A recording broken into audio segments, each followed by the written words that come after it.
And you're even moving forward? All right, fair enough. So, you regret your decision, or?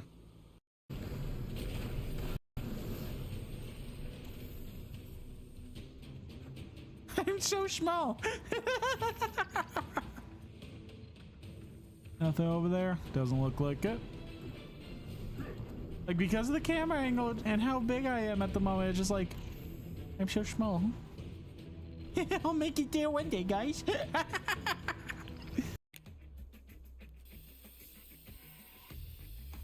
Are we drawing a little crab?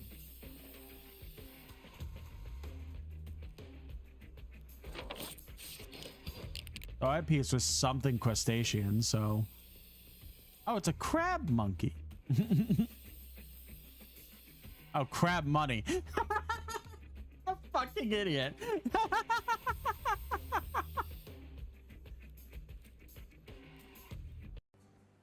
Was it?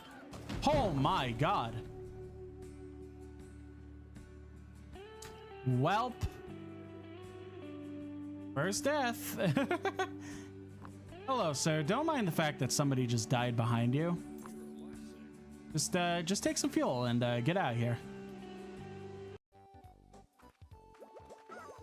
Let's see if he does it again. Oh my god, I genuinely thought he was about to do it again.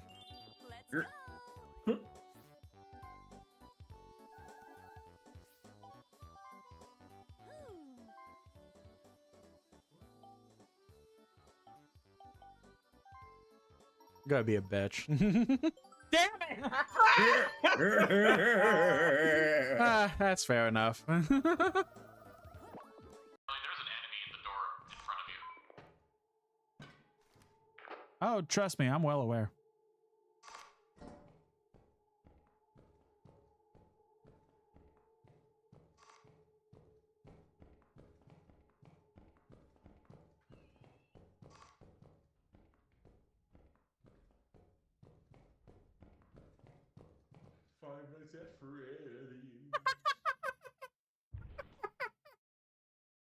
Yeah, I love, like, Oreo is like my favorite, like, mix-in, like, thing. Oh no. I love the weird, like, gel icing they use on ice. What the fuck's happening to your mouth? Oh god. There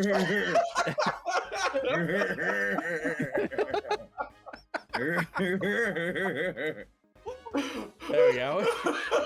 No, what the heck? We're good. Really short notice and annoying, but I don't know. But again, it's more likely that the devs just did this themselves. I gotta focus again. I'm getting there at least. Like, I'm making the progress. I just gotta beat it. Bad example. Another bad example. Okay, third bad example. Come on.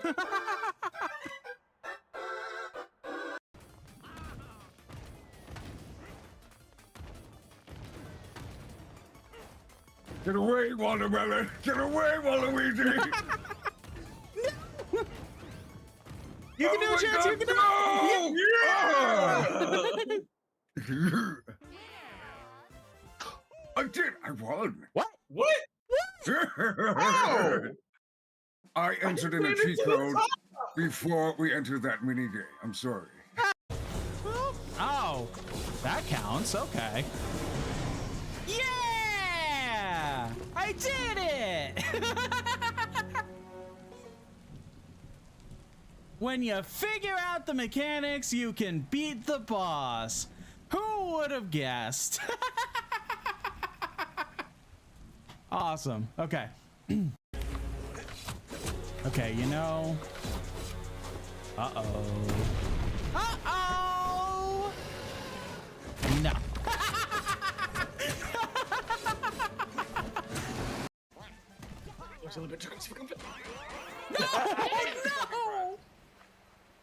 What was the acceleration button? I forgot. Now that was a big brain play. Damn it. Thanks for lining up for me like that, y'all. I really appreciate it. Alright, if I get to Coom, I'll be very, very sad. Don't fight for the coon then. A funny it's a moment battle. fight. I need a win. All Yeah, I got the coom. of you. Ooh. I'll lather it all over me. Oh. I'm sure it'll make you glow in the dark. A glowing. I have just yo. moved left and right this entire match. And right, Going up and down. and left, and right. This is like the one mini game that's like really bad for me because oh god, Oh no, I can't go left, right, we got squished. and right, And So, left. oh, by the way, Psychic, yeah, and left. Fenric won. Okay. Right at the end. Yeah. Right at the end of Ran too Jeopardy. far. Can you speak up a little bit? I can't hear you over the badass music. So his whole gimmick is using the lens of truth and just being able to see where he is at all times. But I kind of like to show off when it comes to this fight, so I'm not gonna do that. Maybe I should do that.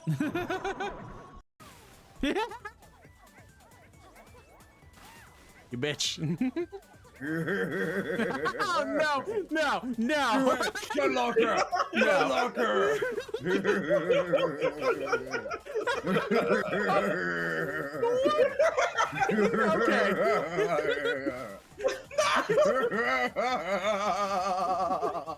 No. If you don't kill me, we both win.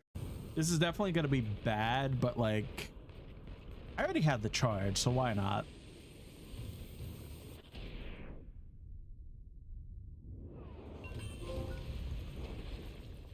Destroy 5 cars in 5 seconds. Oh, I didn't know that was a trophy. That's interesting. And no one died. Good. Ignore that. No, I don't like that, sir. It's me. I'm Destiny.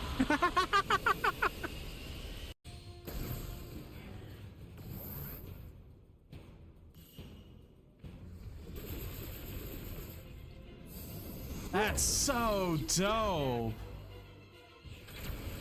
Oh, well, shit. I looked at chat and he got fucked up. Beer vegan food. Enjoy, enjoy.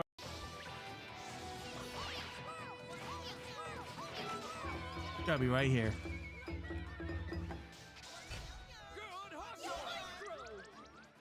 Yeah.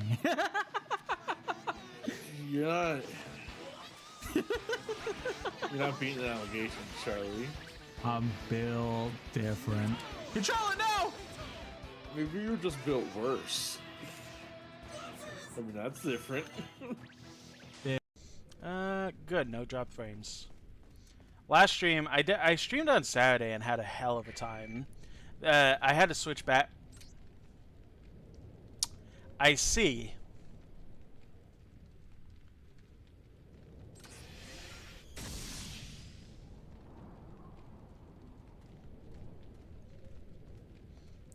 And that's all we're gonna say about it.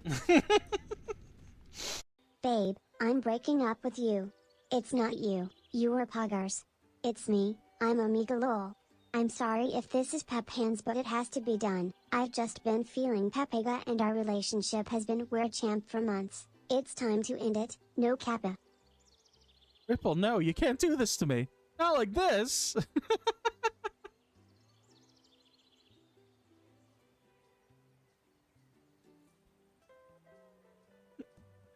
Ripple, I can't. We could talk about this.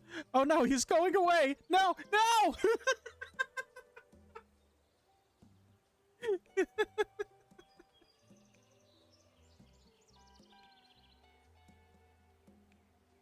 He's back to where he's supposed to be.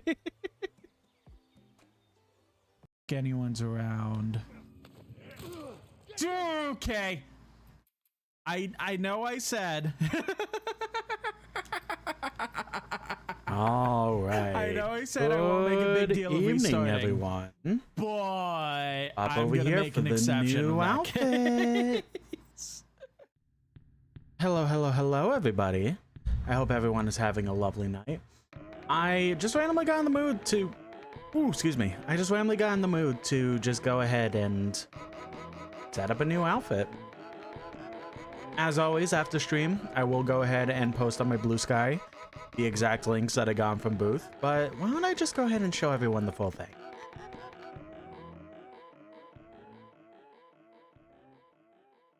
I think this is just a very cute outfit. I'm not going to lie to anyone. I'll be honest, it did have a bit of a different design when it came to the skirt and... Oh, too far. When it came to the skirt and shoes? Weaver in the YouTube chat says, Mickey Mouse boobs? It's more of a heart, but yeah, because of the way my boobs look. You could very much consider them a, Mickey Mouse look. Yeah, I just got kind of in the mood, so here we are. Like I said, well, like I was saying, I did go ahead and get a bit of a different kind of feeling for the skirt and boots, but it's originally just gonna be more like pant shape and what's it called? Sneakers? Fancy sneakers, but Sarah in my Discord, I've talked about her before. She was like, maybe try this instead, and I couldn't get exactly what she said because I did kind of have to do this on a budget, I'll be honest. But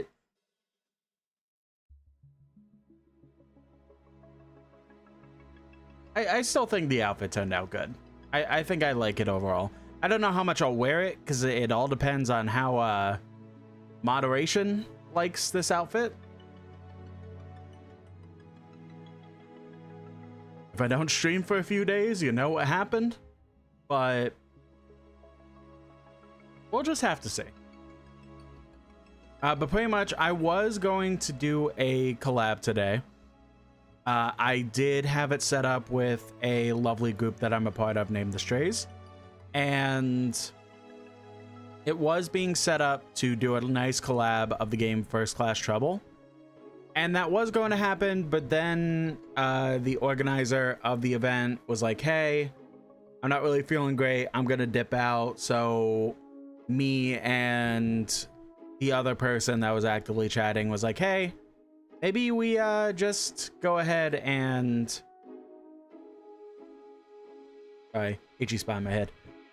Why don't we just go ahead and postpone until Collaborator is ready? So we actively decided to change it. So instead, I could have continued another Crab's Treasure, but I'm like, you know what? I kind of want to continue Banjo Kazooie. We started that on Monday, and I was having such a blast with it, and I really, really, really want to instead of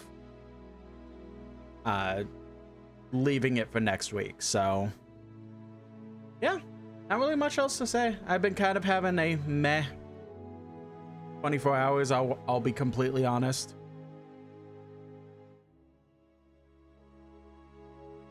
But overall, pretty okay. Doing my best, like always. So, since we did also start late, why don't we just go ahead and get right to the game, huh? I did want to start on the Switch screen itself because I have, so we streamed like, what, 3 hours? So I want to say that I've had this controller running with 0 charge for probably 30 hours now, and it still has that much of a charge left. I genuinely do think we're going to beat Banjo Kazooie and still have a very decent charge left. In March, I'm doing my normal, like, affiliate-versary where I will do something in particular that I've pretty much always done, which is a randomizer. I'm deciding on factors of the randomizer, but it is going to be a randomizer all week for that week, which is the first week of March, I want to mention. I wonder if it'll last the entire week then too, because it's going to be an N64 randomizer, so I guess we'll see. Welcome in, Savannah. Good job redeeming first. 39 times now. Nice, nice. Yeah, I very much wanted to mention that because it's astounding how long I've used this controller since getting it in November, and it's still on the initial charge after I charged it when I got it.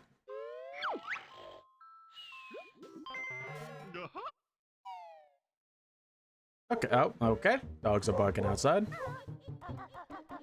Oh, this is one of those games. Sorry if you hear the dogs outside. I don't know why they're going nuts. Could even hear me and be like, let's bark at her. I don't know. I completely forgot that this was one of those games that completely reset lives on restart. I should have maybe done a save state before doing that, but it's whatever.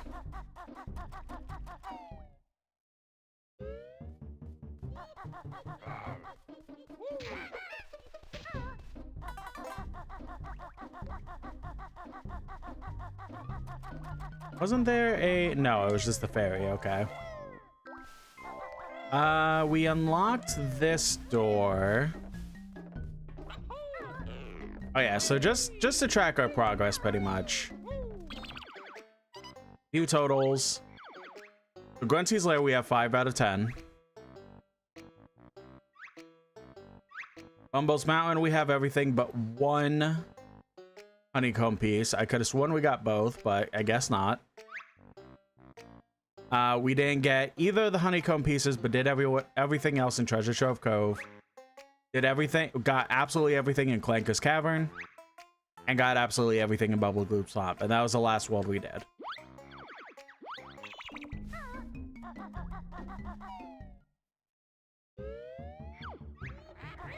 Your bites will tell you, and you'll know when my boot swings to and fro. That was a weak one. It's astounding how many like rhymes they had to make for this game because of how much. Can't go into that world yet.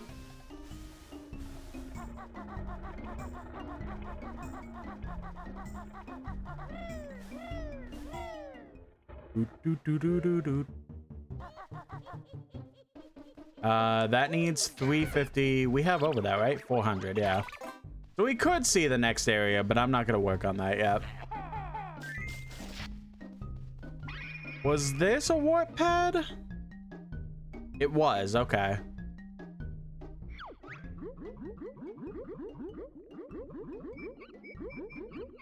Yeah, I don't need to voice over that.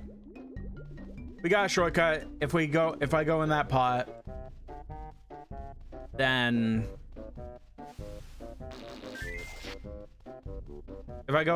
we'll transport back to one of the pots we got in the beginning.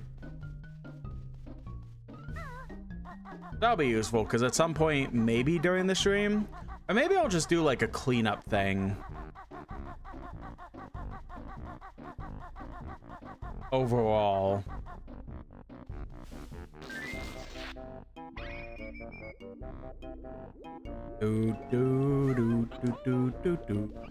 Maybe I'll do a cleanup thing overall near the end of the game, because I know, because I've been in this before and I've watched so many playthroughs and stuff like that, I know exactly when the game is going to end. So maybe I go ahead and just focus on the notes and jiggies, and for whatever I don't... Is there a point to do this yet? There's 100% a point to do it after doing the world we're about to go into.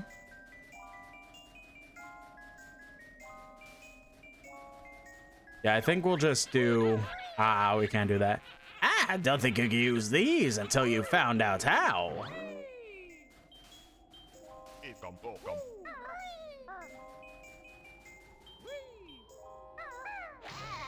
That's fine. Alright, time for Freezy Peak. Yeah, we'll do like cleanup near the end of the game. I won't make it a point to...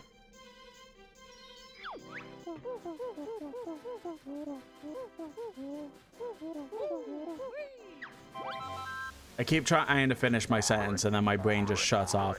But I won't focus on that like mid game. I'll just wait until the end of the game, see what all we're missing, and then go to those worlds accordingly. That's what I'm trying to say. Where's our presents? Our dad Boggy said he was fetching them. He's been gone for ages. Wah. Okay, I did not mean to try and hit the child. I was trying to see if I could talk to him. I swear. I know I actively say I dislike children, but I won't hit a child.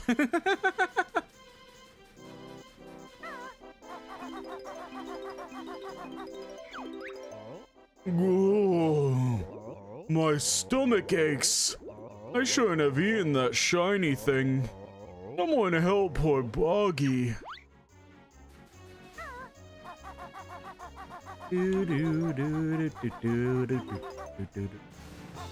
This is one of my favorite worlds in the game, I'll be honest. It's kind of like, it's a very big world overall. But like, it's just such a good vibe. I always say I really love snow. Very sorry to hear to all the people that are going to be experiencing hell on earth essentially because of snow ridiculing their towns for the next couple days. But I am somebody who actively loves the snow, in moderation of course. That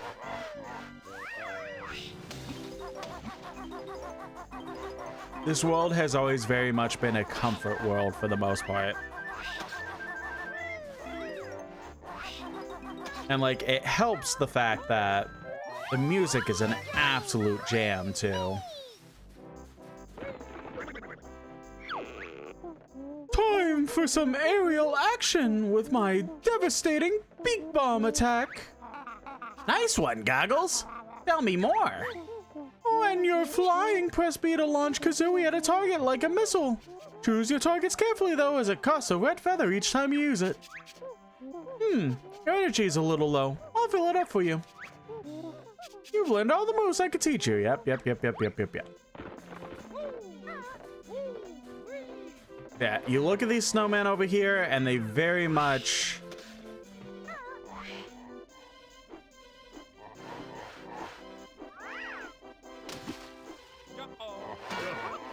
They very much have red X's on their caps that show the move that you just got. Go ahead and use it.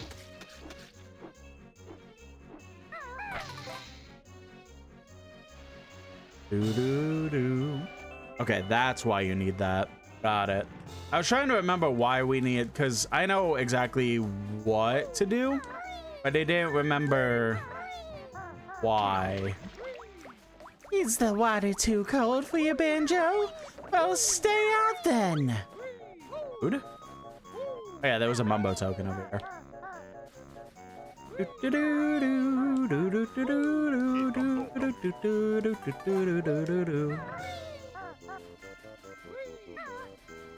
Oh, there was another one.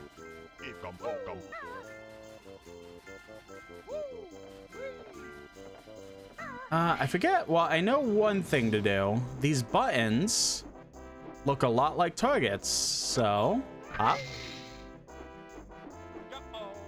Up. And pop. And then he shits out a Jiggy.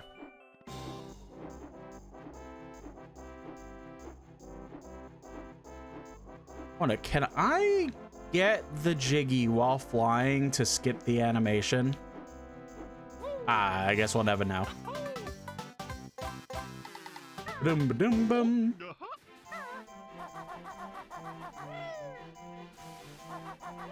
There's one of the presents. I'm a present. Give me to someone sad. Yeah, as you can see, there's a good amount of those snowmen on the actual lake.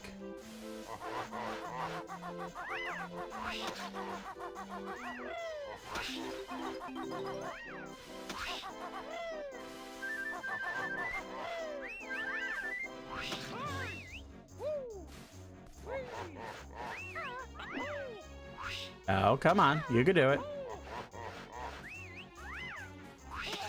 Damn.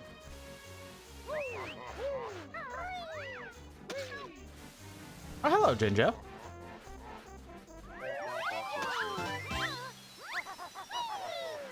Yeah, I looked at the fact.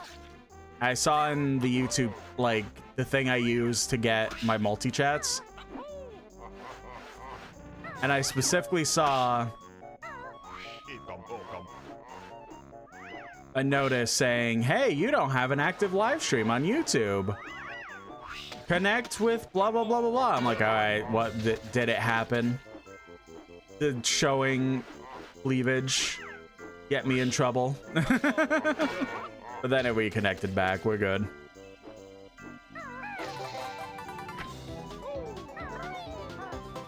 Oh, good. That was our next honeycomb piece. Oh, wait, no. That was, yeah, a Mumbo token. I should grab that first. Ekum bokum.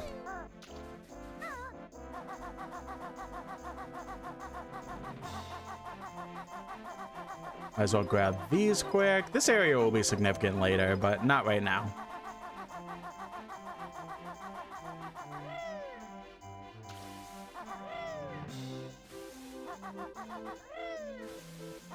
This one I wonder if you genuinely do have to backtrack for.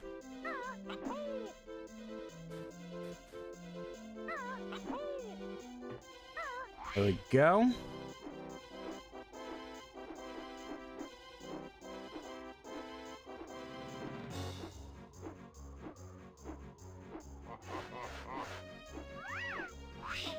That's fair enough.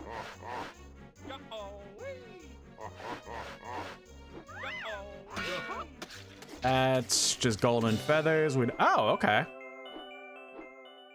Kind of forgot about that, won't lie. Oh, we might as well fly up there then.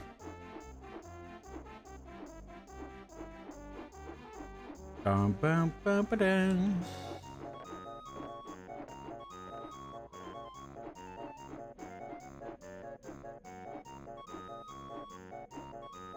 All right, while we do this.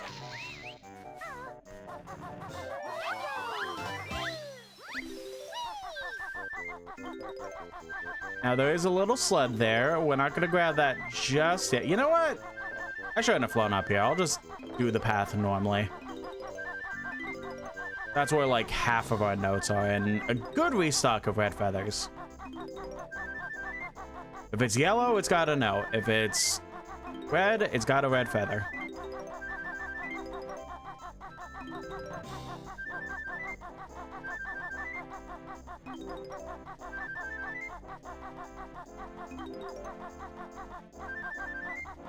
This is a little awkward and jank, I'm not gonna lie, but we got it.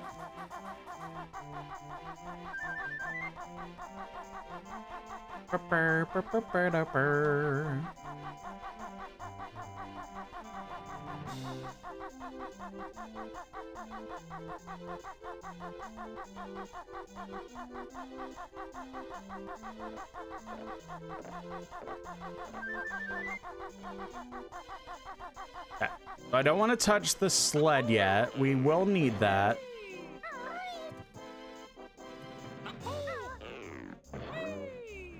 First, we'll grab this. It's cold, nice warm backpack for me too. Had to jump in there for a jiggy. I'll always remember that one.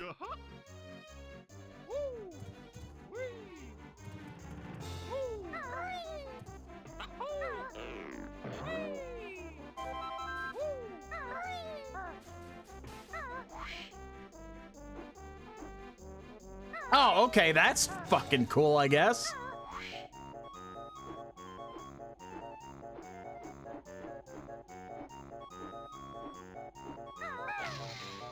Now, did this lead to a jump pad, or did I pretty much just waste my time? I wasted my time for eggs, got it. That makes sense why the hole is there, then.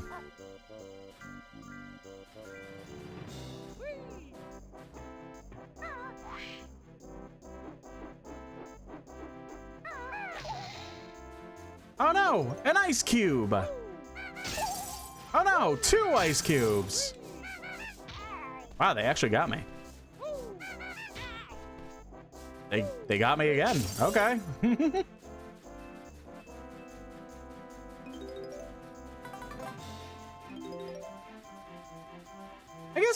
I guess the worlds in general aren't as big as I really remember them as. Some of them are like smaller than I remember.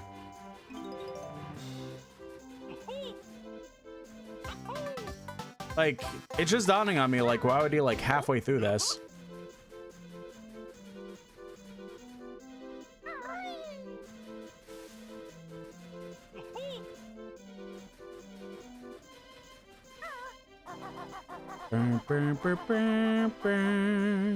Alright, now we want to jump. Okay, well, that's awesome, actually.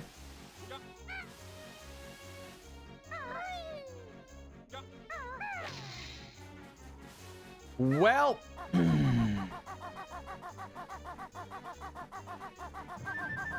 do that in a second. That's going to be important. But we have to go back up there first to do the thing that I was gonna do.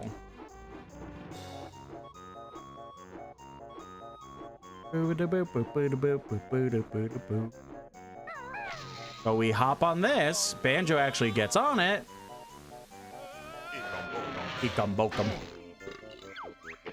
Ooh, that's better.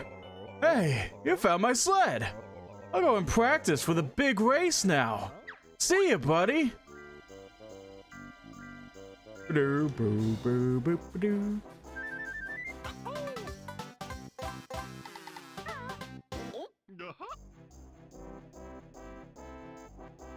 I just had to check my phone. I was like going nuts a few minutes ago, but it's just a bunch of Twitch notifications. It do be Friday, so that's like the most amount of people that generally do go live. I think I've only gotten 2 presents, but there's 3 total, so let's go do this over here. We hit the box. We're the Twinklies!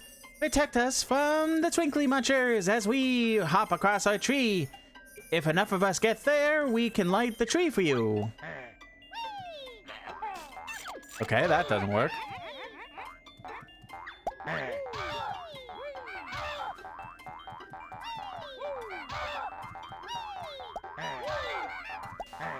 Oh, I actually saved that one. It was mid-animation of getting eaten.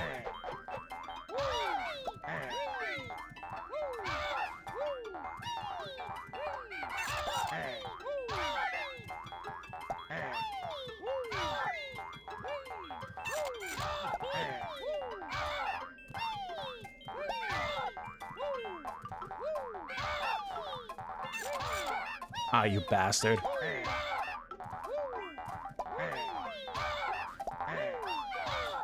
This is it. We got it.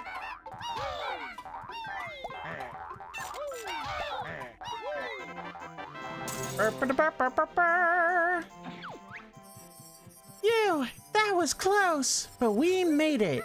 Now, switch us on. Now, this is a thing I've never really been good at. Because it is a bit jank, I'm not gonna lie.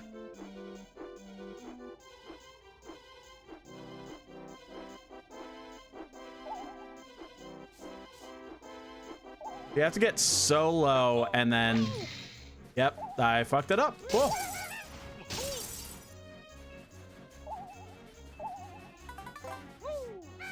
It's like, it's so low, you have to get it, like, positioned perfectly kind of deal, like... Wait a minute. Oh my god. Yippee! Be a star and you'll find your reward. Hurry! I am so stupid, actually. I've always thought you had to friggin' do that with the Beak Buster. I didn't think that you could just do it with the eggs until literally right now. Take me to the kids! I'm the last one!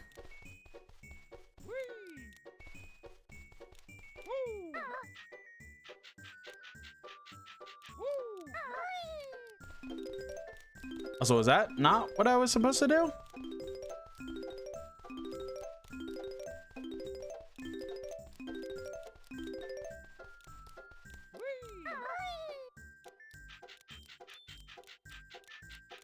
Those are red feathers. We could use those since I had to waste a lot in this world already.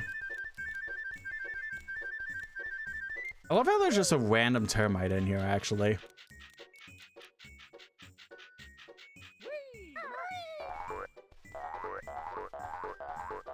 Yeah, wait.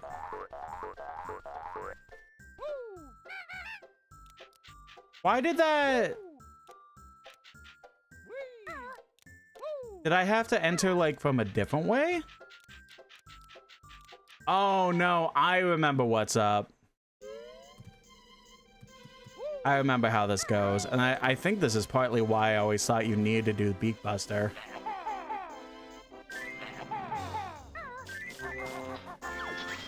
You have to fly through the actual star in the tree. I forgot about that.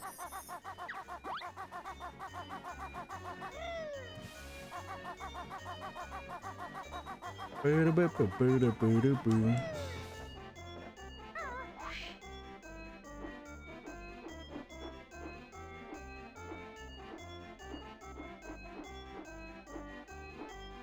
of forget. I have looked this up before, but I forget when this game actually dropped release date wise.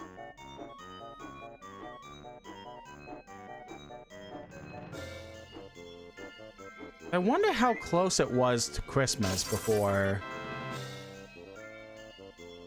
it dropped.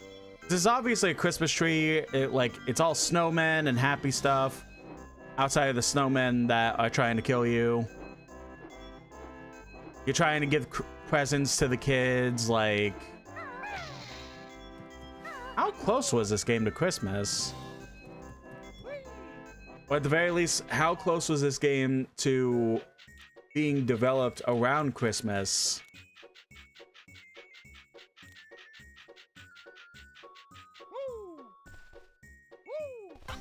That they would have it in their mind and try and, like,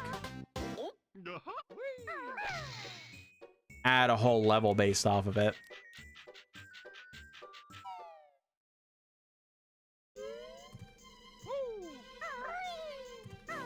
Alright, well that's done. We have all the presents, so why don't we give those to the kids?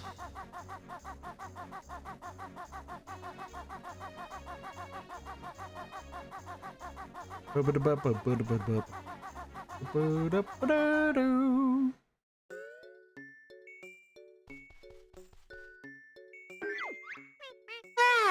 Thank you, Brown Bear! Why specifically a brown bear?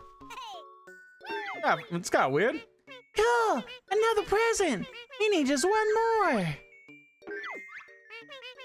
Yippee! Now we've all got presents! Here's something for you!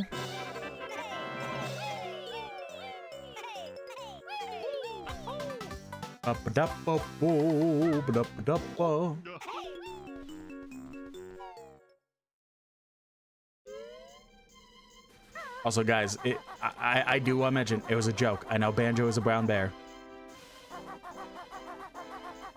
I may be a little bit colorblind, but I know what the color brown is.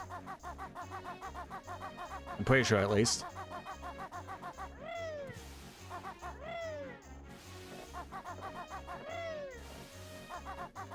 All right. Shit, I went the wrong way.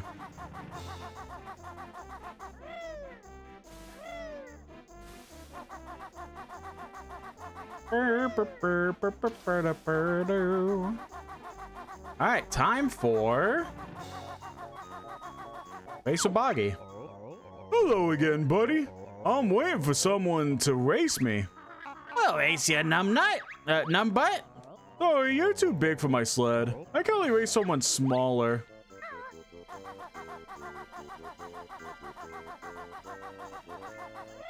I do think actually you might need to backtrack for this because we're gonna do Boggy's race as the transformation. And then we have to actually do it again as Banjo Kazooie.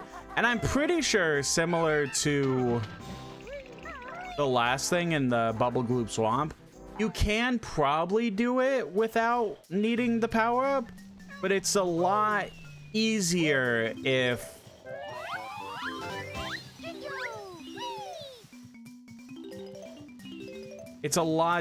you actually just use the power up they want you to use. So that power up is pretty much connected to like 2 worlds that you technically have to backtrack for. Banjo gone all fat, got big teeth for her.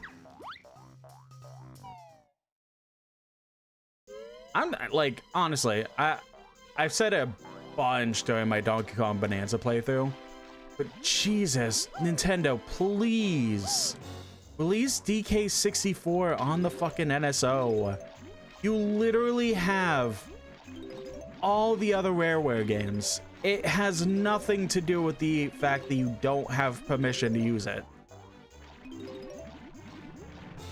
Like, I know that DK64 can be considered very divisive because of how many collectibles there is. But God, I just want to play it. I want to play it again. I want to stream it. I want to actually get... Hey, Mr. Walrus! Fancy a race? Hop on the sled if you do. I just want to experience a game from my childhood again without needing to hook up the N64. All you need to do is steer your sled through the red slalom gates and beat me to the end. Got it? 3, 2, 1. Slalom. That was another game that Rare made. Whoa-hey!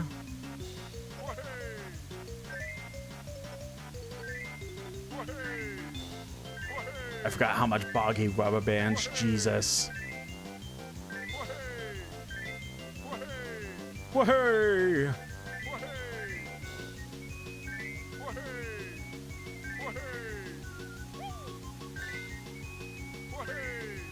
Yeah, I thought the rubber banding in Canary Mary was bad in Banjo Tooie. And it technically is. Uh-oh. Faster! You're not trying back there!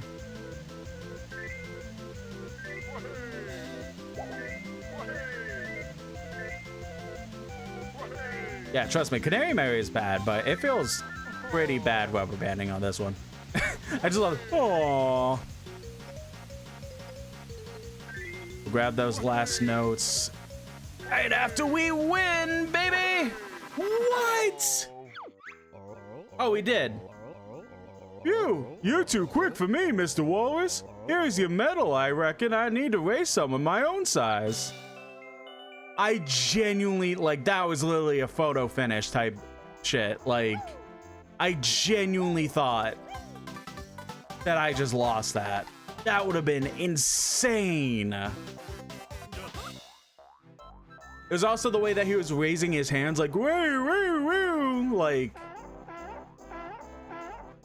All right, 97, 98, 99, 100 notes.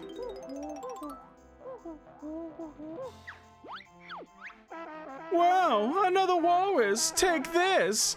But watch out for his smelly brown bear and his ugly bird. Wow, again, bringing color into this. What is this with this world?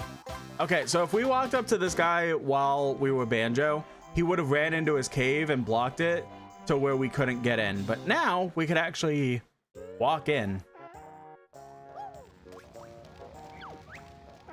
Why, hello again, Mr. Walrus. Feel free to have a look around. Wazza's Cave. Okay, so there is the Jinjo up there, and there is another secret that we get to see up there. But I did want to go in here first, because this is the only way that we could do this without being killed by frozen water.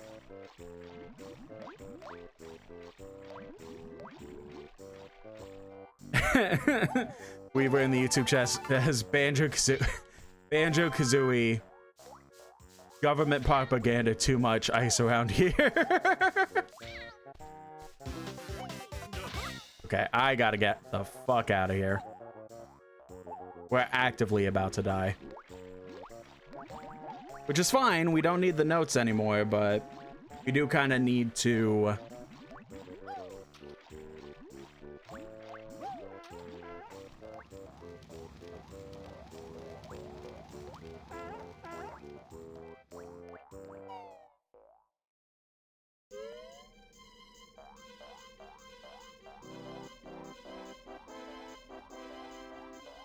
I think I already did everything as a walrus, I'm not gonna lie. Weaver says, friend texted me joking about hearing ice. I said, of course you hear ice. Nitwit, the snowstorm is coming. That's crazy.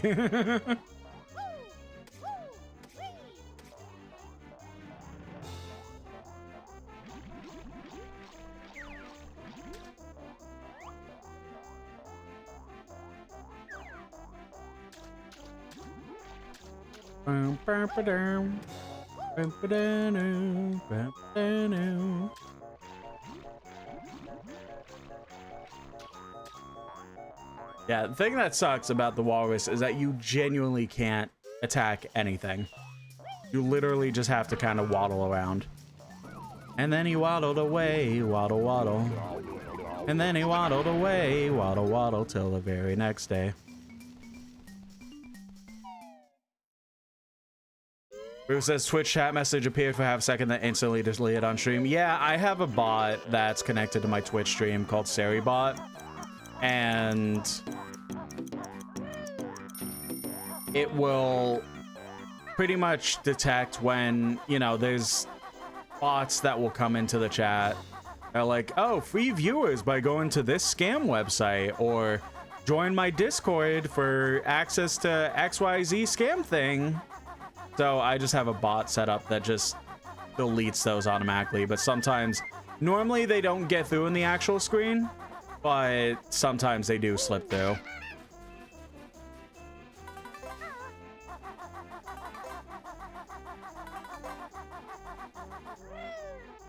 Do I guess I could. Oh, the thing I want to show off. So if we head over here back to the walrus, since the walrus is in his cave now, Banjo could actually go in there now, unlike before.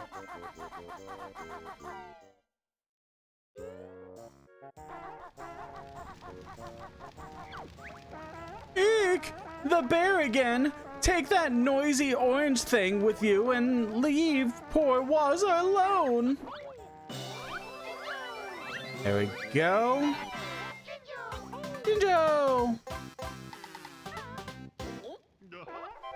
And there it is. So that is a item that was going to be a very cool item. I mean, there's millions of videos by this point that talk about stop and swap, so I'm not gonna go in this whole spiel about it, but basically the like quick version of it is that there was a feature that Rare wanted to do where basically it was called stop and swap, where you would go ahead and you go ahead and collect specific items in this game, because they already knew they were going to be making Banjo Kazooie. So you get a specific item in this game, one of them being that ice key, and they would actually actively be used in Banjo Kazooie. The only reason that it never really got through promotional stuff is because the way that you were intended to do it was that you would go ahead and remove the cartridge of Banjo Kazooie, and the RAM for the console would keep it for a few seconds. So in that time, you would take Banjo Kazooie out, put Banjo Tooie in, and the stop and swap items would go from 1 to 2.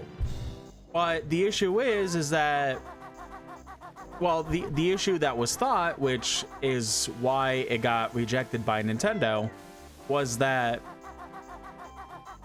kids wouldn't really do it in a good enough fashion that wouldn't damage the console.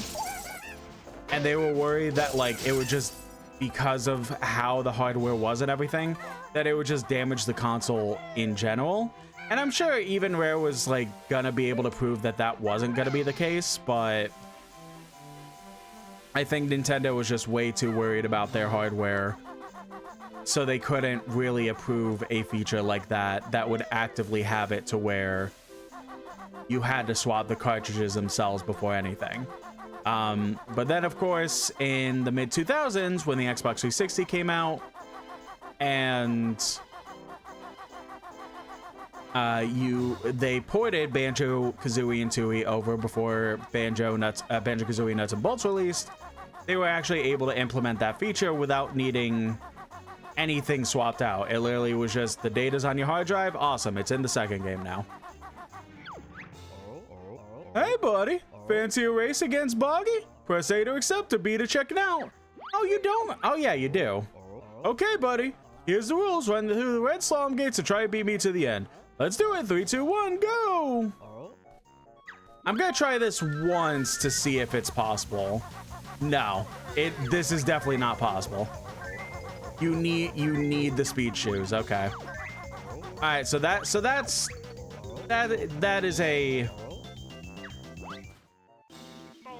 100% something you can't do.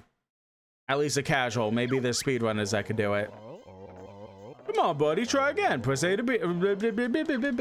No. Maybe the speedrunners that could do it without the shoes, but we definitely got to come back in order to get that. And isn't that the last? Yep. So facing Boggy a second time will get you another Jiggy. So that's the final Jiggy of the world. We did everything else.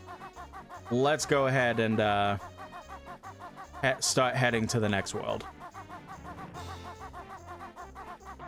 Weaver in the YouTube chat says, favorite thing is seeing a spam bot enter a Discord server I'm in, and I at a mod, then post the low tier god mods gif. Not 100% sure I know about that one. I'm sure if I've seen it, I'm sure I'll know it, but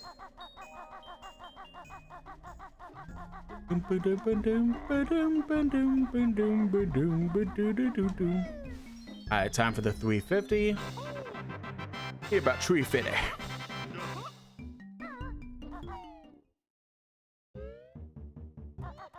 Alright, this one is a very interesting thing that you can kind of speed through, but also you gotta be careful. Monsters chase you, they're hounding, then you'll get a Grundy pounding.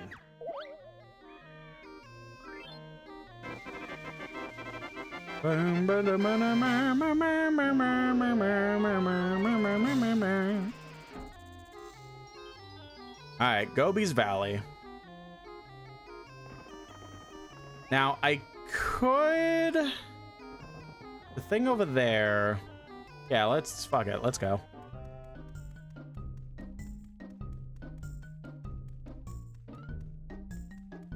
Definitely gotta be careful, even if the camera does not want to agree with you. Wait. Just kidding, we can't do that until we get the transformation of not the world we're going to, but the world after it. So...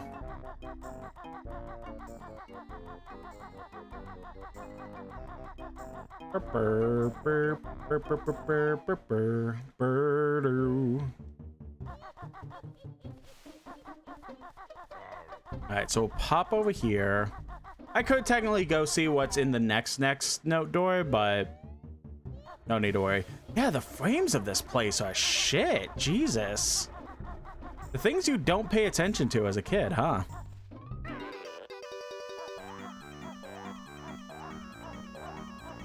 Boom, boom, ba-doom, boom, boom, boom, ba-doo-doo. Uh-oh. We can make it, we can make it. This quicksand, not quicksand, just hot sand, they call it. Only we sand eels can survive in here. Grunty's best friend at witch school was the awful Fatty Hattie. When relaxing, she usually reads Warty Girl's Weekly magazine, while sipping a glass of her favorite smoothie elephant sweat. Ew. Oh, you poor dears, your energy is low. Let me fill it up for you. Thank you. I didn't really need it, but thank you. Okay, I am gonna go ahead and take a break. So normally I do this in like 10 minutes, but before we get into a world, I just kind of want to do it now. So this is a part of the stream where I go ahead and put my little beautiful baby bird to bed. So, excuse me. So this is a part of the stream where I go ahead and, what's it called? This is part of the stream where I go ahead and employ, what is going on with my finger actually? That's weird. This is part of the stream where I go ahead and employ everyone to go ahead and stand, stretch, use the bathroom, grab a drink, grab a snack, do all the above you so choose. I'm gonna go ahead and do, it's on my other finger too. I'm gonna go ahead and do some of those things myself, and I'll see you in about 5-10 minutes. So, in a few.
Alrighty. Back. Let's head into the next world. Yeah, I guess I'm kind of thinking like the idea that levels in games like this like felt so much bigger than they actually are. Because I also kind of think of like Ocarina of Time, for instance. Like, as a kid, Ocarina of Time felt so fucking gigantic compared to what it actually is. And like, yeah, if it's somebody's like one of their first games, yeah, it's got to be feeling very, very, very big. But like compared to this, like today's standards, like the casual open world game, or even like platformers like this, collectathons, like think about Mario Odyssey or DK Bonanza, like a Hat in Time. It's like in idea, like games like this from your childhood seem a lot bigger, but the actual reality is that like, I guess I'll do this first. Summon all the hidden rings of the ancients to to beat the witch. I really hoped.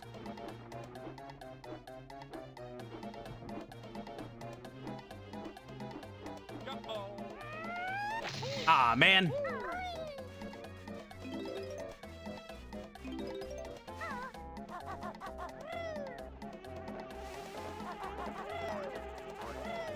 Yeah, because I'm kind of going through these levels, and like some of them I remember being much bigger than they actually are. Most of them are pretty like condensed for the most part. That's just kind of like what my brain remembers as a kid versus the actual true reality of it. But there's also like the prospect of the fact of like,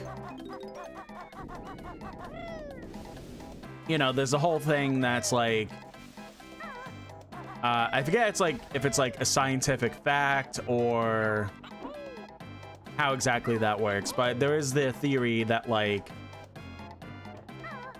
the world from a child's perspective is a lot longer than what it is of an adult's perspective.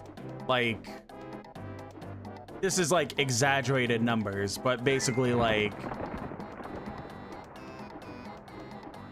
for a kid, a year could feel like 2 years, while for an adult, a year will actually feel like a year, or like 8 months, or like something ridiculous like that. So it's like, I guess that also kind of plays into it a little bit, because it's like, man, I have to go all the way across the stage to get this stupid thing. Ah, this is gonna be so annoying. It's gonna take so long. And then it's like, it took 5 seconds. I'm already there. Like, what was the issue?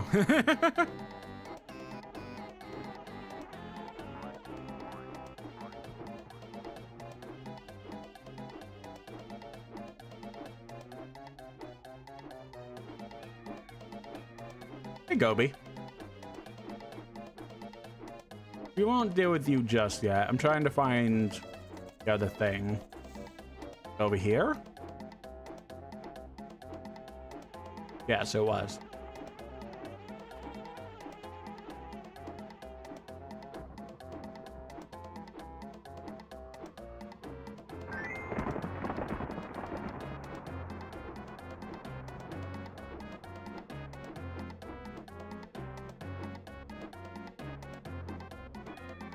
It's a lot shorter than, or maybe not shorter, but like the actual path for this is a lot more forgiving.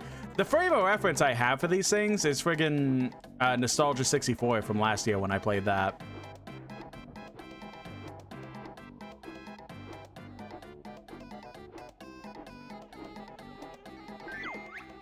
Only joking, mortal. We can only give you this.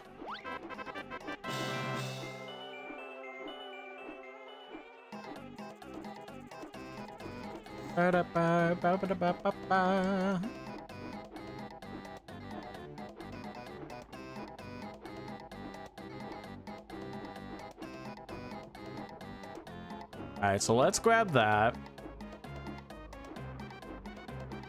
Maybe I could try and test my theory a little bit. Aha! Nice. I feel like I watched a speedrun before that actually had that as like, hey, you actually like do get to see that, and like you actually do just sit there and what am I trying to say? Sorry, my brain just like stopped halfway through. Like, I'm pretty sure I've watched speedruns where they specifically flew to get the Jiggy to avoid the animation as much as they can to save as much time.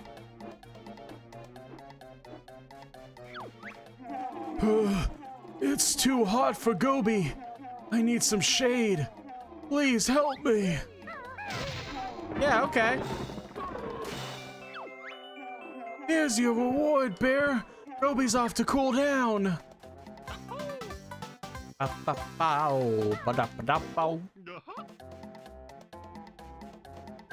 as well refill up on these.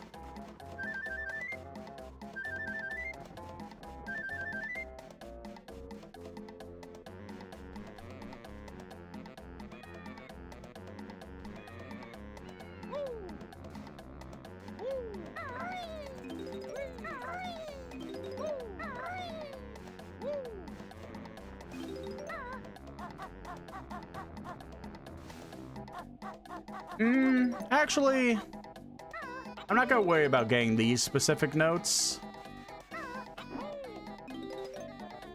because there's gonna be an opportunity to get them much easier later. You don't remember where Bottles is.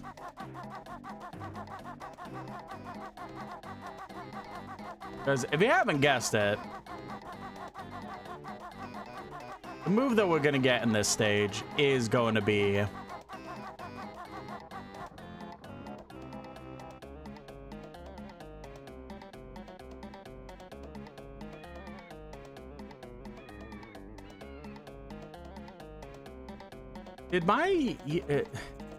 Weaver, I see what you said in the YouTube chat. Did YouTube not update? Yep. Cool. That's awesome. I specifically made sure to make sure that the title was updated. So that's awesome.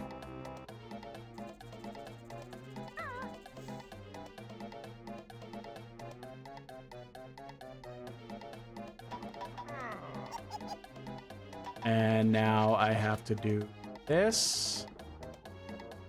Thank you for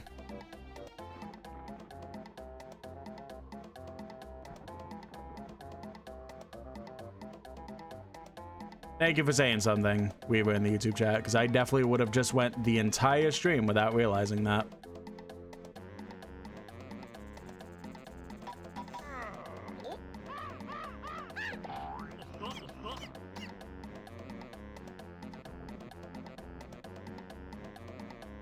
It sure is. They also brought up the Discord link.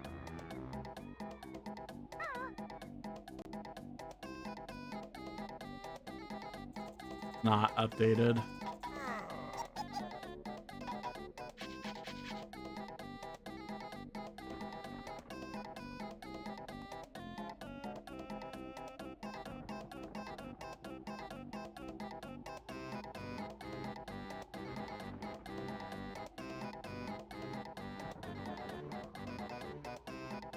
Well, I kind of completely forgot I even had the Discord link in.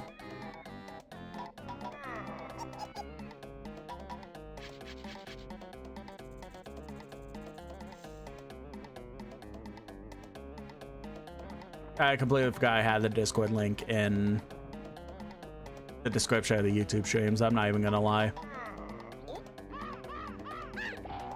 It feels weird having Rumble on an N64 controller. I didn't have the Rumble pack as a kid, so it feels really weird that I'm sitting here updating stuff and the controller keeps vibrating because of Kazooie fucking with Banjo.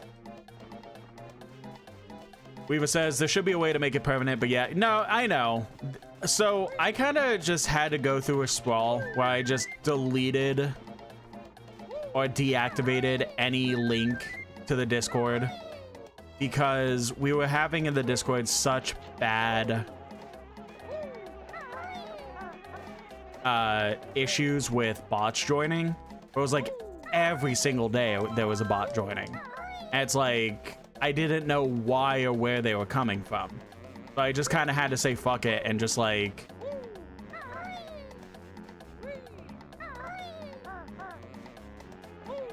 what's it called? I just had to say fuck it and just deactivate every link that was going to the Discord and just make all brand new ones until it was the one I have in my Linktree, the one I have in my Twitch, and I think that's really it, outside of any ones that other people potentially make.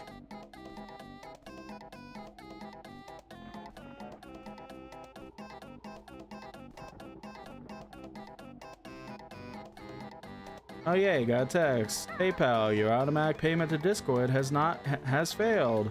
Gee, I wonder why. It's almost like I don't have money.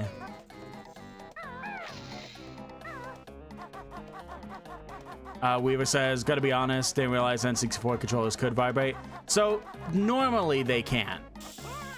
For original N64 controllers, what they specifically needed was there's like the slot in the back of the controller. I don't know why I'm pointing as if you could see the controller in my hand. But there's a slot in the back of the controller that had two uses. One was, I specifically said I wouldn't do that yet. One was the save pack that would allow you to actually like save your games if a game specifically needed it and couldn't just be saved onto the cartridge, which was like most of them. And alternatively, they had the Rumble Pack, which I think came out with the... I think that came out for Star Fox 64. I'm pretty sure that's when the Rumble Pack released, because...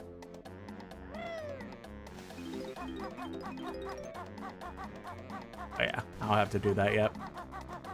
Because they specifically wanted to release the Rumble Pack to give the N64 controller, like, Rumble. But they couldn't, they wouldn't, couldn't or wouldn't, whatever it is. They didn't release a new controller that specifically had Rumble built in. So what they did was just release a Rumble Pack that you just plug into the back of your controller. And either you needed batteries for it, or it just worked with power from the controller. I'm pretty sure it was the batteries. And then boom, your controller would vibrate whenever intense things would happen in a game.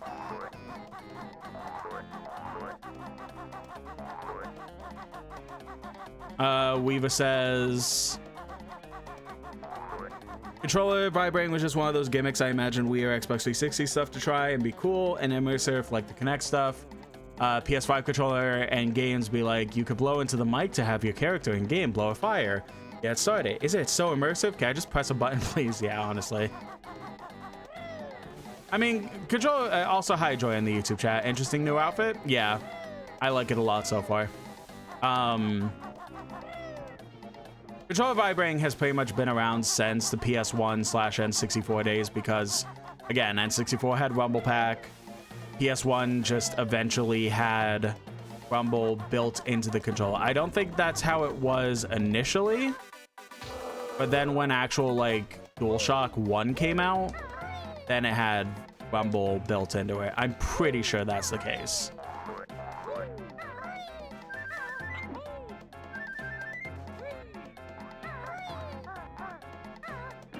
Oh, that was close.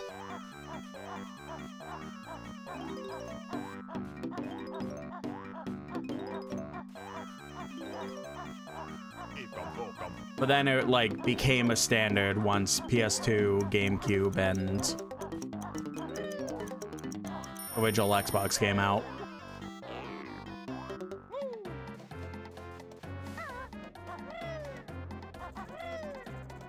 Beaver says, I feel like controller vibrating and the PS5 controller having different colors for stuff interacting with the game is as far as it should go. Don't give my controller motion tilt. Yeah, I mean, I find that stuff cool. I understand why that would be a little bit meh for some, but I do find that stuff cool. The only time it really gets annoying is when you don't have a first-party controller. Like, say your first-party controller breaks, and then you kind of get screwed over because, oh boy. You kind of get screwed over because of, oh god.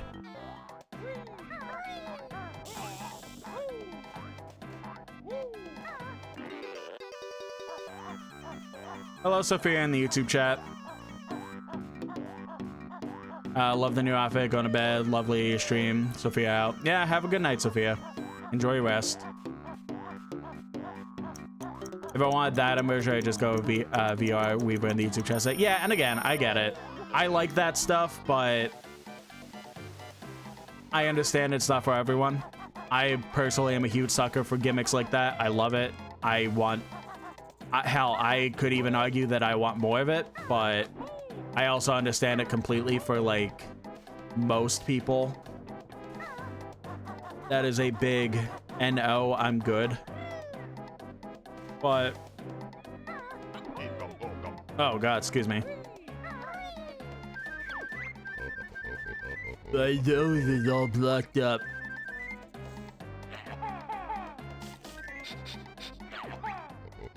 Hey, that tickles. Oh, okay. What was I saying? Oh, it does mainly suck that, like, if you don't have a first-party controller because you can't afford a new one, if it breaks, so you have to get a third-party controller, and 9 times out of 10, they're so cheap that they don't have every specific thing built in. Ah, that cleared Jinx's nose. Come on in. Actually, real quick, I'm gonna go ahead and do the Gobi thing over here.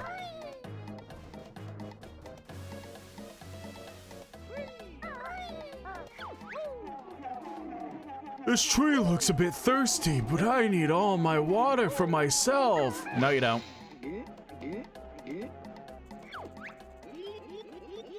Ah, lovely water. Trunker feels great.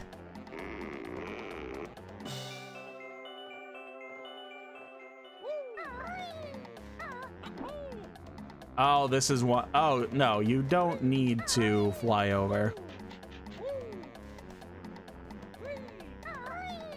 Yeah, we can just do that. Yeah, I remember back in the PS3 days. In the PS3 days was like when DualShock 3 came out. That's specifically where they started to be like, hey, why don't we start implementing slight motion controls into the controllers? You know, because the Wii and everything and how well that's doing and blah, blah, blah. So I didn't know that when I got my PS3. And I never really, it really was only like the beginning of the first party stuff and maybe some third party stuff that held into the gimmick for it. But for the most part, it was just like abandoned immediately because it sucked. But again, I had no idea that that was even like a thing in general. And then I went back to play Uncharted 1 on the PS3. And for those that may have played Uncharted 1, but never the original, I only played it through like the PS4 remaster and stuff like that, they had motion controls in Uncharted 1. And it specifically was very, very, very much it will make it 10 times easier to beat the game if you have the motion controls, because they would assume everyone would have the motion controls. So I went ahead and was playing through Uncharted 1, and there was like very like small instances. I was like, oh, shake this guy off, but you need to shake the controller and stuff like that. But I was just like, well, that's I had a third-party controller because of reasons that I will not explain. The original PS3 controller that I had that came with my PS3 broke. So I very much had to just use cheap eBay / Amazon like P3 like in the home button type controllers that were like $20 so that I could actually like play my PS3 and stuff. I could do this now. How do we do that? So it was annoying at first, but I was getting through it. But then near the end of the game for Uncharted 1, they very much implemented a big thing that was like, all right, you shake the controller or you essentially die very quickly. There was no in between.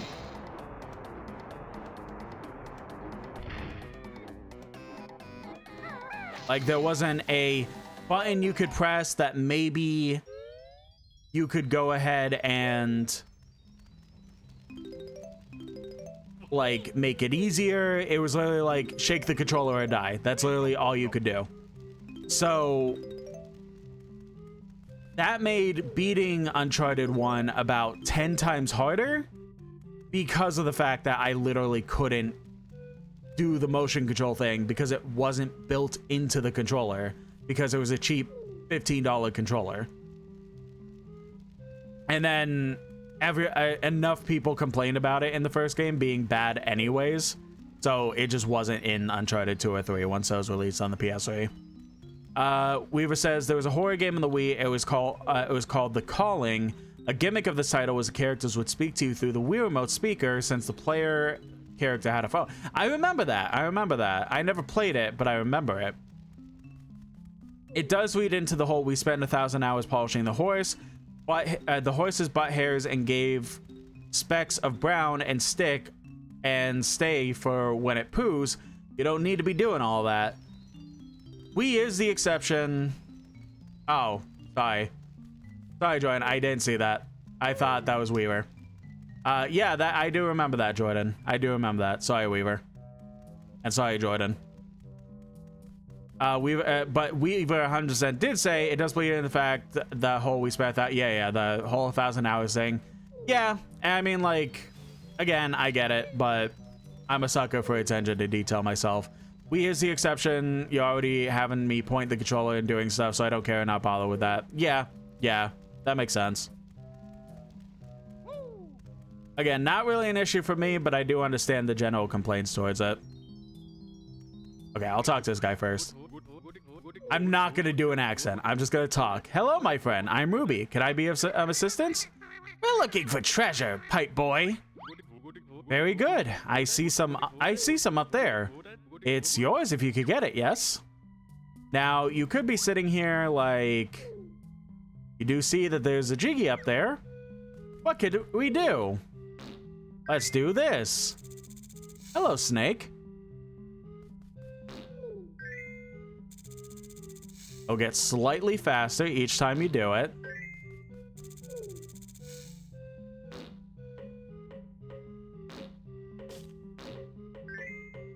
And one more I want to say. Yep. Ah, 1,000 thanks, my friend. And his stuff will help you with your quest. I almost fell. That's one way to do it, or just go ahead and climb up like a pipe, but we literally just do that.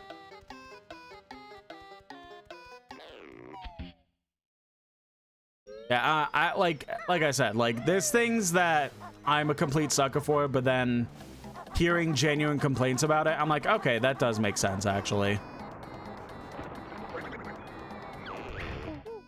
These are the running shoes. Iki wears them on her scrawny feet to make her run really fast for a limited time. Well played, Banjo. You've now learned all the moves in the game. Oh, there we go. Weaver says Stolen Valley. Yeah, again, I'm sorry. I'm like all over the place tonight, brain-wise. But Weaver also says GOG has a New Year's sale going on, ends February 4th if interested. I would love it, but by this point, I'm pretty much sadly out of money, so I really can't partake in anything gaming-wise right now in terms of like buying.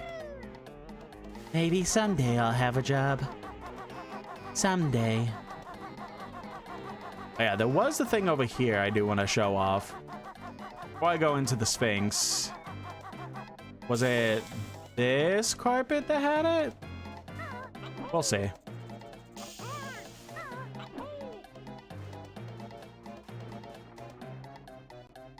Jordan says, 2 glaring flaws with the calling had was there weren't many monsters to contend with, and half the time I spent searching drawers for key items. That makes sense.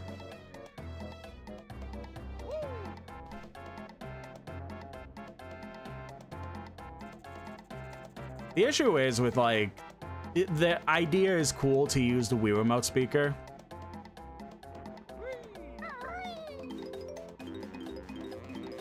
Like, it is very cool to have, but the quality in it was like so bad, which I'm not expecting greatness by any means.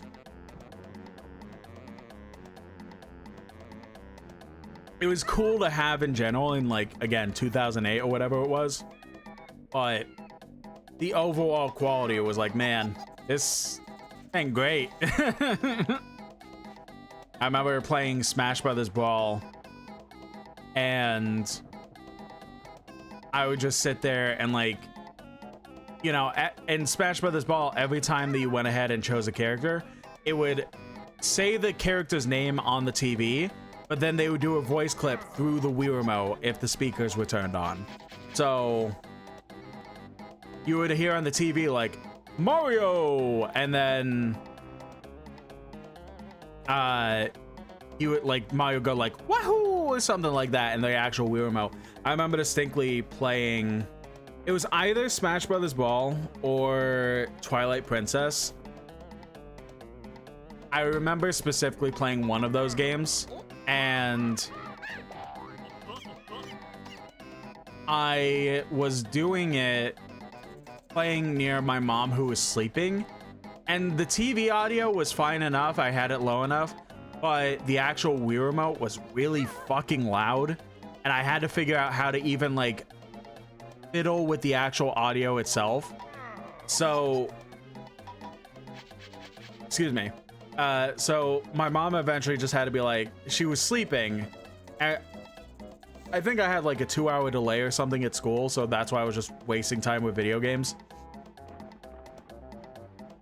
And so I was sitting there playing it, and eventually it got to the point where she just had to be like, Chuckton, dear God, please turn that down or something. I'm trying to sleep a little bit. Please. Exaggerated, of course, but like pretty much what happened. So that's why I pretty much had to learn like how to actually like do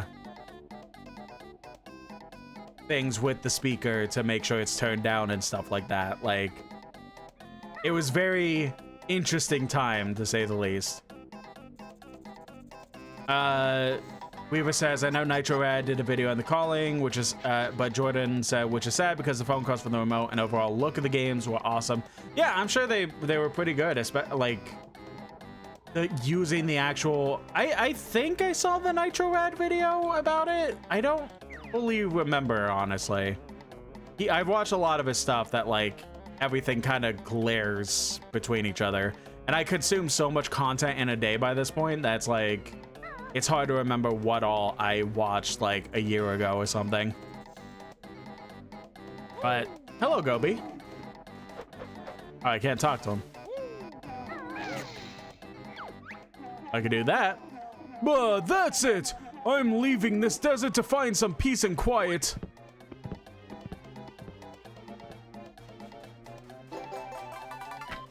Gobi will return in another world.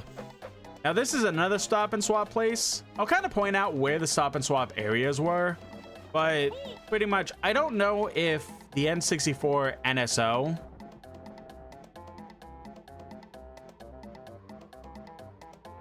added the stop and swap. I completely forget if that was ever mentioned. I'm pretty sure they wouldn't have because of how it was designed, but I guess we'll see.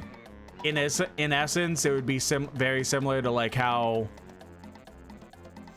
the whole like Oracle of Ages and Season things on the Game Boy were. Like having data for both of them will get you the final dungeon and stuff like that. So in theory, it wouldn't have been hard to implement something like that, but would they have? I have no clue. I watch a good amount of Nitro Ads videos. I kind of have stumbled to him where it's like I kind of mainly, it's either I'm figuring out a new game that looks really interesting, or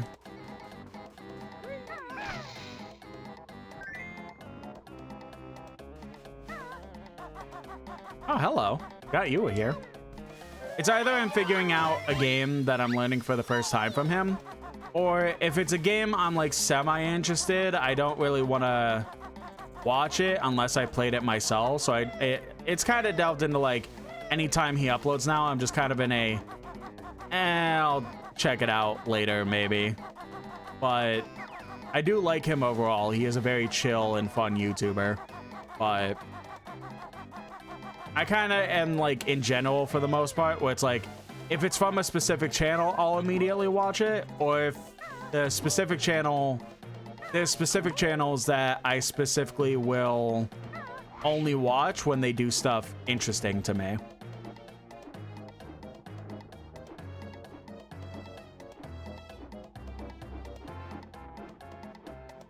I do like his overall style of game, like a video, I should say.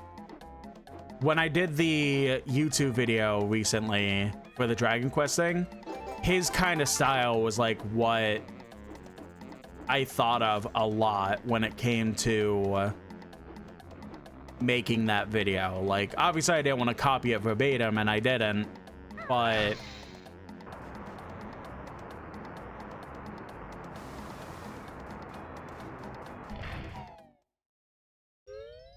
I did very much take a bit of inspiration from him because of how much I enjoy his style of video.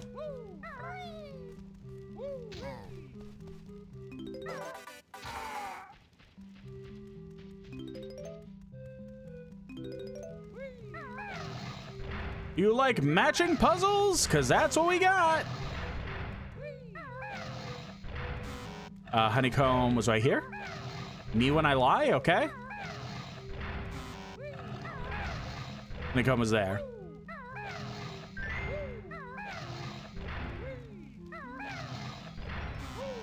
I am bad with matching puzzles. Zoe was over here.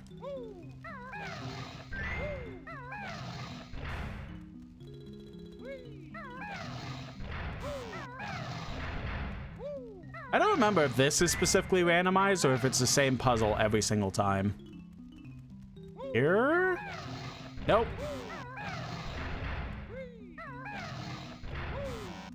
And Mumbo was here, right? Nope. I literally just did that. I don't know what I'm doing.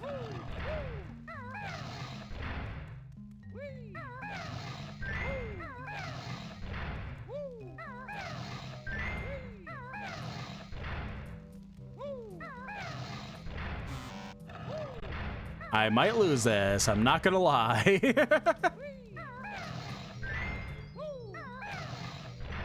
Banjo was here?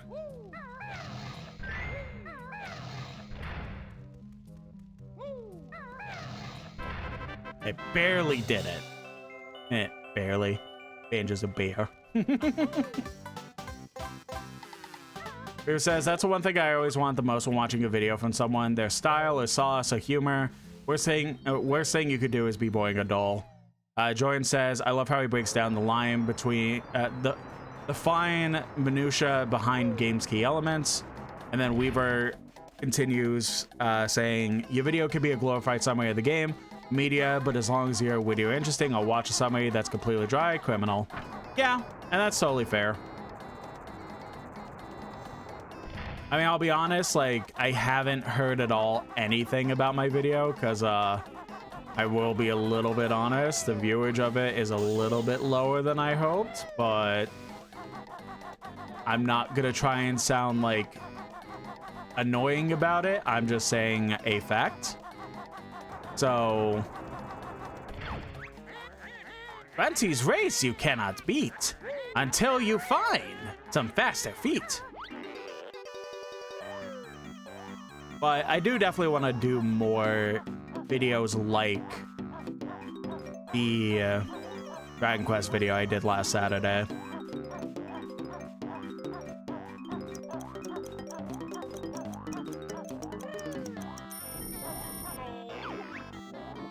Robber's got a jiggy. Nah, nah, nah, nah, nah.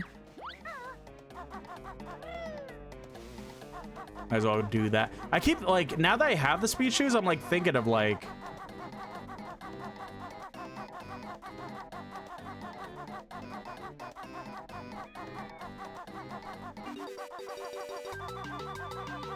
I always love how, like, Banjo... We're going so fast that Banjo has to, like, cover his eyes.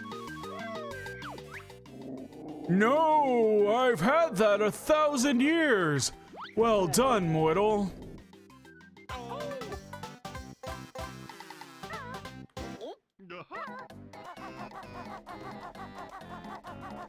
Weaver says, I get nothing out of the, like, Blood Meridian Wendigoon type video because it's just a big nothing burger video.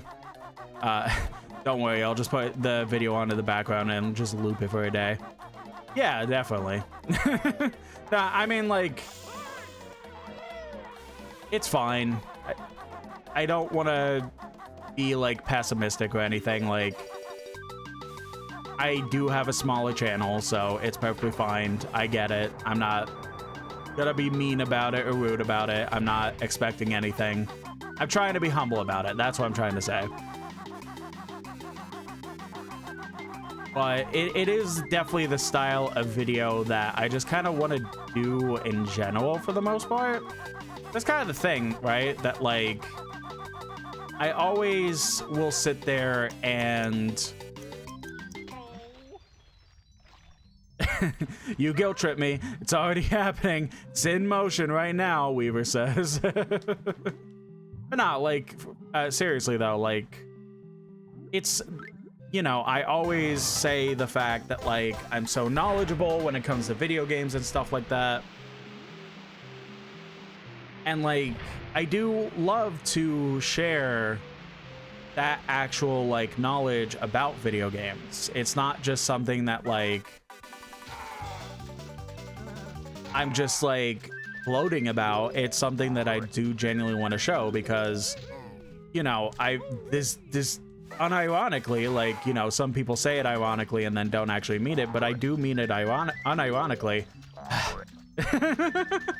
I do mean it unironically that genuinely, gaming genuinely is, like, my life. It is the #1 thing in general that I know the most about over anything else in my life. So it is just very much a thing that I am very, very knowledgeable about. Weaver says we are way too deep in the layers of irony. Yeah. But no, like, it is a subject that I know so much about. I know so much of the history of that I just want to use that knowledge to actually, like, present itself in, at the very least, I don't want to say, you know, put label on myself like fun or anything like that, but at least an interesting video to kind of, like, teach people and stuff like that.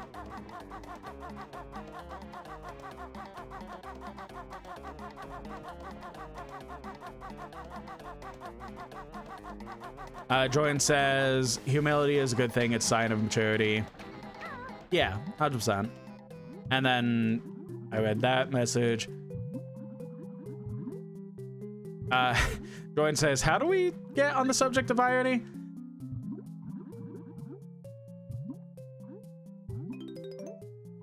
I don't know. I kind of just kept saying irony when I tried to say a specific form of irony, and then it just kept happening. Weaver in the YouTube chat says, I operate on several layers of Snork. Genuine with how ungenuine I am. I totally get that, 100%.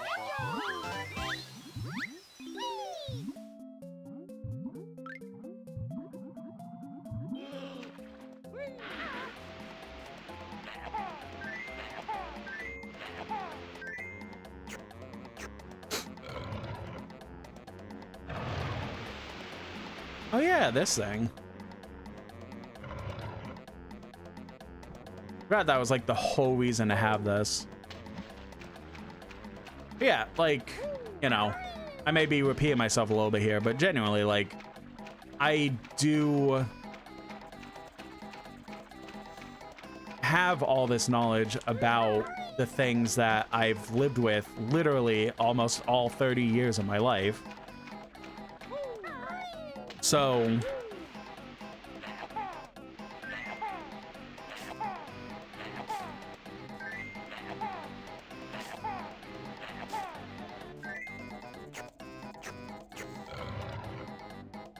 it is something that I want to keep making videos on. There is a series that I want to work on at some point that I'm not going to say the title that I made up for it, because it is still a title that has not been used, shockingly, in the gaming sphere. But a series that I wanted to make about 5 or 6 years ago, I want to say. That time? I guess it was. When did Mighty Number 9 come out? Because it was like 2 years, no, 3 years after that. Anyway, that's beside the point. This is King Sandybutt's tomb. Turn back or face his wrath. Oh, this place sucks where you're trying to get all the notes. You know, I should come back. But, okay. My question beside the point. The overall thing being that, like, I wanted to pretty much go back to games that had a very shit reputation when they came out for one reason or another, and see if they genuinely were as bad as people thought they were, or if, like, the idea that maybe, hey, maybe you were just upset at the moment because of high expectations, but behind this is actually a pretty decent game because of XYZ.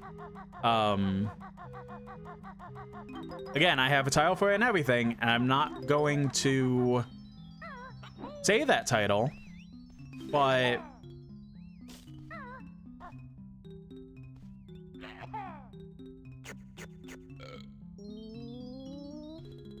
back here first.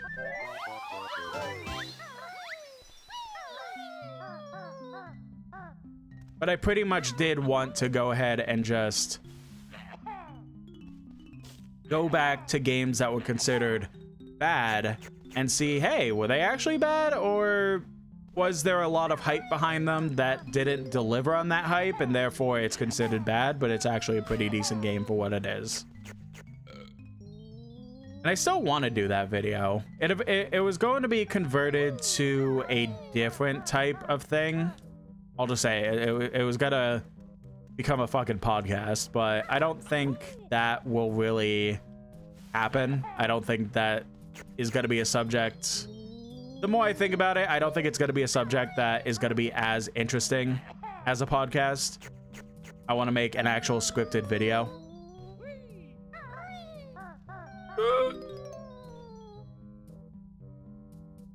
Joy in the YouTube chat says, the place with the mummy, it up there with the water temple for Mockery of Time. Said you wouldn't look at, I mean, I'm not really the person to ask about that because I'll be completely honest, I don't find the water temple that bad, even as a kid. I understand the reputation it has, but after doing it like twice in my life at that point, I figured out how to do it, and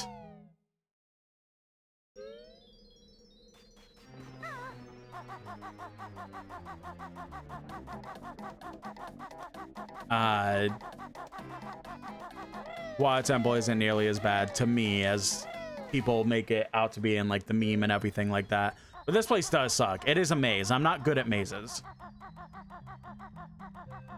And the problem is it's timed, and if you die, that's it. You die.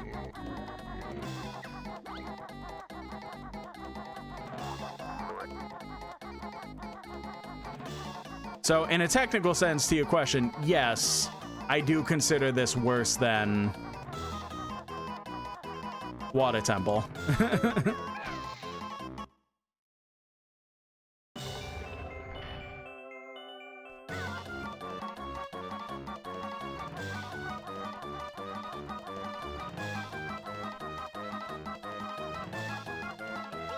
Sure. I think I got it. That. No, the bear survived. He's after the king's ancient relic. Grab that. Ba-dum-ba-dum-bum. And then this will be the last one.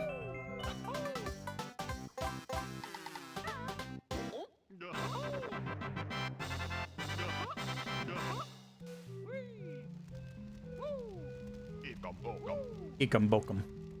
But now the kind of issue is I don't remember where the last 3 notes are. 5 notes. Wasn't in here, was it? Kind of the thing. Yeah, let me reset the timer.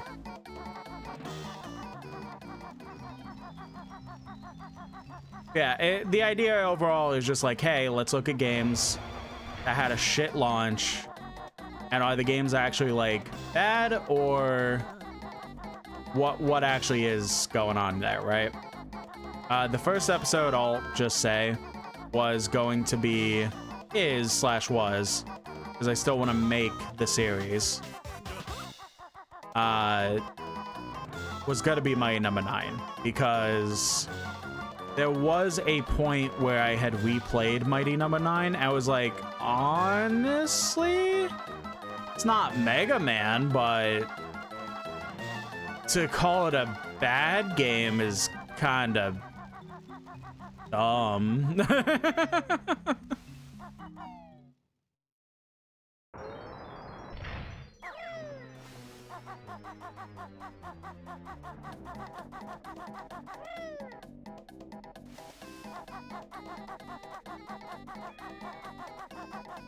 Is it over there, actually?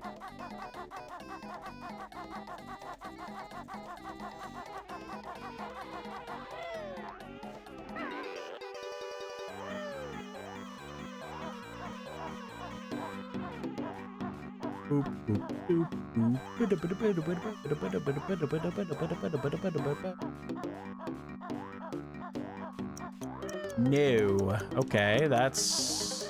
Ooh.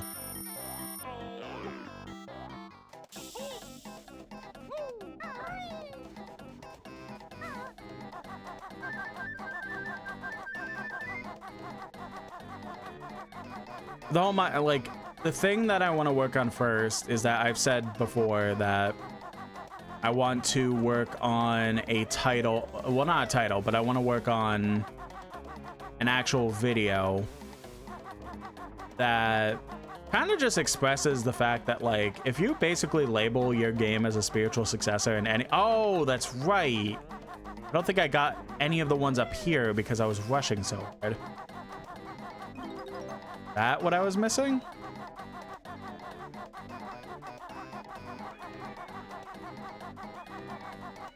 I really hope so.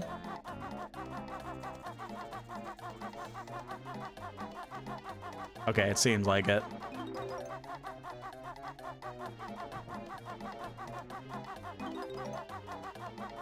Oh, okay, that's even worse, actually.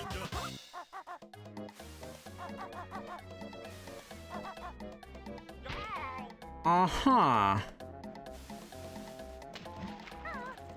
Down here, maybe? Did I miss one?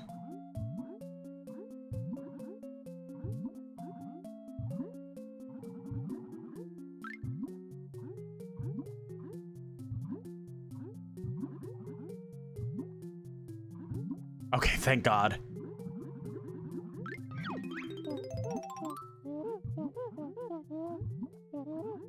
That was scary.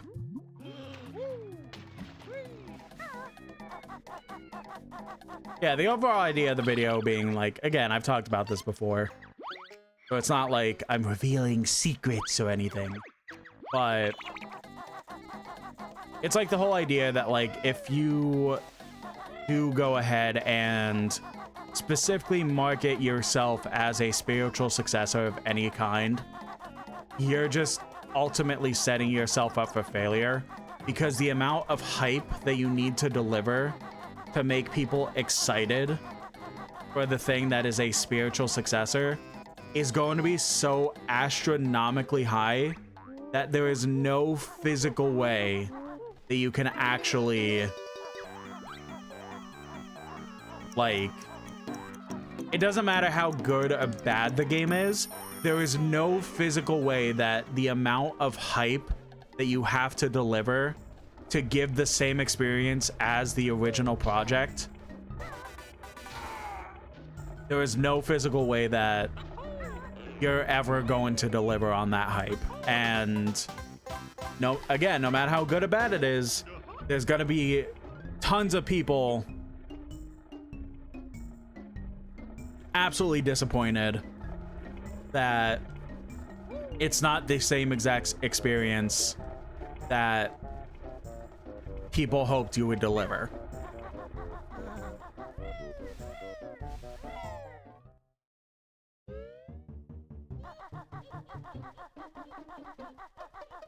Weaver says Callisto Protocol, cough cough. Code Violet, cough cough. Yeah, Callisto Protocol, definitely one of them. You know, it's the new Dead Space because it's being made by the Dead Space people, guys. It's being made by Dead Space. It's gonna be as good as Dead Space, guys. We promise. It's gonna be so good. And then I still want to play Callisto Protocol myself.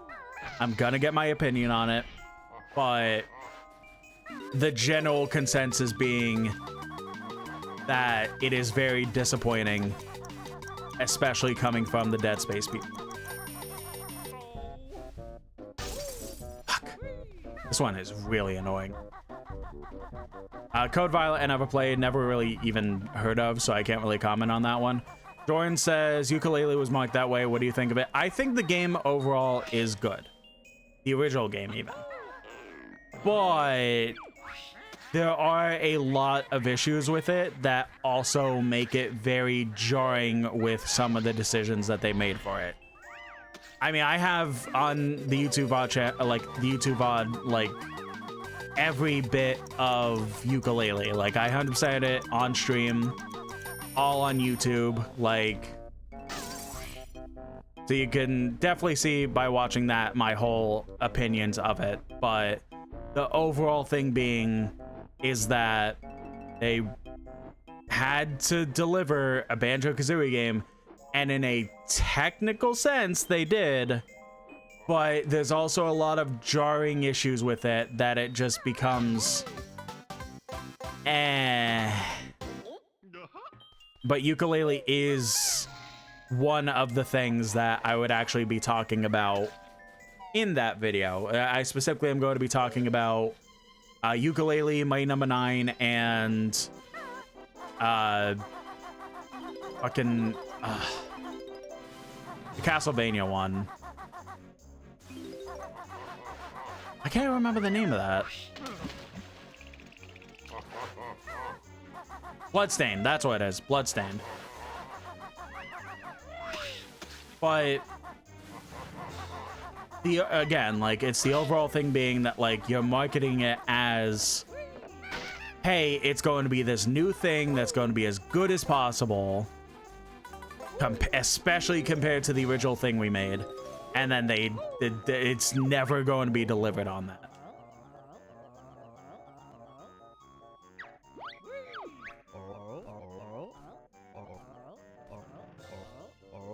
Like, you could genuinely make the genuine godsend of a video game, right? It could genuinely be as if Jesus Christ himself came from the heavens and delivered this game to you, right? It is still, in your mind, not going to be as good as it could have been, because you want it to be as good as it was when you played it when you were younger, or just played it as a teenager, or gave good memories to you. It's not going to be as good because of the personal attachment, but also just when half of your marketing is just, it's going to be very good because it's made by the same people. It fails in so many aspects. It's insane.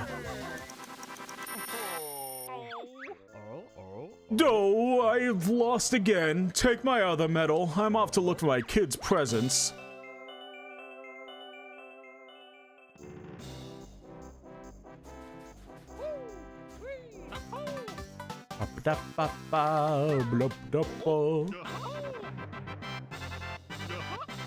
Weaver says, Code Violet was a Dino Crisis successor. People had a problem with how dog shit it was. News before what they didn't want a PC launch due to lewd mods while being hypocrites and having outfits like that. That's right. Yeah, okay. I kind of remember that. I know that there was a recent spiritual successor to Parasite Eve, a like Dreamcast or around that era spiritual success, like horror game, survival horror game, and they were pretty much making it a spiritual successor, but also essentially like it was essentially a new Parasite Eve game. I think it was Parasite Eve. And then the demo came out on Steam and people were just like, oh boy. Maybe this one should go in the docket for a little longer, guys.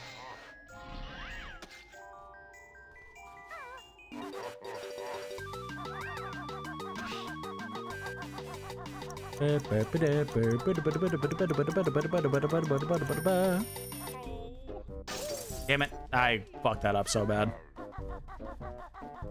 Weaver says they had pre-order bonuses that were pretty much on par with how people online would make lewd outfits, and yeah, it was stupid. Yeah, that does sound dumb. I mean, like, I'm not somebody, like, I'm not saying you are either, but I'm just saying in general, because there is this weird collective about it. I don't care if things are lewd in video games. I could give less of a shit. If it's a fucking game that, like, is going towards the male gaze or whatever the fuck, like, I could care less. I don't have a problem with it. I don't understand why it's becoming such a problem, but like,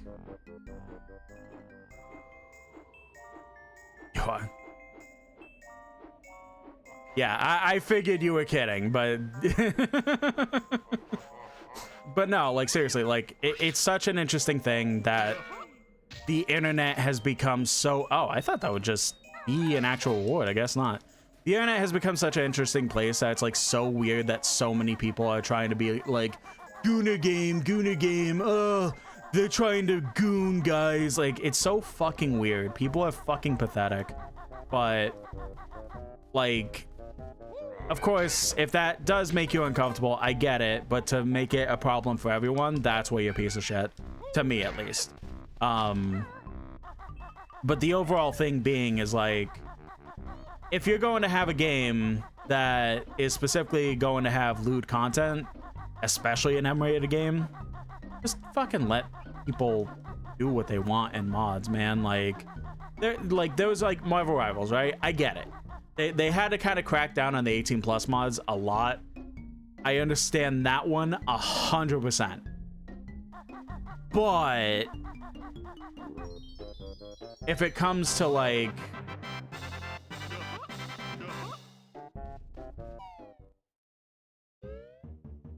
when it comes to, I think I'm going the wrong way, but I'm gonna keep looking. This is like real quick. This is like the part of the game where it's like I kind of remember it, but I'm also starting to really not remember a lot of it. So I may be getting a bit lost more than normal. But no, like, you know, Marvel Rivals, I yeah. Oh God, sorry. Dinner was almost coming up. Marvel Rivals, I 100% completely understand why they had to be like, guys, can we maybe cut it back a little bit? But if it's an M-way, how did I get back? What? Okay, then.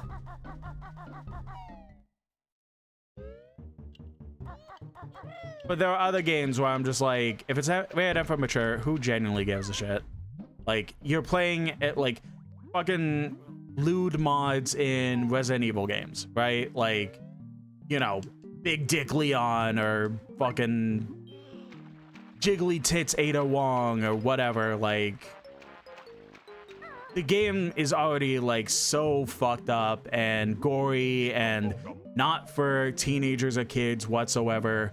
So who genuinely gives a shit if the companies themselves lean into it, but also just like if people make mods for it? Who cares? I feel like I've strayed off a little bit on what I was saying, but like, it's just such an interesting thing, like timeline we're in right now, that like people try to make it such a big deal when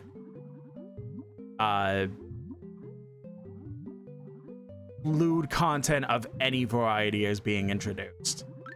And like, then to be hypocritical where it's like, hey, we're not going to give this specific thing to specific people because we don't lewd content, but we're gonna make the lewd content because fuck you. That's just fucking weird too. Like, there's no like middle ground to it. It's just fucking weird to try and gatekeep that. Joyan says, I try to avoid lewd content, no stickler, but don't judge either. Yeah, I mean, like, that's, if it's not your thing, it's not your thing. That's perfectly fine. Like, if it's not your thing and you don't actively want to seek it out, that's a-okay. But at the same time, if you're one of those people that, like, I don't want to consume it, I don't want to look at it, but I'm also going to make sure that you can't consume it or you can't, like, look at it and enjoy it and stuff like that, it just becomes like, should you even be on the internet by that point? Because who the fuck are you to try and do stuff like that?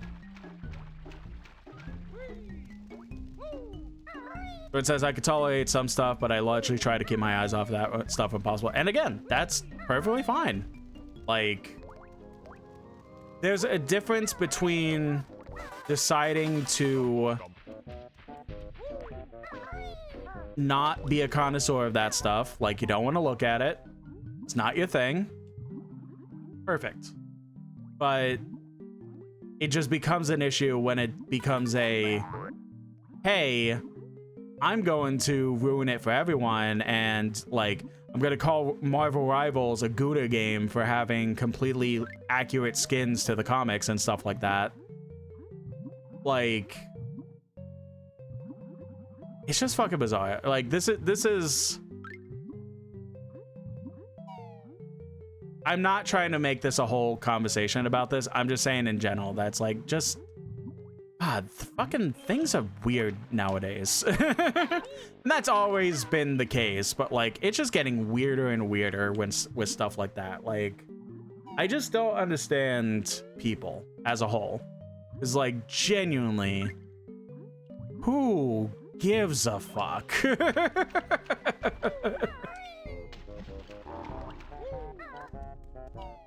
Like, I'll see, like, you know, I'll see thirst traps on TikTok, or even like, they're not even thirst traps, they just happen to have a hot woman.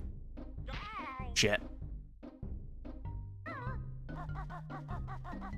And like people will be like, someone's daughter, by the way, or like some other like ignorant bullshit. I'm just like, why do you care so much? And also, do you genuinely care, or are you just being an asshole to get attention, but also commenting so that you could get more of that content onto your feed because of the algorithm? Like, I just don't get it. People are just so fucking weird.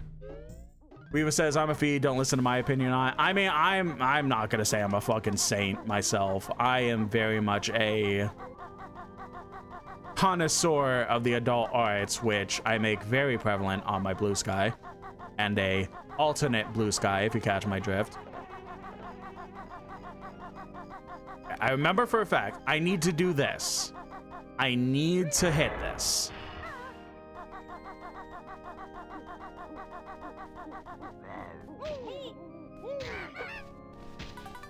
Because we can't get in this until we get the transformation from the world. It's pretty much like the, oh. Why do I talk all the time? It's really hard to make these rhyme. I think that was like a rhyme they made by the end of it. It was just like, oh my god, this is so hard. Which is exactly why they cut the rhymes out from Banjo Kazooie.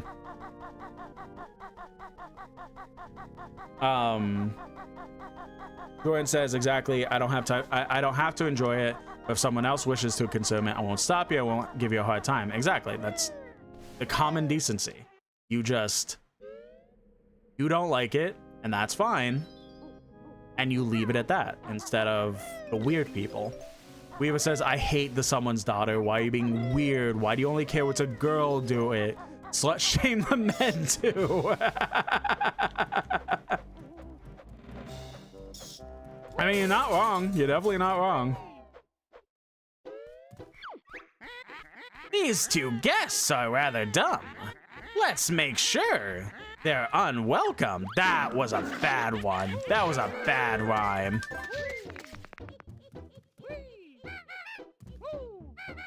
Oh, okay. Jesus. Ah!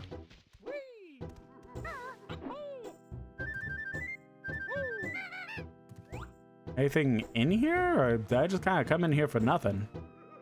Seems the latter. Interesting.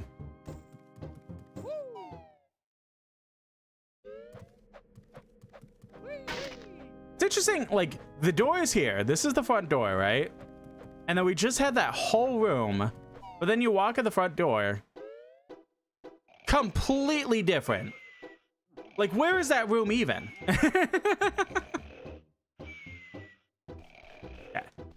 So the gimmick to this room is that, oh, we need to go back in from the back. That's right.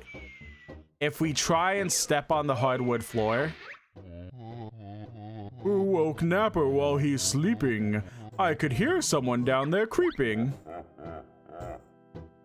So now he's just woken up, and he will only fall back asleep when you leave the room and come back. So we specifically need to go through the fireplace so that we could land on the soft things, so that we could sneak up to him.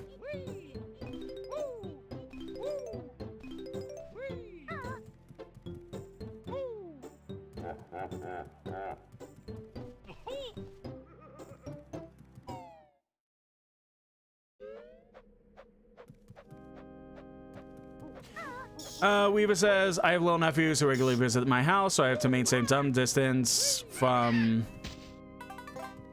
such content. No saying either. I do watch violent stuff and the like. It's just very, I mean, yeah, it's a complex subject overall, but it's like, it's just common decency is what it comes down to. Like, instead of just being an asshole about it, just leave people alone. Like, the COVID, like, this is gonna get deep, but COVID has really just fucked everything up. Like, there's just so many instances of people who only got on the internet because of COVID, but wouldn't have had been on it or been on it as early of an age.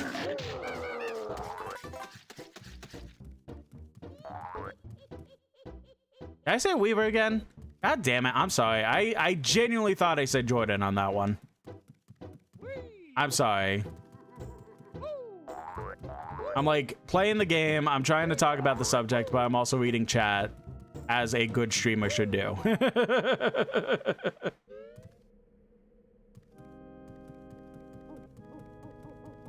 I genuinely thought that I said Jordan on that one.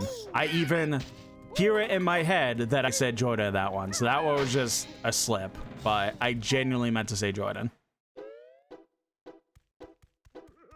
This one's another one that is stop and swap. You could break some of these barrels.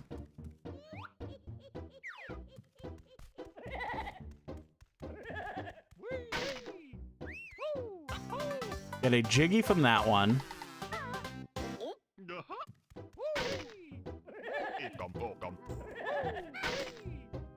Can I just get rid of you? I can. Good.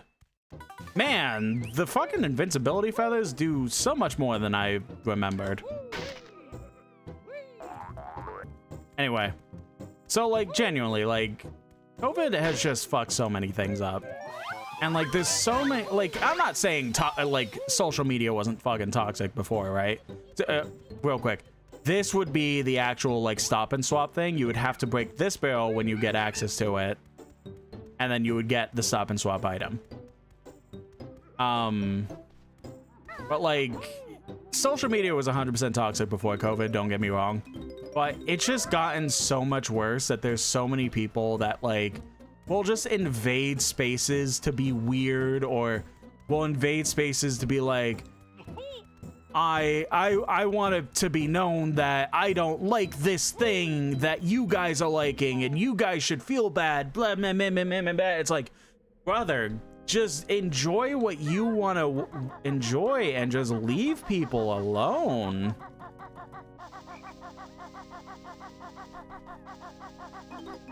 Like, the internet is just such a weird fucking place after COVID. Like, and like, I'm not saying like COVID ever went away. It's still a fucking issue, but it's just, like, there was just during the peak, quote unquote, of the pandemic. And it's just like, man, it just spawned so many fucking...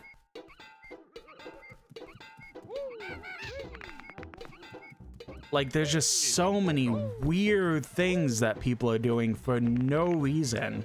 And like, part of it genuinely does feel like attention seeking, but I don't even fully think it's that. I think they just genuinely feel like they have to make a difference of some kind. This was another stop and swap item for some reason, now that I'm remembering it. For some reason there was two in this world.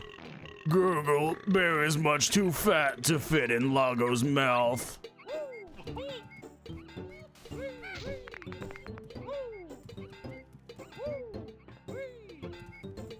Like, I don't know, like, you know, there's so many like fandoms that like are just getting these weird fucking people that just don't know the idea of just letting people enjoy things.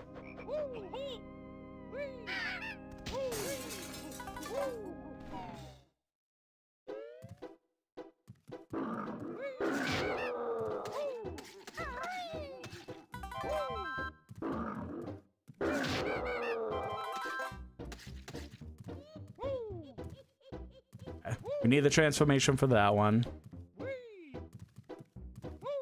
Yeah, I think I've said enough on it, but basically just like, don't be an asshole. Just fucking let people enjoy things.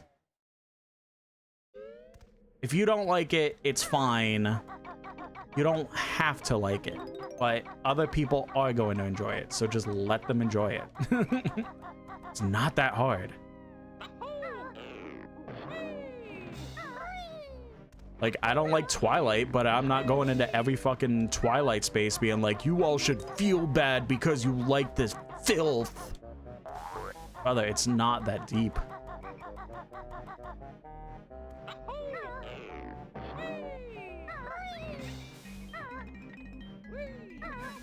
Shit. So instead, it's just me and mug of hot tea. Where we're, I'm pretty much like done with the subject, but I just pretty much was just saying like, you know, what I was saying, COVID fucked everything up for a lot of reasons for a lot of people. And like, just don't be an asshole. Just fucking let people enjoy things.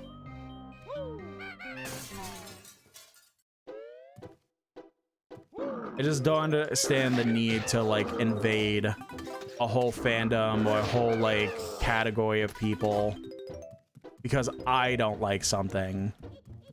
To make it known I don't like something. And then throw a hissy fit when either people are like, okay, fuck you, or like just completely ignore me.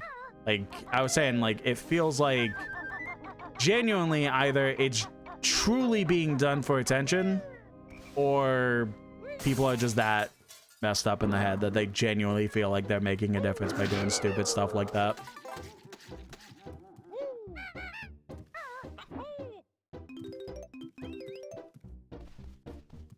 Hello, Ghost. Goodbye, Ghost.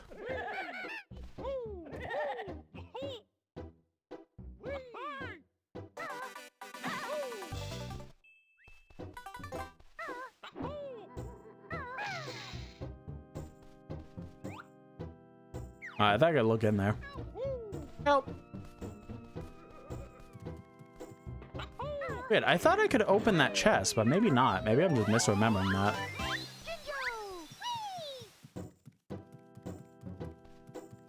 Now, getting back to the video game that we're playing, this is another one of my favorite. Like,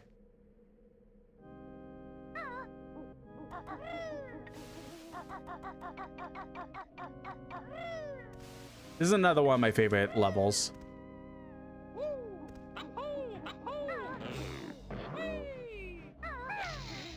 I like the spooky Halloween vibes and stuff like that. There's so many like clever ways to do things.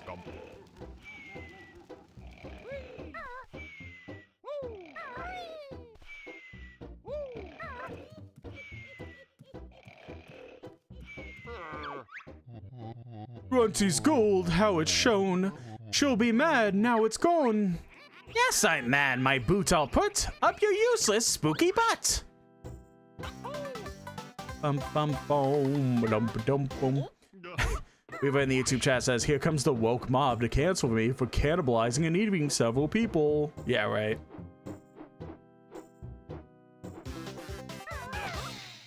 Jordan says, "Ghosts are one of my favorite kinds of creatures." Yeah, I agree with that. I love ghosts. They're all very cool. It's a very cool premise for the most part.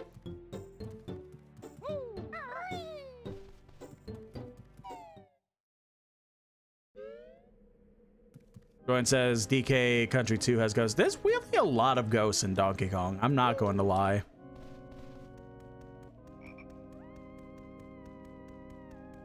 Yay, my favorite part about this world that I actually hate is going through each level, each specific maze part to get all of the notes that I need. Good thing I remember that this exists so that I could just do this without worrying about the ghost going through the hedge and just killing me. But like outside of this part, this world is fun. I genuinely do like it a lot.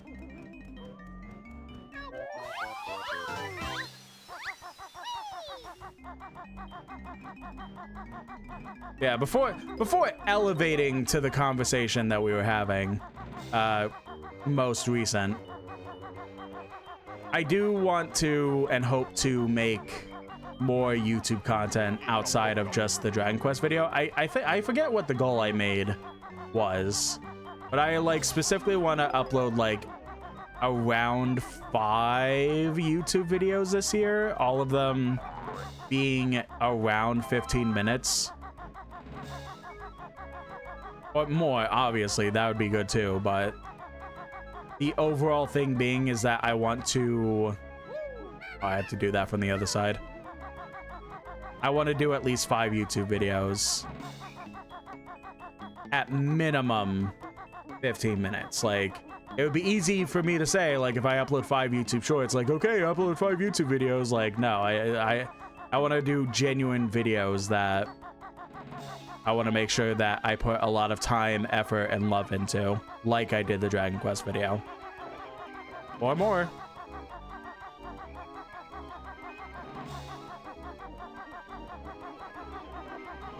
Did I do everything in this maze? I think I did.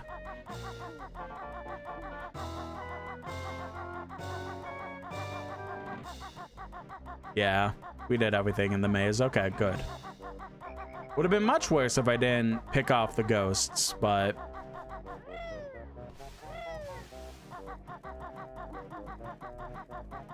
I think I did everything right now with the haunted house and the cellar, so let's start going out. Is that the last Jinjo?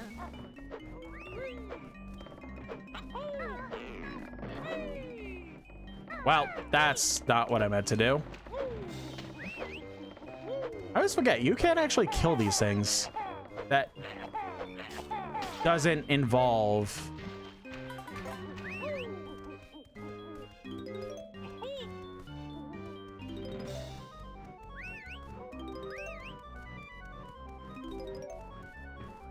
Oh yeah, I actually had to do that.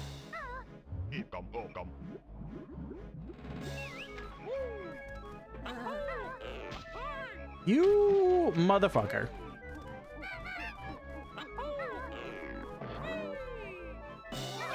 That was the last Jinjo. Wow, that was quick. Well, it was going by faster than I thought. Crazy that we got all 5 Jinjos and it's only the 3rd Jiggy in the whole world so far.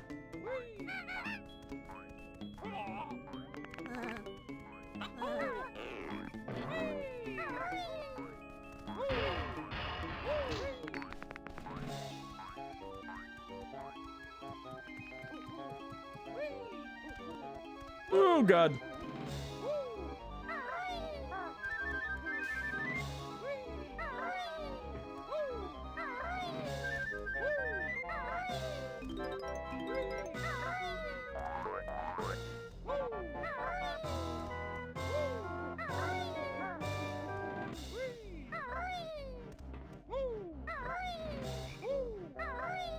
Maybe I do as one of the videos. I think I want to do the whole, like, the video topic about spiritual successors and how they're always going to be not well received. But I also want to go ahead and do the other idea that I talked about, that seeing if games are nearly as bad as people want to make them out to be, or if they're actually good and just were overhyped. I think I'll start that series this year, maybe.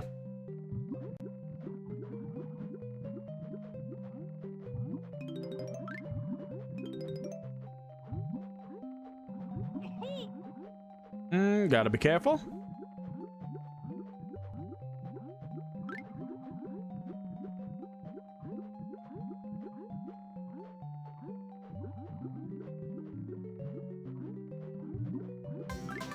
Maybe I'll start that series this year. I don't know. I have some other ideas, but I also have to kind of think of ideas for YouTube videos in general, so I don't know. I'm kind of like brainstorming. It's like I only really have like 2 other ideas that would be over 15 minutes at the moment, at least. Yep. All right. I'm coming back with the transformation.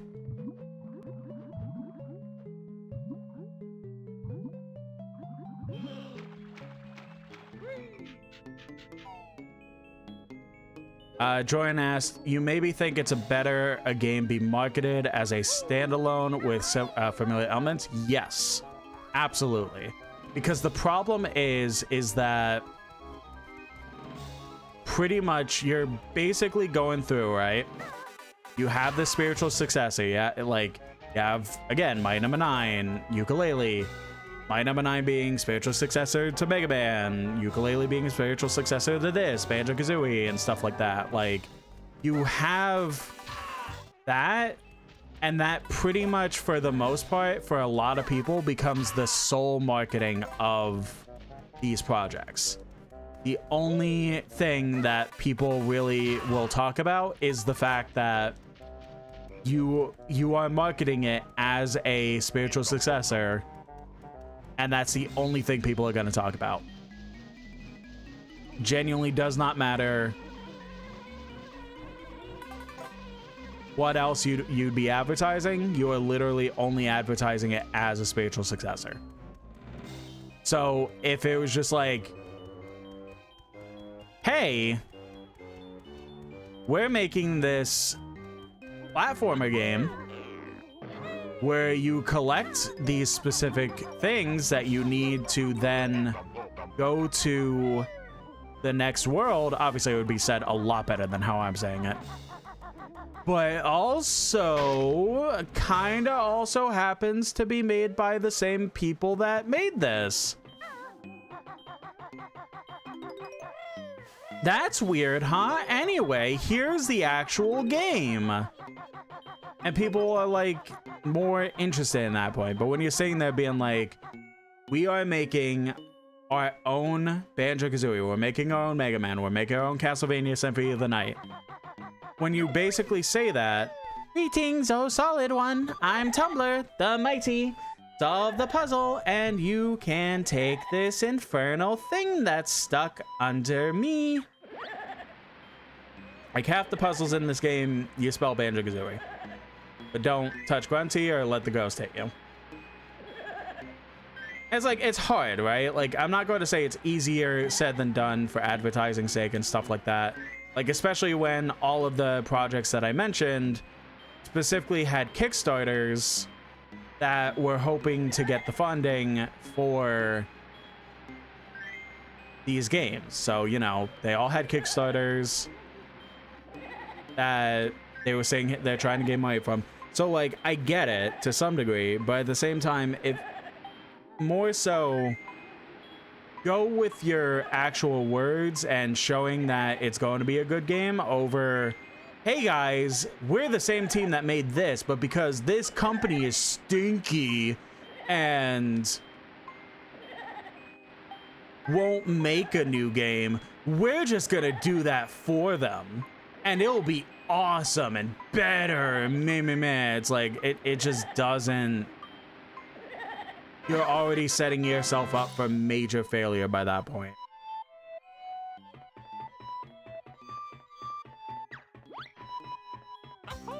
He just fucking died. He just deuces.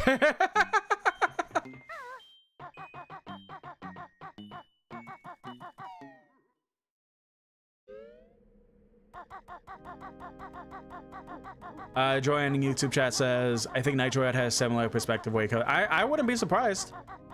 Like, it just becomes the whole thing being like,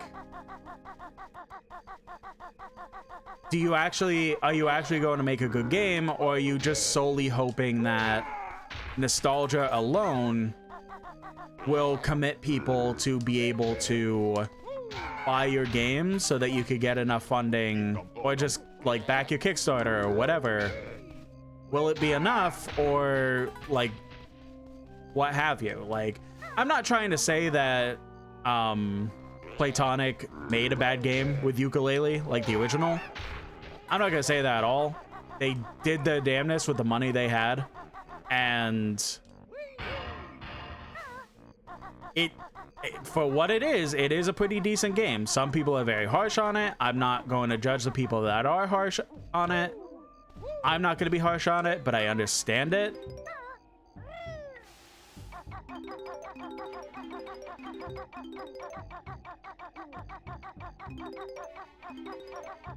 But I do understand where people come from. That's like, hey, I got told that this is going to be a Banjo Kazooie game. What the fuck is this? This is not a Banjo Kazooie game. Like, there's just so many things that's like,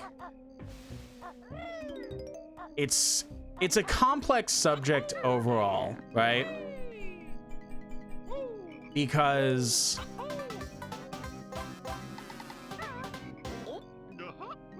again, it's just like there's so many actual like things with it that's like, man. I was saying one thing. Platonic definitely didn't want to make a bad game, and I don't think they made a bad game, but to a lot of people, they did make a bad game. Jordan said it is subjective. Yes, it is subjective. Some people like are very much the game did not deliver at all on anything it promised, they feel like, and therefore the game sucks. I think it delivered on a lot of what they promised. It just didn't come out as good as they hoped or everyone else hoped. But just like anything is subjective. Liking stuff is subjective. One person could call the original Yooka-Laylee their favorite game of all time, while some people would say it's the absolute worst game they ever played. Like, it all is subjective. That's the most important thing to kind of realize.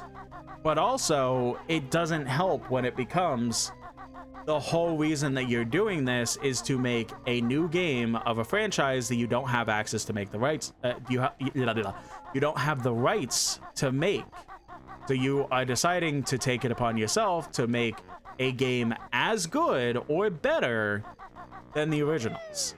And to a lot of people with a lot of the spiritual successes that come out nowadays, again, we talked about Calypso Protocol, Might Number 9, Bloodstain, Yooka-Laylee, etc., etc., etc. Even if they are technically considered actual profit and actual like in a technical sense successes, the overall reputation for them might not be that good because of the fact that you were promised. It's not even a, well, we may have said it, but we didn't mean it. They absolutely promised to make a game that is almost verbatim like the original game, but as good or better. And they just don't deliver on that. Now I'm gonna shut up for a second because this thing is always funny to me.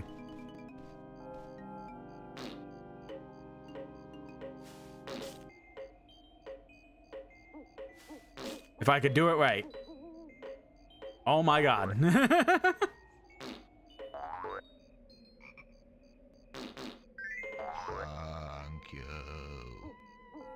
So that is specifically a voice clip of Grant Kirkhope, the composer of this game, of the music, saying, "Thank you." But it's always a funny story to kind of think about with these, is that to some people, it might be sounding like the plant is saying, "Fuck you." And very much Nintendo thought that when Rare was making this game. So they would just hear the plant and it go, "Thank you," and then they 100% think that pot just said "fuck you." It said a explicit term. Can you please change it to not be an explicit term?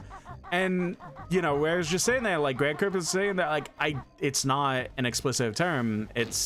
They're saying thank you. Like, we promise we do not hear that. Please change it.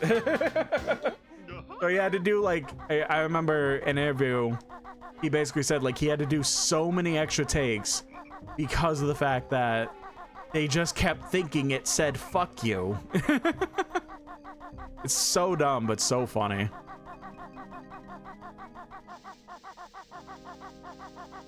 I think it was over here. No.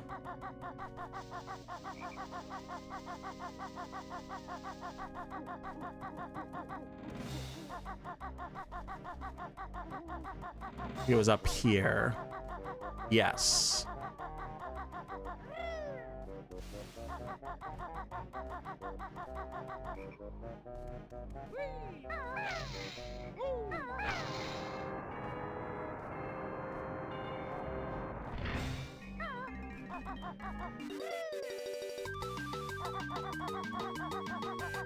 Ba, ba, ba, ba, ba, da, ba.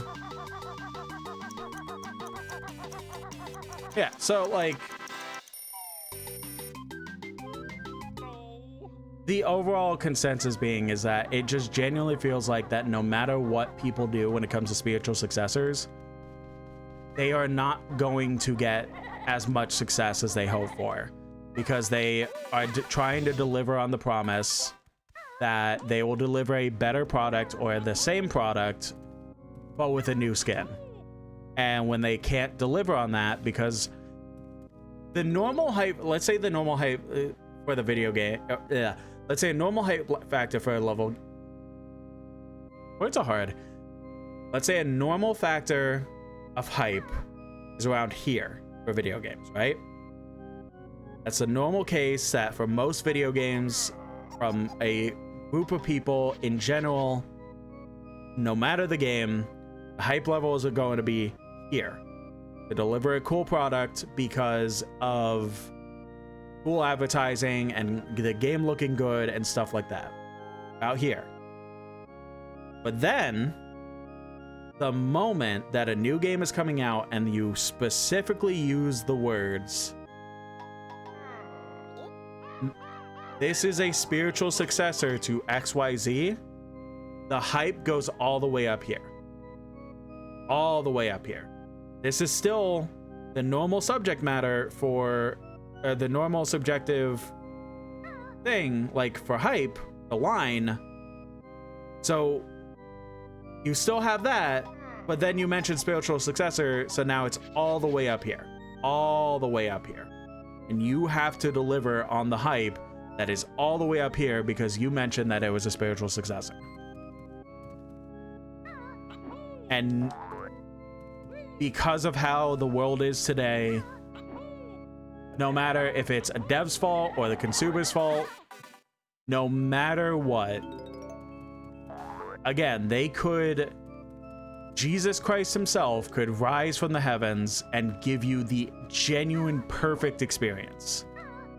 It's still going to be, because people don't view it the actual same or better than the original thing, it's still going to be a flop because the overall perception is that people aren't making the games from nostalgia's sake, that, or not, even if it's not nostalgia's sake, just in general, they're not making as good of quality as they did in like 1996 or 2001 or 2003. Like, there is just a feeling of not delivering on that, and therefore it can't succeed as much as if it was just marketed as a normal game.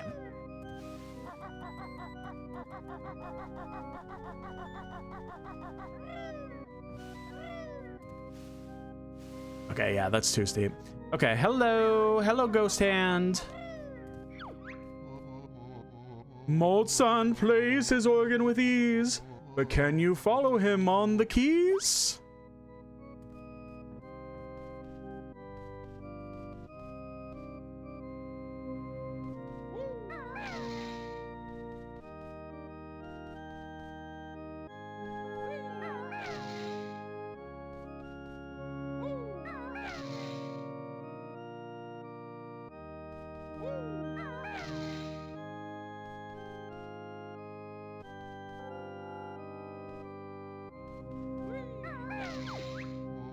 Not bad, Bear, but now watch me copy this tune, and amazed I'll be.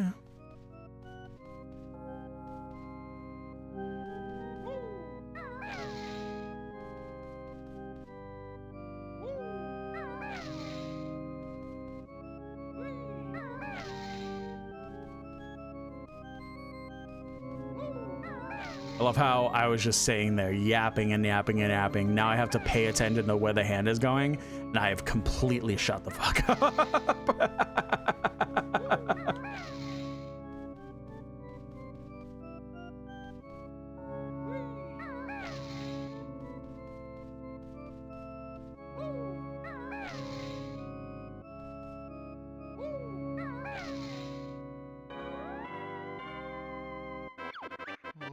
Your music skills are mighty fine, so take this golden piece of mine. Oh, okay, good.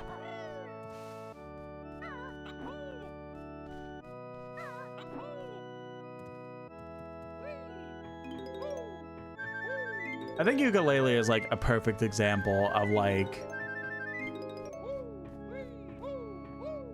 if these actual dev studios had as much time as possible and as much budget as possible, they could make something amazing that may even tier the original slash that, what is that? That's just fire, okay. The original slash like whatever, right? Because ukulele is an interesting story because the original game came out, you either like it or hate it. It's very much in between in that regard, right? Oh no, up here. Like what the fuck is the point of having the flight pen? That's right, up here.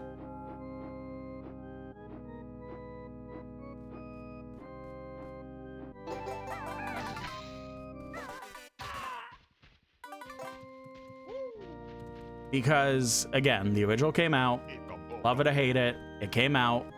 They still were able to make a shit ton of money from it. More than their Kickstarter gave, right?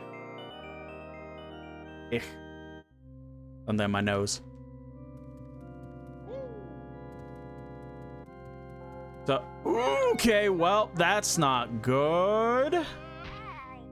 Oh. Okay, shit, that's fair. I thought that would do so much more damage.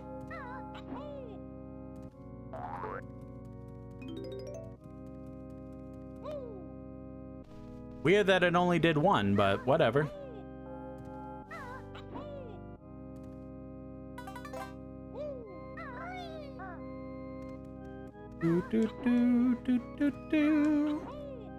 Okay.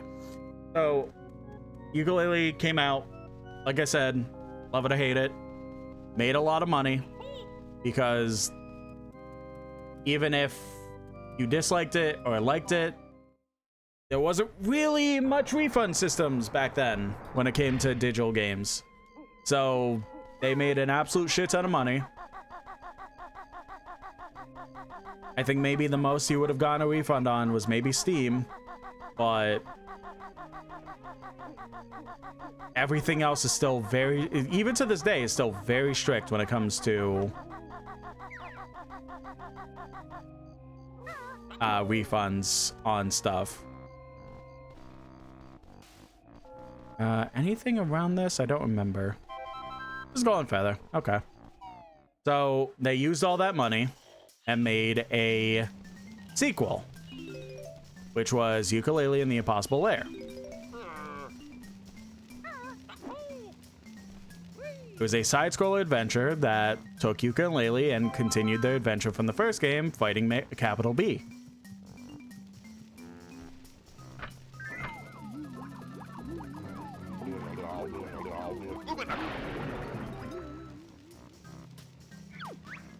Ah, Mumbo proud of pumpkin spell. Make good soup.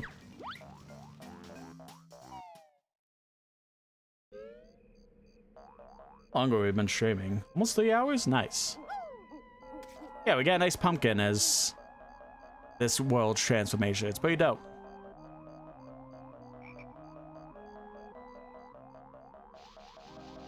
Now, I do gotta go ahead and go around remembering how to actually get up the house. You go in here, there is notes, but there's also a Jiggy in here, but you have to get on the second floor, and I have to remember how to do that.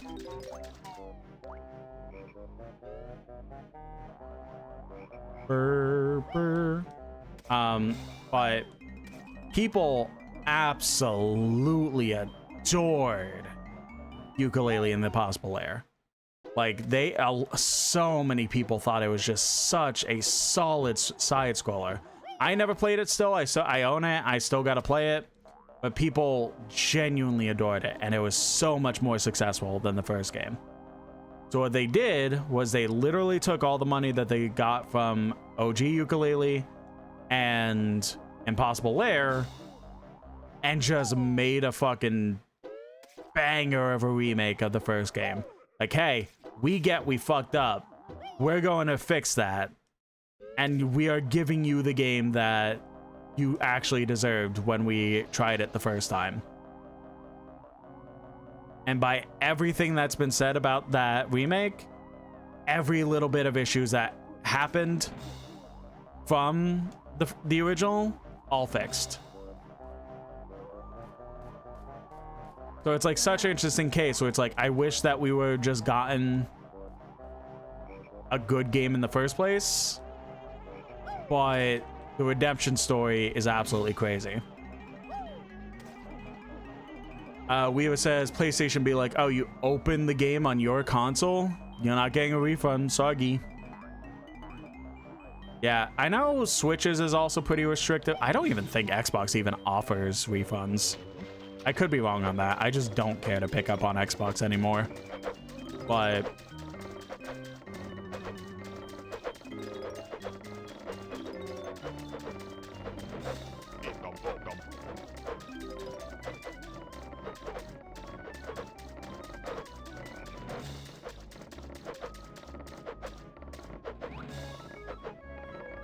did we get all the notes? Looks like we did. All right.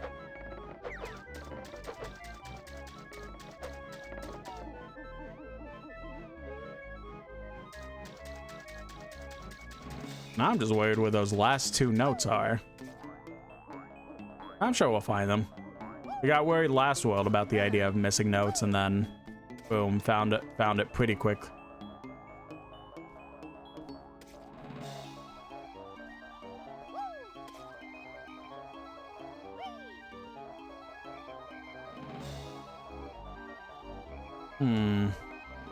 Oh, I remember.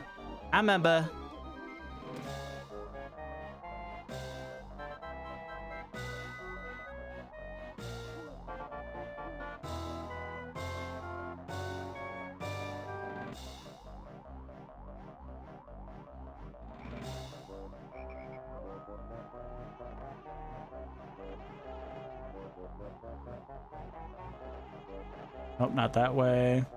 Have to go through over here.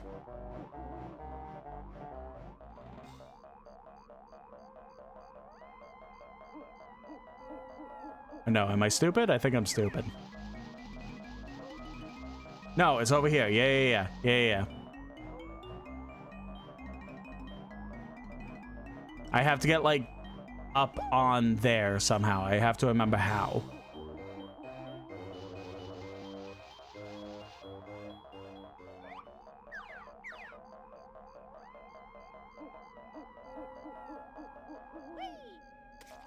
But it's like I could get up here somehow, traverse the maze above the hedge, and then I can jump to where I need to go. I'm pretty sure that's the case. Unless I'm completely misremembering that. That very, very much sounds familiar. Oh wait, when then?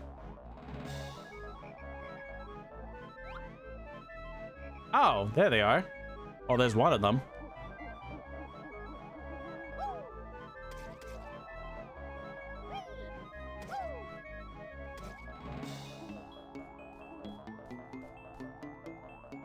I am feeling stupid.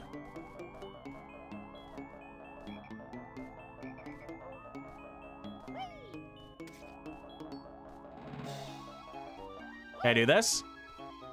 Technically. Problem is, I don't know if that'll actually lead to anywhere or if I have to be doing it a different way. Well, I could just do this. Aha!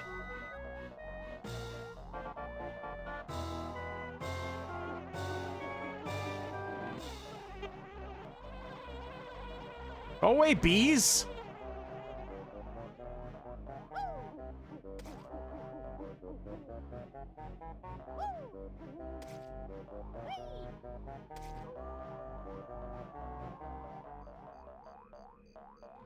Aha!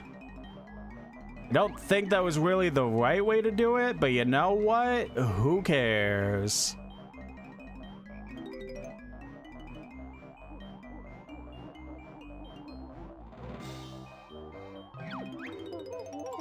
And we got knocked down there. Get that. Now we have to go back up.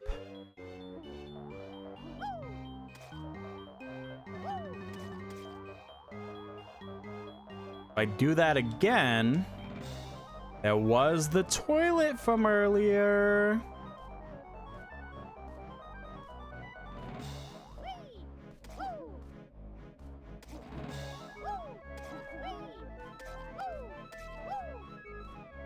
Damn it.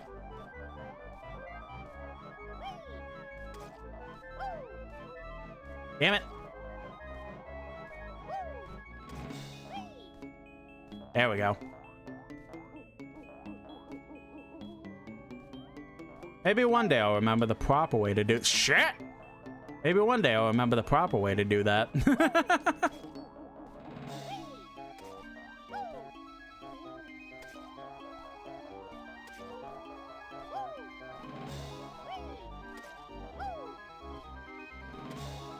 Brother, come on. I did it like so easily. There we go. Let's not fuck it up. There we go.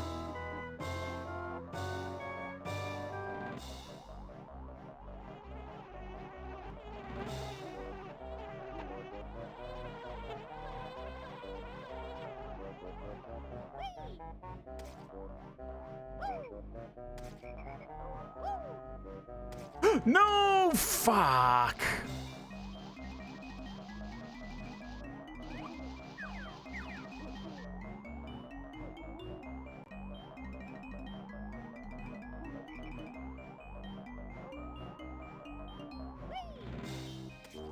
I don't remember. I really don't remember how to properly do that. And there's no way the way I'm doing it is like the proper way.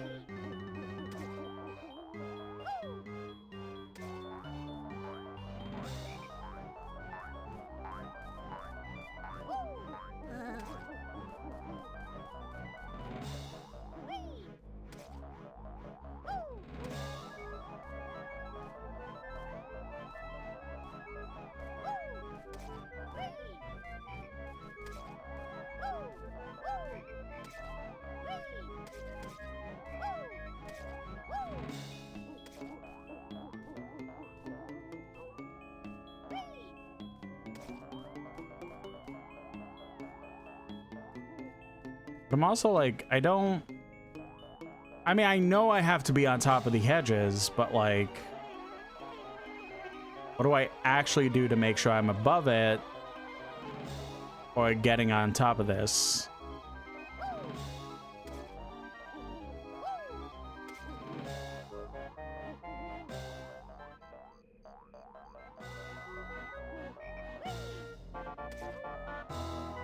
Just have to go to a toilet, man.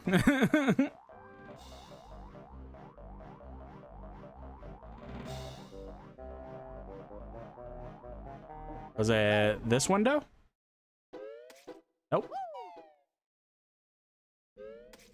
And it must be the one on the other side.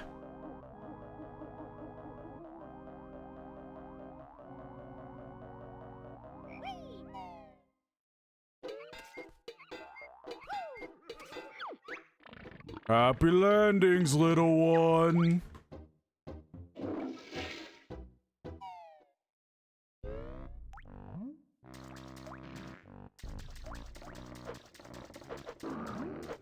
Gross.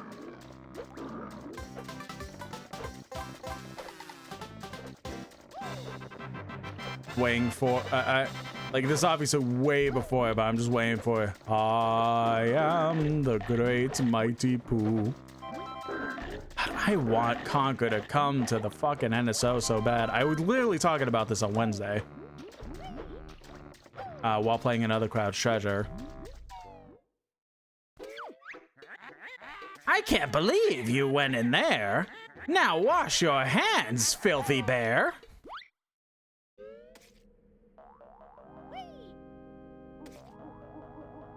Okay, so now we actually have to dip out.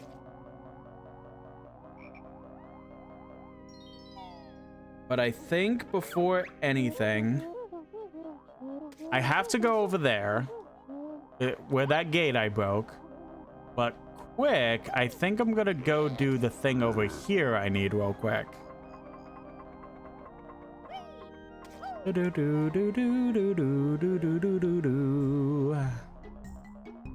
I could only get through this pipe over here with some careful maneuvers.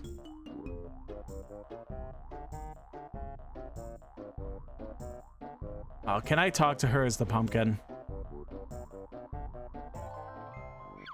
Okay, I can. Revolting Gruntilda's bedroom has dirty undies hanging from the ceiling. She also has a veruca plant growing in a pot beside her bed. Filthy old bag. What's a veruca plant?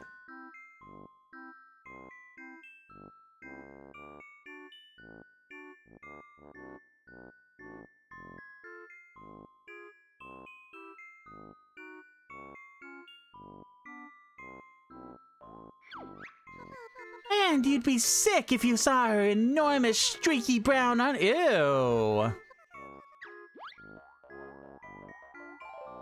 They really want Grunty to be fucking gross, which I guess fair, but still. Jesus. Hey, Cheeto. Cheeto, Bear, and Bird have found once more another spell they get. If one more page I see you turn, that Grunty shall Cheeto burn. Nasty witches, so code I shall tell, and to red feathers on Sandcastle floor and Treasure Trove Cove. I don't like stairs much in my lair. They always make me gasp for air. Alright, that was it. Alright, so I wanted to do that first.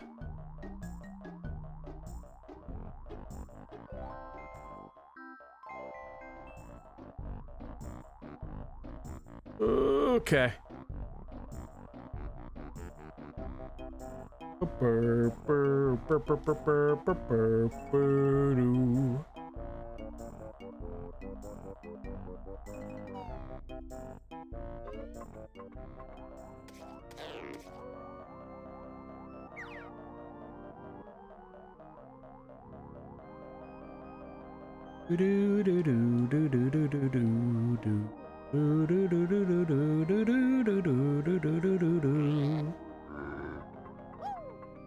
Yeah, so we have to, so again, if I didn't break this gate, would have came out, oh man, go all the way back in, change back to Banjo Kazooie, knocked out the gate, go all the way back in, change back into the pumpkin, then come back out. So I save myself so much time.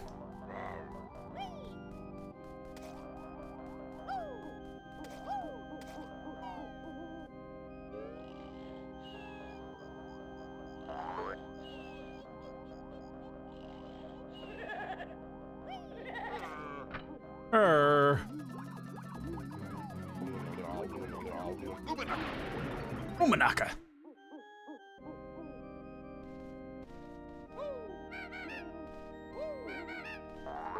Man, I know I break this, but I didn't remember if I had to break the other things. Really? Then pop. Had to do this to get access to the next world. Alright, Mumbo, make me a pumpkin.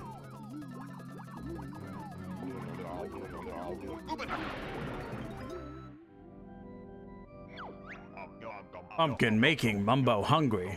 Me get pot ready.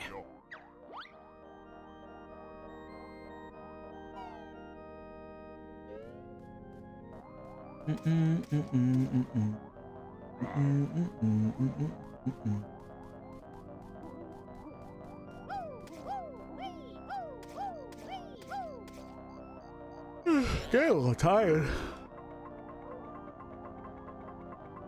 To be honest, I didn't get the most sleep last night. But it was very much my fault that that happened.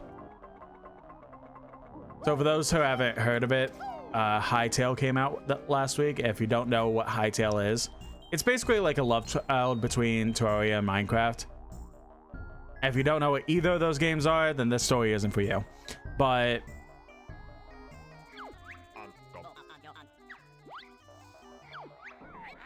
my filthy bed gives me a rash. I never wash. I save my cash. ugh.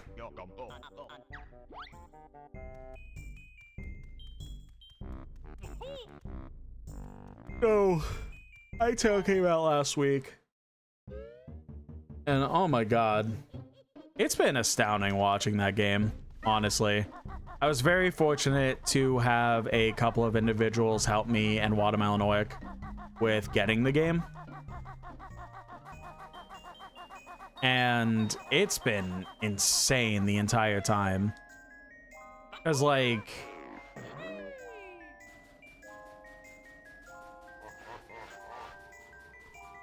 it's the fact that, like, they gave so many modders. Well, like, before I even talk about the modding scene. Okay, well, that's awesome. Before I even talk about the modding scene, like, the actual game has, like, so much in it. It's, like, an early access, too. It's not like, oh, well, this is our 1.0, get used to it kind of deal. Like, it's very honestly in early access, and they very much acknowledge that there's got to be a lot of issues. And there are, don't get me wrong.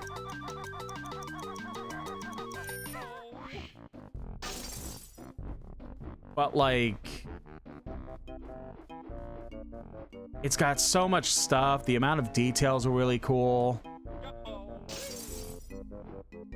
The enemy variety is cool. And, like, they've already had, like, 2 big updates and a pre-release update that's available in under a week, or like over a week. Like,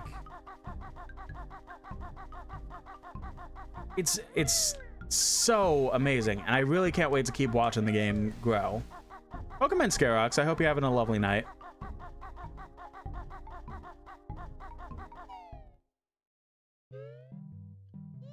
Yeah, it's phenomenal to sit here and watch how Hytale is growing. Like, it's a game that I knew was gonna be good. It's just, so the whole thing being with Hytale was that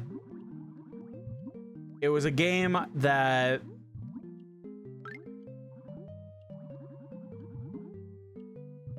Scarrick says, I own it, but haven't touched it yet. It's so worth it. I promise. If you enjoy Minecraft, you're gonna love Hytale. Hell, maybe if you maybe if you don't enjoy Minecraft, you might still love Hytale. But the game's development cycle was basically like, the game started development because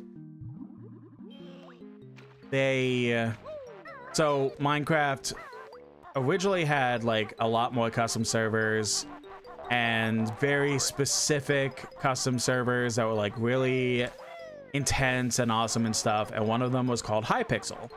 And then one day randomly Mojang released a statement basically saying like, hey, by the way, if you're trying to make a profit on servers while playing Minecraft, like, well, servers about Minecraft, you're gonna start getting in trouble for that. You can't make profit off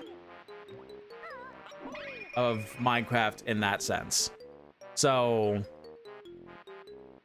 Hypixel was doing their thing and then got hit with that, and then it basically was very much becoming a, we cannot sustain this game because, dear God, it's well, we can't sustain the server because it takes so much, and owning a server in general can be very costly and stuff like that. So it was just becoming this whole thing, right?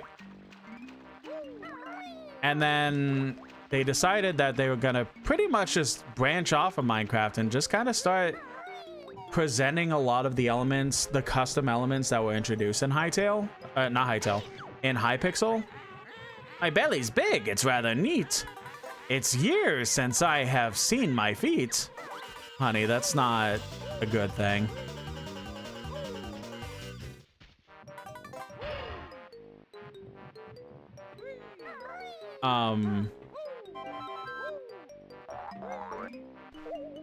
So they had so many custom things in Hypixel. I was like, oh my god, this is astounding. For a Minecraft server of all things. So they decided to take a lot of those custom things. It was like, hey, well, you know what? We're just gonna go ahead and make our own video game now. Like, we're just gonna go ahead and take all of these. And obviously there's some inspiration from Minecraft, but the overall thing being,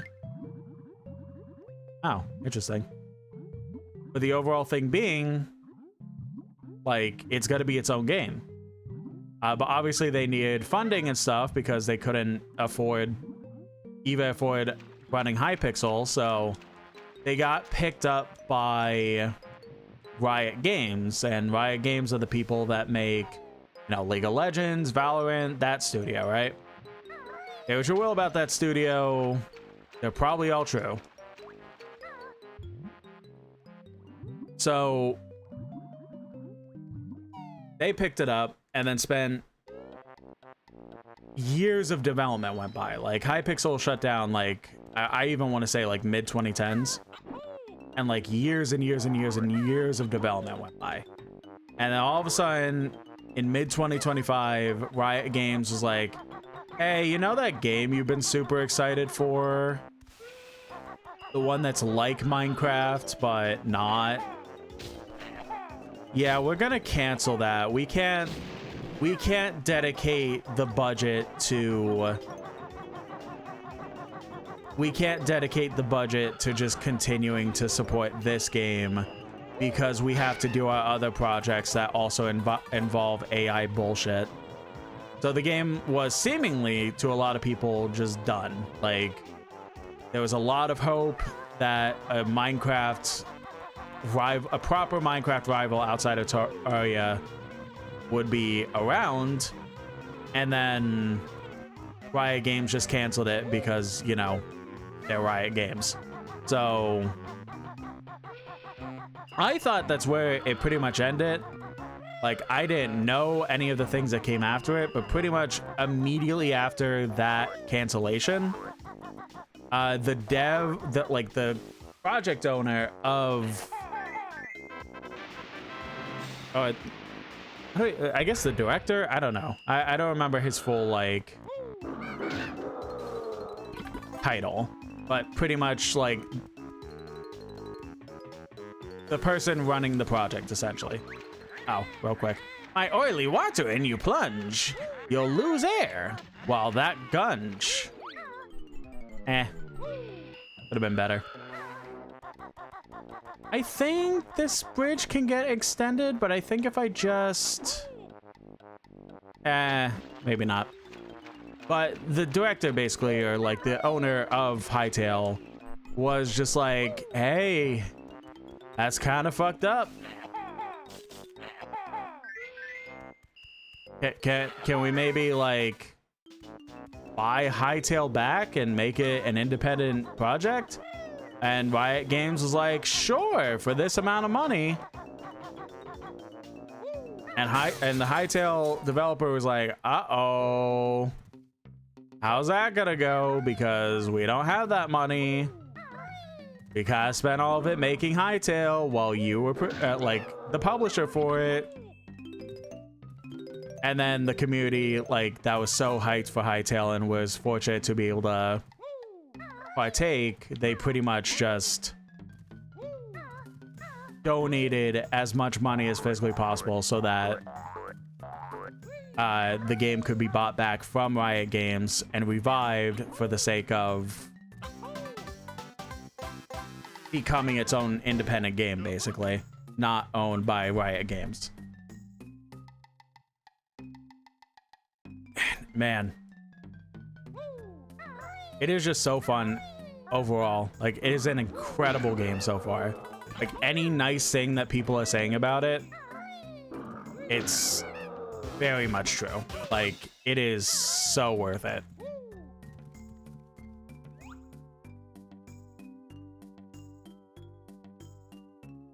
Anything else? Maybe not.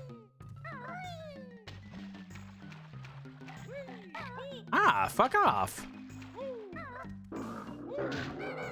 But also the modding scene for the game is just like incredible. It's like when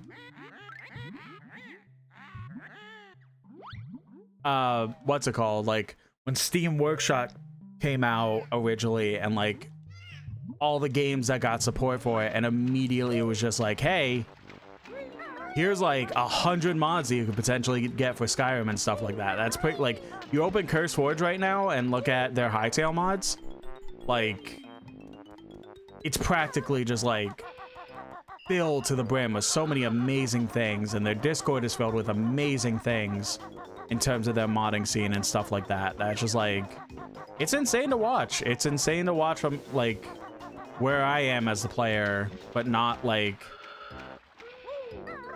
a modder. I don't know how to word that. I mod games, but I don't like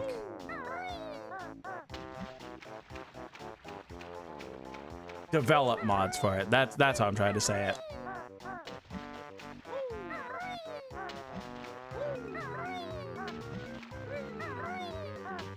So it's just been like super awesome to watch as a whole.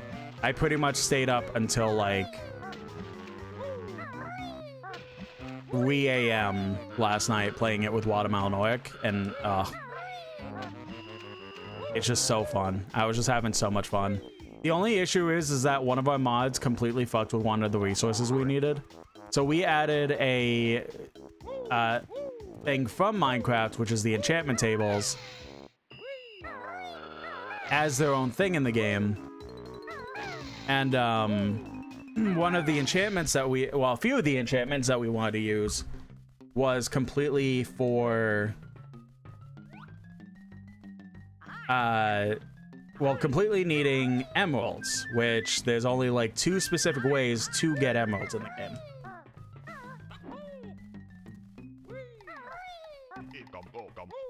At least right now. And so we ran out of emeralds and we're just sitting there like, man,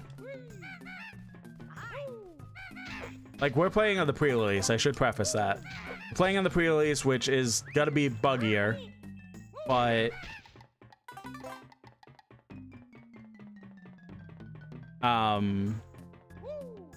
has all the like the new features coming out in the next big update and stuff like that. So there you are. I'll get to talking about Banjo Kazooie again in a second, but I just want to like gush about Hightail for a minute. I think that's all that was in here, really? Game's it. So we need emeralds, and we're just like, all right, let's do what we can to get emeralds. And we sat there looking and looking, and the guys that normally drop it weren't dropping it. So we just kept going.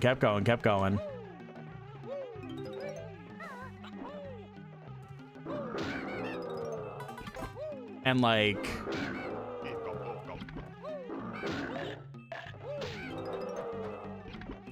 did not find a single emerald all night. It got to the point where Watermelon Oik had to just spawn a emerald on his own to do the one thing that we've been spending hours to try and do, really. And then this morning, a update for the, I shouldn't have broken that, but I think I'm done in here. They released an update for the pre-release. I was like, oh, okay. And then I checked out. I was like, oh, okay, bet. I'm getting emeralds again. Awesome. So I messaged Watermelon Oik being like, hey, it might have been just an update thing, because I was able to get emeralds, and pretty easily too. And he's like, oh, okay, sure. It's either, I was like, it's either, you know, there's a mod that was breaking it, or it was just borked in yesterday's update. And it was like, oh, yeah, all right. I mean, not really much of anything that should be affecting that, so that'd be good. And then he popped in with the exact same mods that we played at last night. He was like, oh, never mind. I guess this one mod that adds pets to the game was completely breaking everything. So just kidding.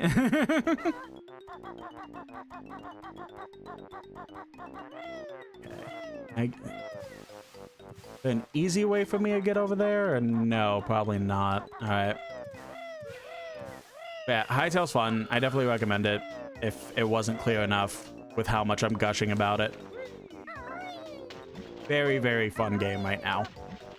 Hopefully it stays that way the more updates that come out, which, I mean, again, it's only been like a week, and the updates have been like so plentiful already.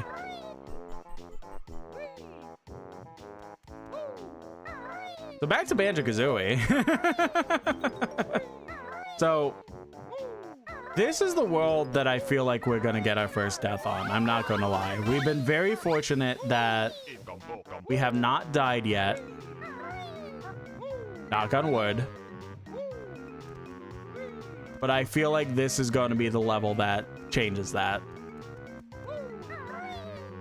Because this is the world that's like probably... Well, I don't want to say the most convoluted. Definitely the second most convoluted compared to the world that's after this, which is the final world. Which, it does look like we're going to beat Banjo Kazooie tonight. It just might take a bit longer than I anticipated.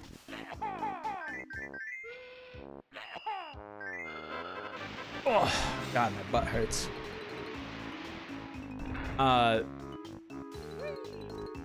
That's just a nice shortcut. But this world has like so many elements to it that's such a pain. Like, you can't go under the murky water because that's double your health being zapped. You can't be in the water in general because... Oh, shit, really? Okay, I'll have to come back for that. You can't get in the water in general because you can't breathe above water because how murky the water is and stuff like that. Like, there's such an enormous amount of pain points. I'll get to a specific room here soon. That very much is just like, holy shit, this is the worst room in the game. And like, it's not as bad when it's like, say, the Xbox 360 version, because of the fact that like the notes save in the Xbox 360 version, but they don't save here because of RAM issues. So what happens is that you'll be collecting everything, doing such a good time and everything like that, and then all of a sudden you get to that room and then you fall off and die, and then you just lose all your progress outside of the notes you collected, and then have to keep doing that over and over and over until you finally get it.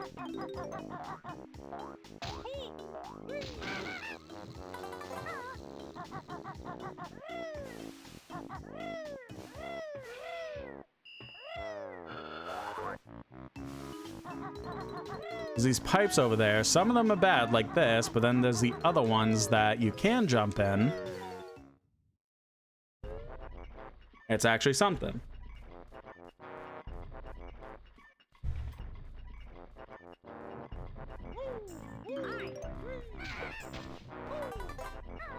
We want to go in here first. Because if we do this, all the fans in the room, that's the room that I'm talking about, they slow down a ton. Now, they may speed back up, but they'll keep, like, retroactively slowing down, spinning back up, etc., etc. So, part one of the annoyances of the room are gone for now.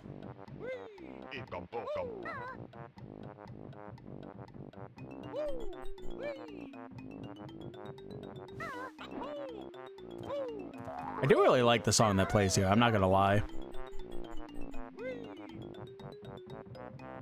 This world in general definitely gets like a reputation. Hell, maybe even more than the final world. To some degree, at least. Because like...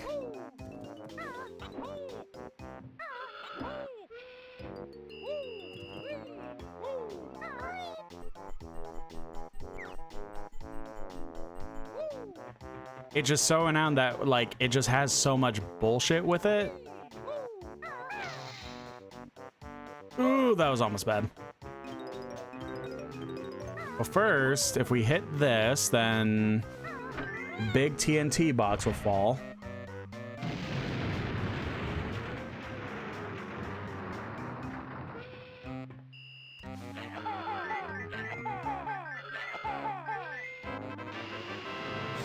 All right, there's that one.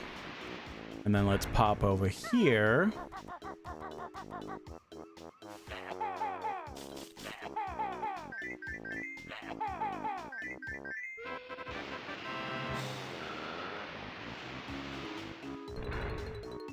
I do wonder.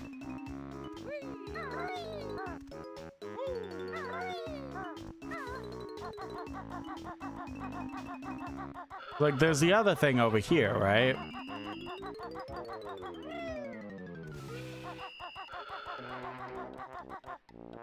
Can I technically climb up like the other one?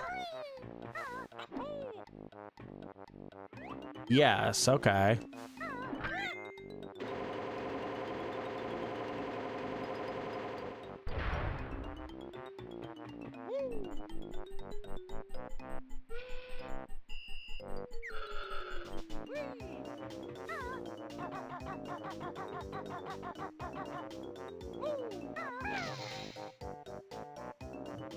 Ah, that was almost so bad, but we got it.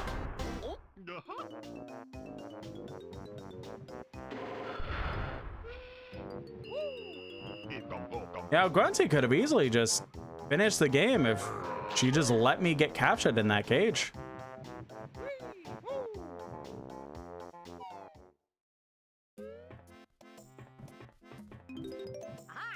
Oh, hi!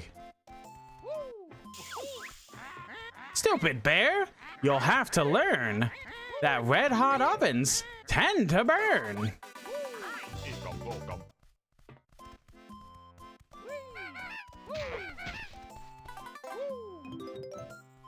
I think just the note placements in general can be very annoying to people in this place too.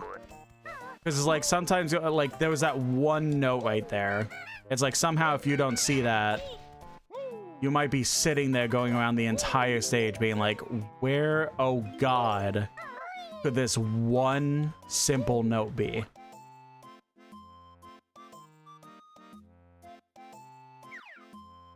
Alright, seems like I did everything. I hope I did everything here.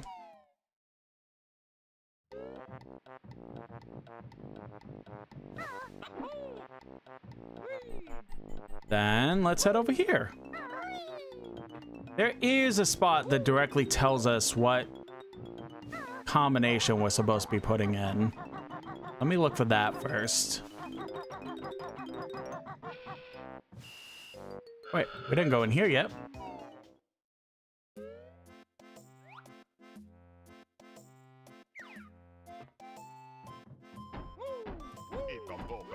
Ikam bokum.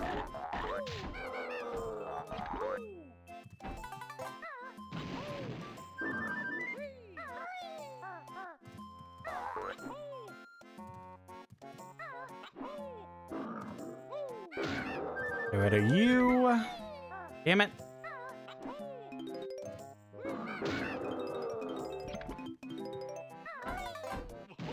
That's fine. Is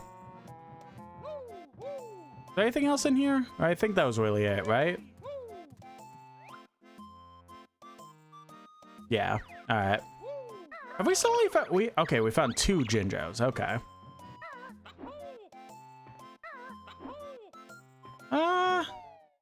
I think I'm gonna go ahead and take a quick pee break, so I will be right back. Hello? Game? There we go. Be right back in a few.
Alrighty. Sorry about that. Body decided it was time. Let us go. This one's a bad one. Yep. There it is. 312111.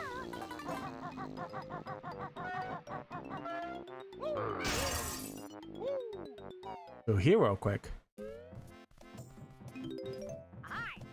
Hi.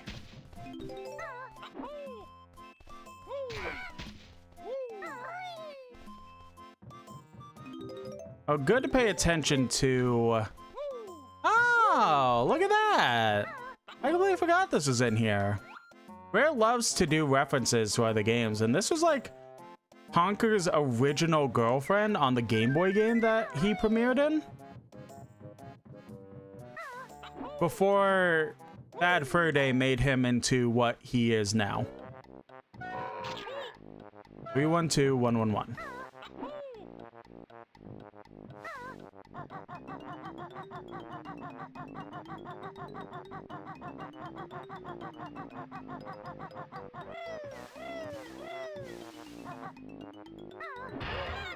Let's unlock that now.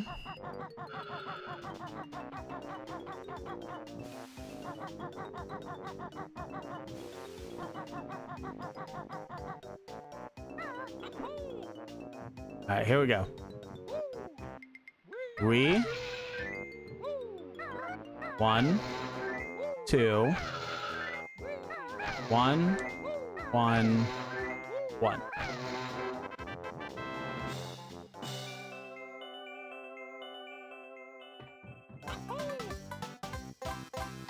Hell yeah. I mean, we have over half the notes and still only have had like 3 jiggies. That's crazy.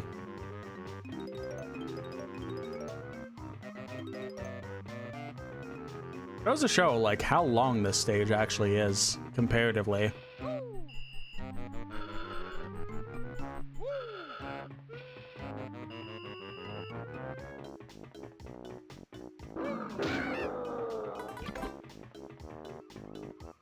That's awesome. Thanks, Kama.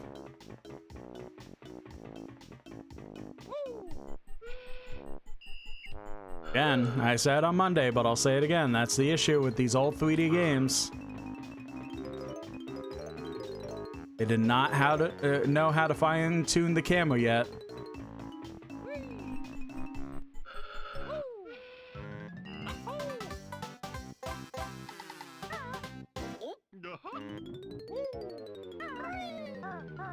Very much was when like the GameCube / PS2 was really when the camera was actually like, hey, this makes sense.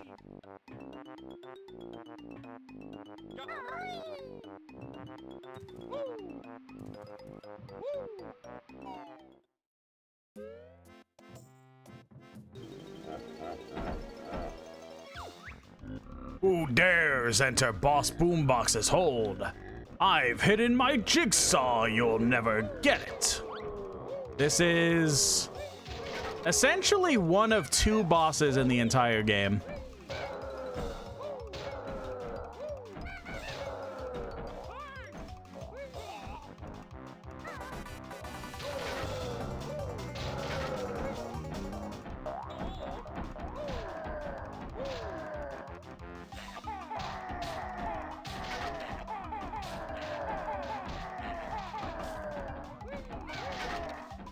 I do wish that they dropped honeycombs.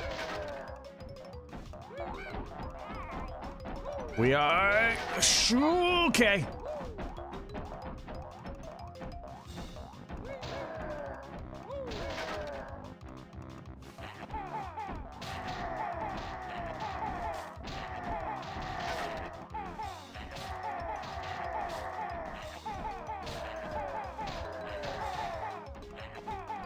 This is the most amount of eggs I've used in the entire game.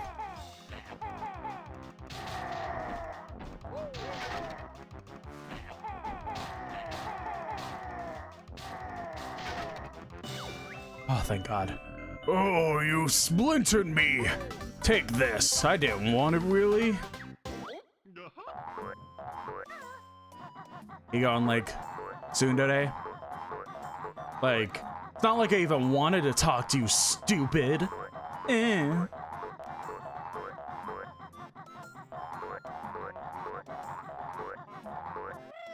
now I have to be insanely careful.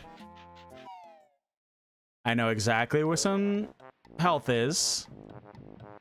I just have to get over there without getting hit once.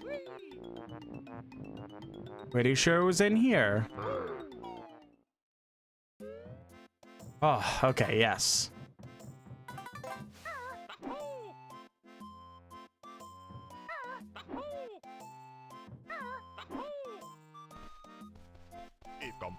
Oh, okay, cool. Oh, is that really it? I thought there was like one more at least.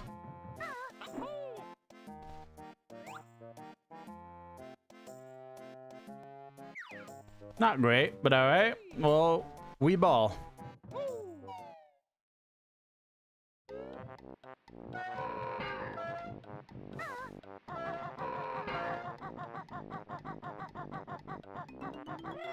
Weaver in the YouTube chat says, you still going? Yep. By this point, it's this world, the last world, and then... That's it, really. You pretty much get started on the actual, like, end game. So... very likely we'll be here tonight.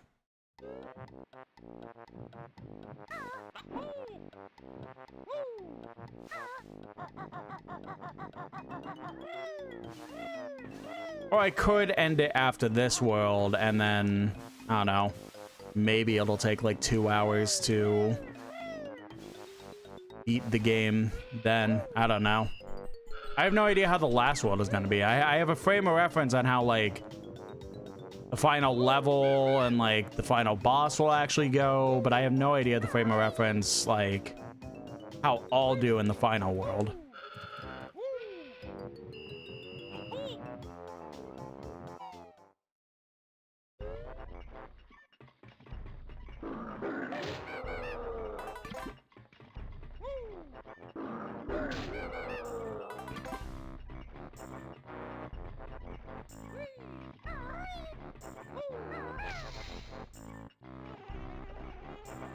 Nope, not touching you. Not getting tricked by you.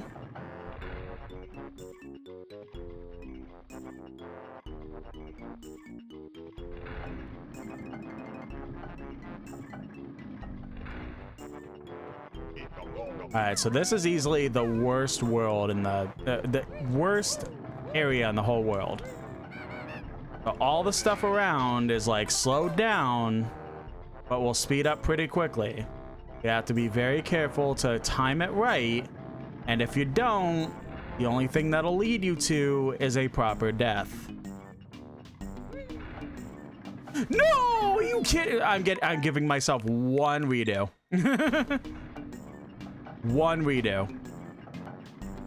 Anything over that is 100% I'm going to accept as death.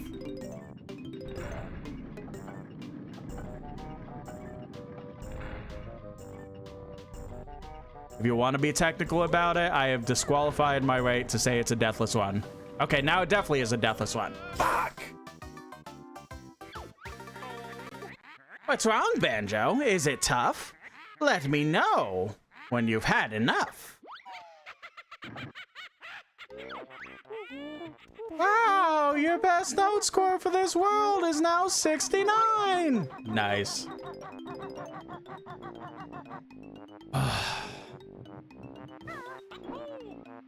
Hate that room so much.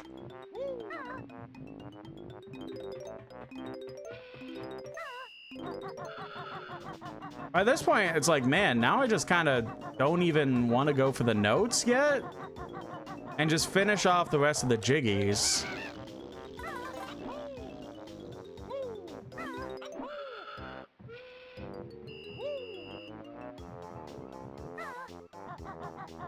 Yeah, I think that's what's gonna happen. I don't want to go around, collect everything again, and then just die immediately. Let's go try that. I don't think I have to press that switch again.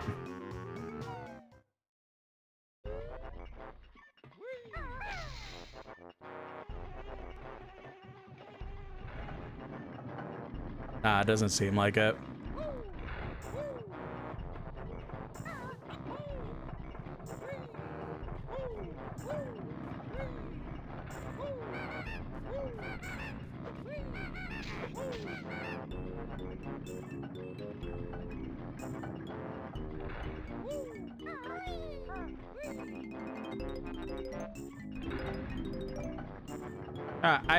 I don't care about.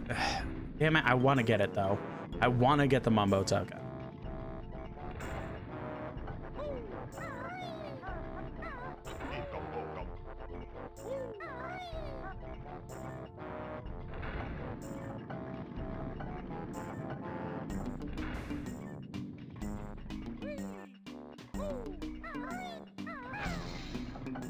Isn't this something stupid? Isn't this timed? Oh, no, it's okay. It's just properly slowed down. Okay. Yeah, that death just made me be like, you know what? I think after this world, we will call it, because I feel like I'm going to start getting super frustrated over dumb things. Cool, I guess I do have to go press that switch again, because the fans aren't stopping. That's awesome.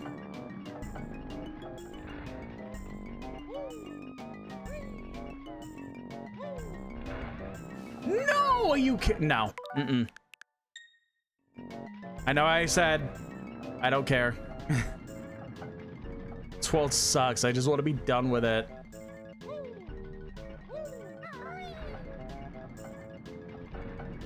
I won't do it anymore. I promise. It's just, man, that was just so dumb.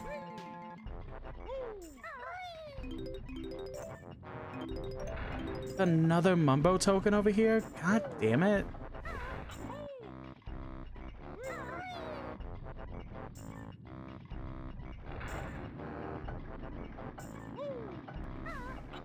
Oh, we're dead. No, we're not somehow.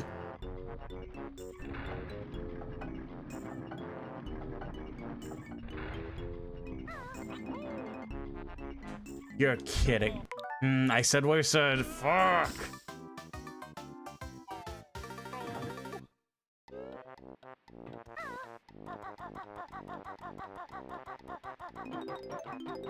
Hate this world so much. Again, when it's on the friggin' like 360, not as bad because the notes get saved. That's not the room I'm trying to go and do. If the friggin' notes aren't saved, then this just gets so much more annoying.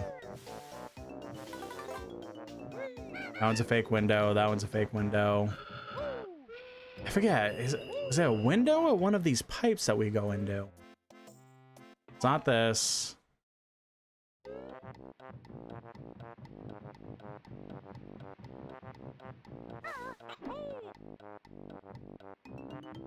Sorry, I know like a bit of a mood shift, but man. That first fall and how fast it happened made me remember solely why I do not like this stage.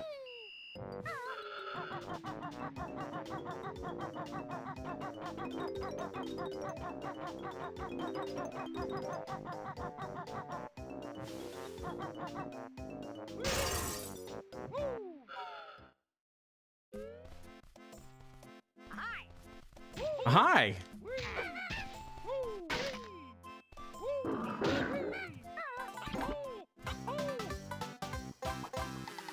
Ba-dum-ba-dum-bum.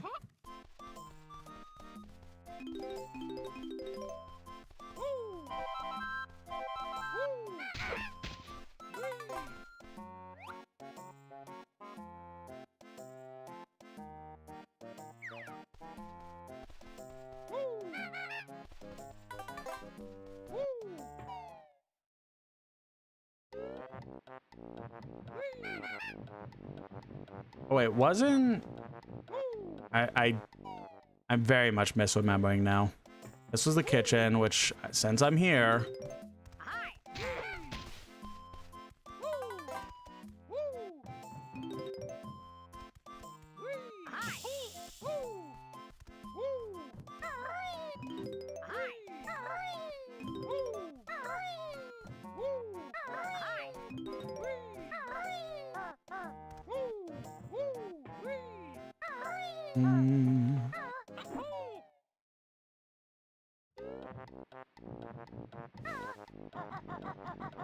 That one's fake.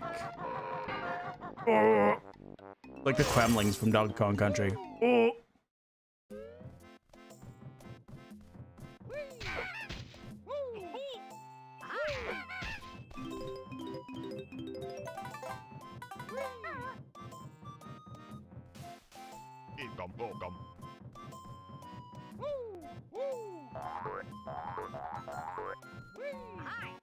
Hi.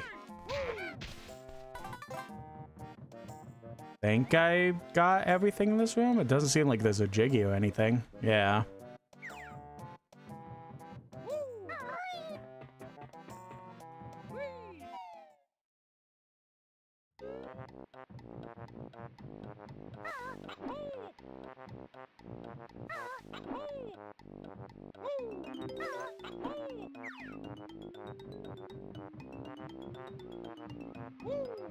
I know I literally just did it not too long ago, but I'm very confused on where to go to redo the fan switch thing. Won't lie.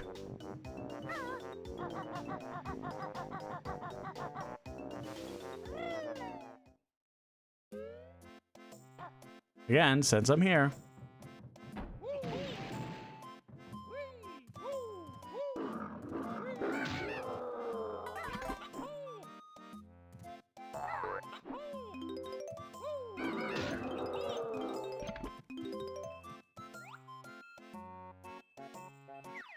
Nothing else, all right.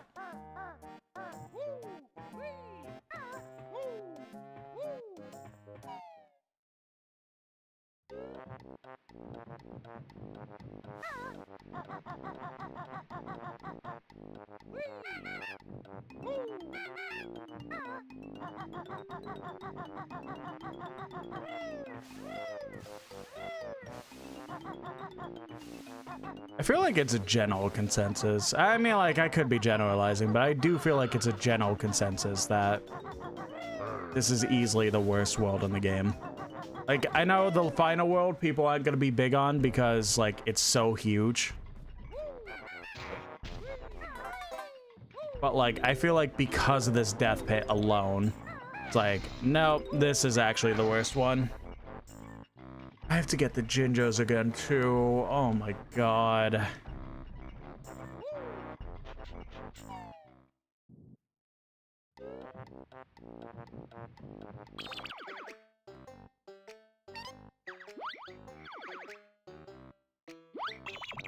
Okay, so I have 4 more to go. One of them's the Jinjo one.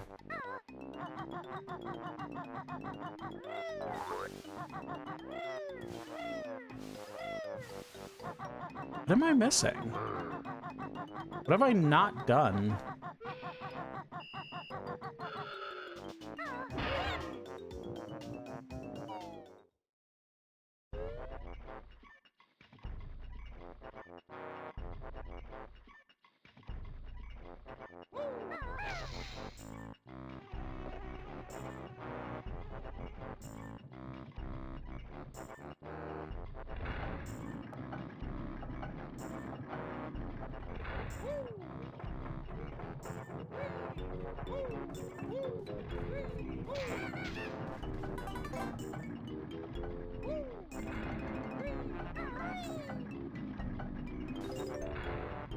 Okay, since we're not trying to get the Mumbo token, I feel like hopefully it isn't gonna be that bad.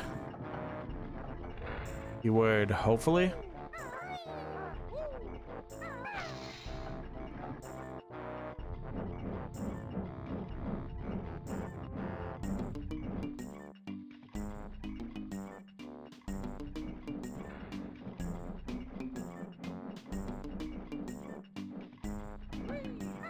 Oh,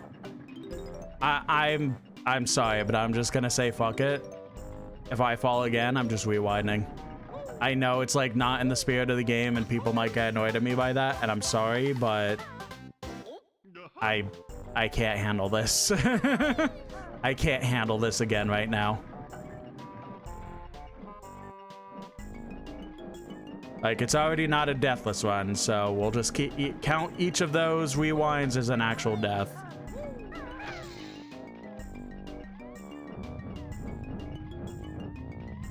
Oh, I know where one of the friggin' jiggies are. Okay. It was on the timer, motherfucker.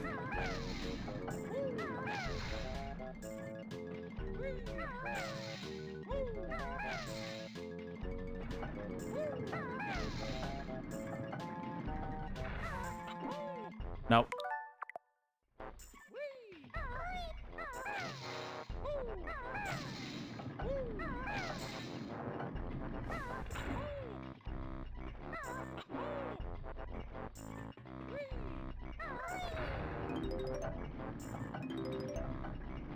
I'm gonna have to go back over there.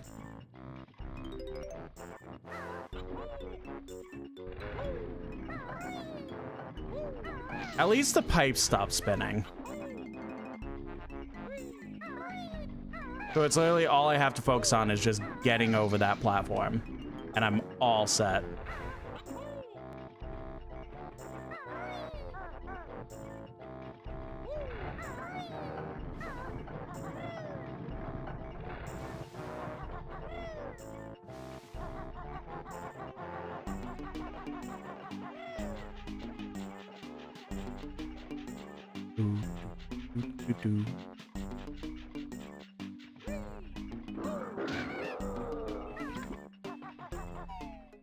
I just hope I head to the right part of the ship where this is.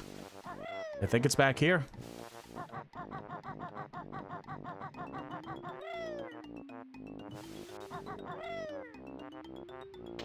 Yes.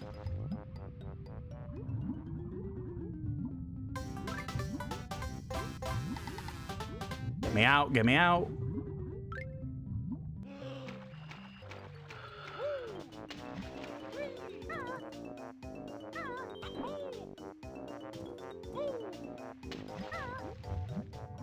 Okay. As long as the only Jiggy's left after the one I'm about to go to that I'm pretty sure is what I remember.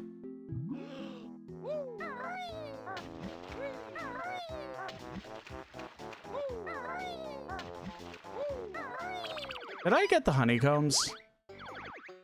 No, I don't even know where the honeycombs are. I'm gonna have to Google that unless I magically find one.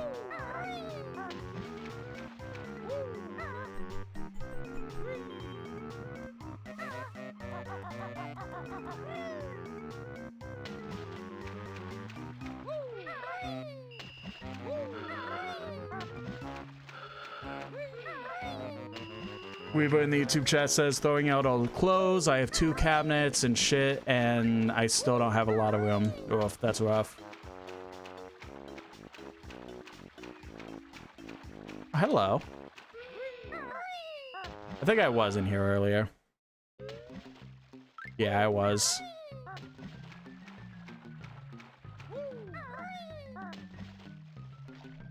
Hello, game?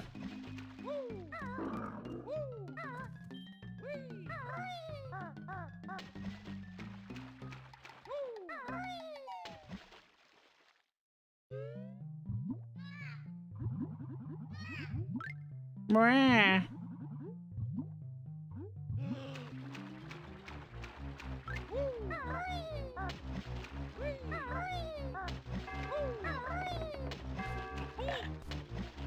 Yeah, Chomper decided to come back.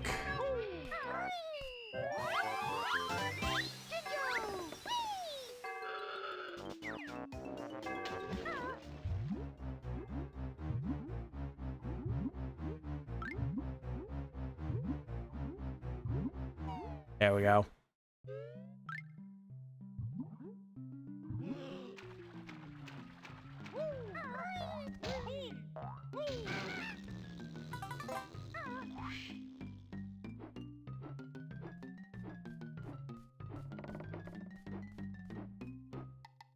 Oh.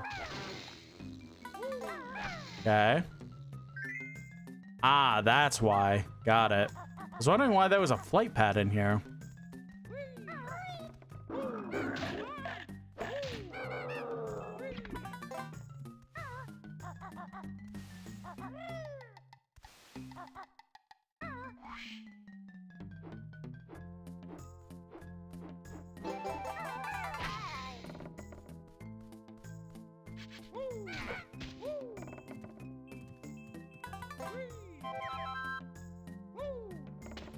Before we leave, let's take a quick look around. Okay, just feathers down there.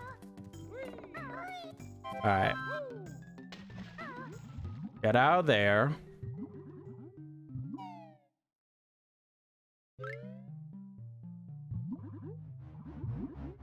Yeah, fuck off. Fucking shark. Annoying bastard.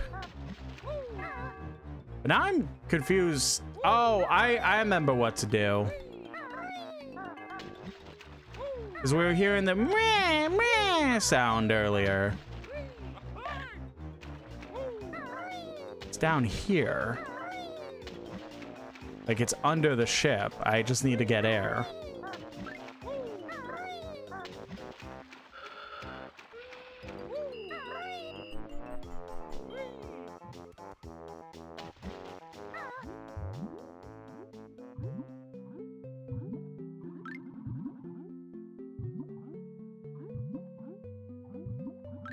Yeah, that's right. This little guy is stuck. We have to go up here.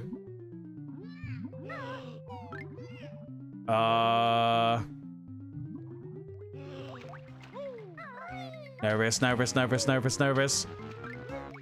Oh.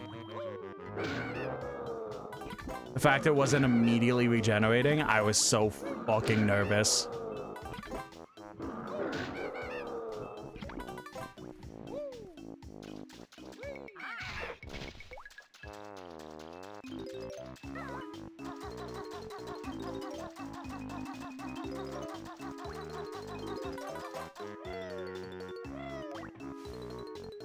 Weaver in the YouTube chat says, seeing a popular post on Twitter of someone posting that their 8th grade kid got an assignment from a teacher that used ChatGPT for it. It's bleak. Ugh.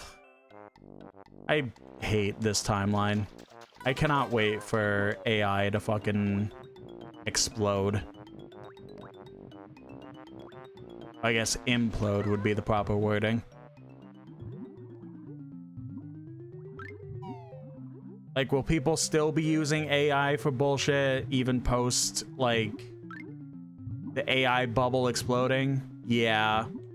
But, like...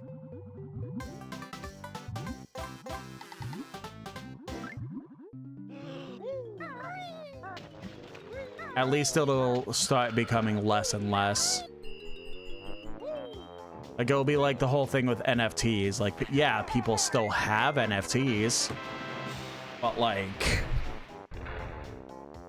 that doesn't really mean much of anything.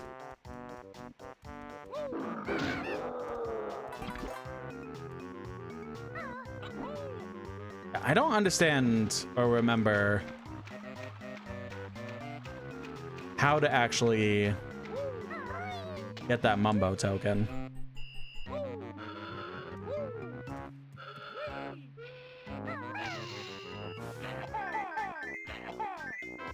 That's how I do it. I knew it was something that was similar to that. I just didn't remember how many eggs there were. Okay.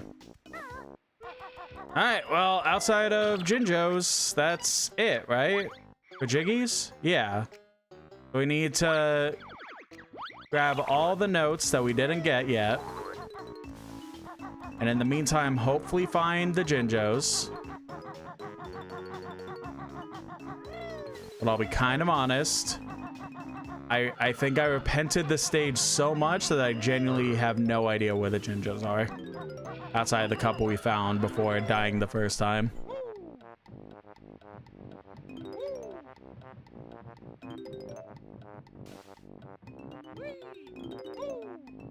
Was I down here at all? Now, this is the worst part, is that I have to remember now where all I didn't go and where all I did go. Okay, this was the fan thing.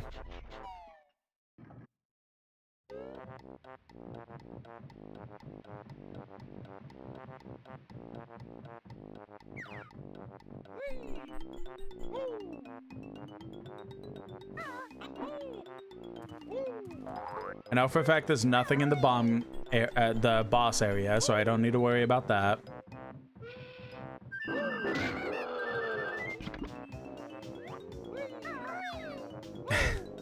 Weaver in the YouTube chat says, well, if you go everywhere, you'll never have to go back. That is true. That is true. I already know I don't have to go back in the fucking fan place. That I'm very fortunate on. Oh!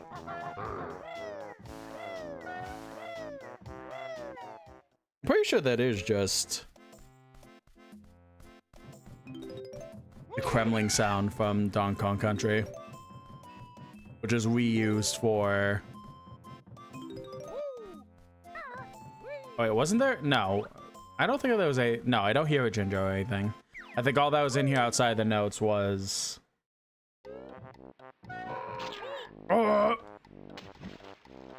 was just the Mumbo token that we found. So, in one of these...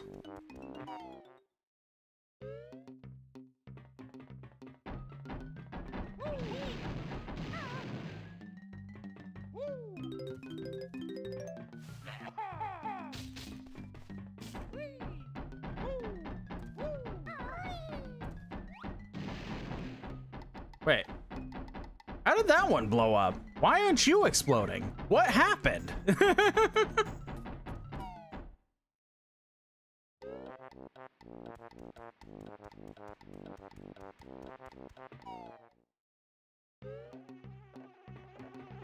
They get social anxiety or something? I don't get what happened there.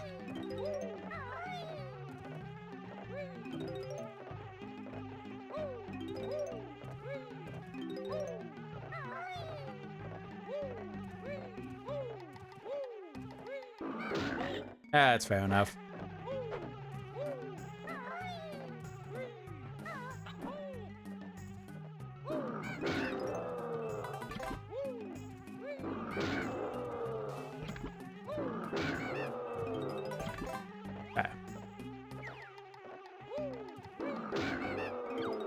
We are past where we were at before we died originally.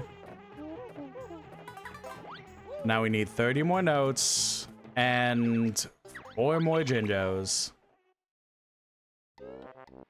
At the very least, if I somehow die again, well, at the very least, if we collect all the notes, at least we won't have to worry about anything but the Jinjos. So there is some optimism.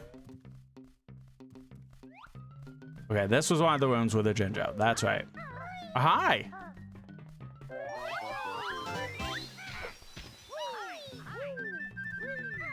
I think there were no notes in here. I think it literally was just the Jinjo and some red feathers. And the enemies. It feels like this is like the biggest group of enemies in a level so far.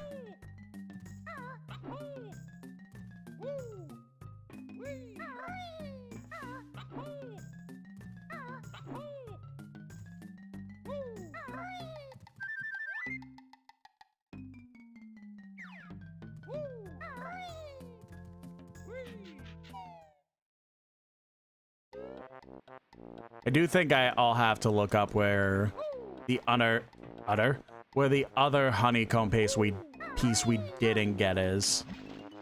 Because I'll be kind of honest, if I have to go the rest of my life with never seeing not Treasure Trove, without seeing Rusty Bucket Bay again, that would be a best case scenario for life. I will be perfectly 100% honest.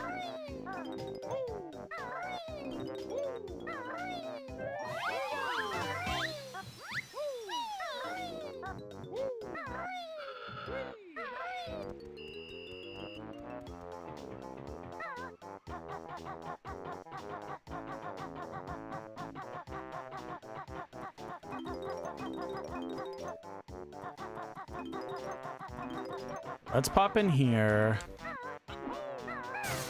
Did I have to go in here, or can I just immediately... Well, I can't immediately leave, but did I have to be in here? There's the extra life up there. Okay, yes. There are notes over there.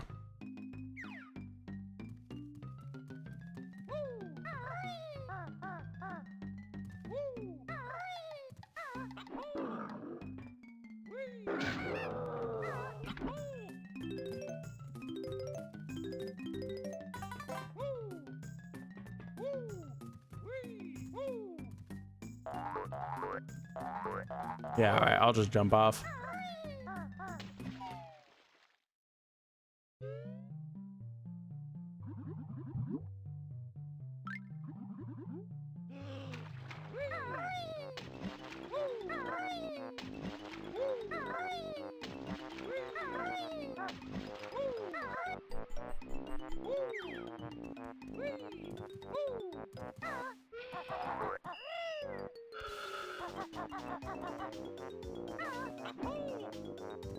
I'm getting a random itch to play Game Dev Tycoon again.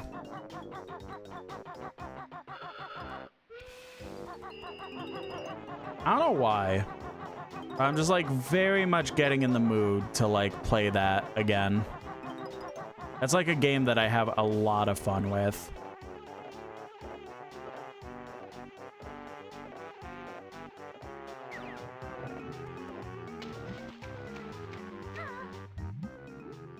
Oh, there's a Jinjo.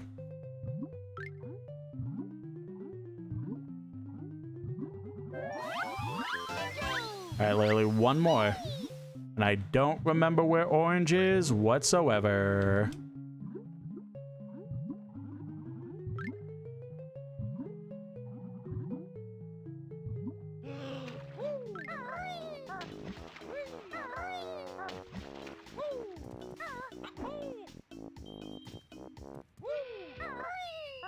Yeah, if you don't know what Game Dev Tycoon is, it's pretty much just like one of those, like,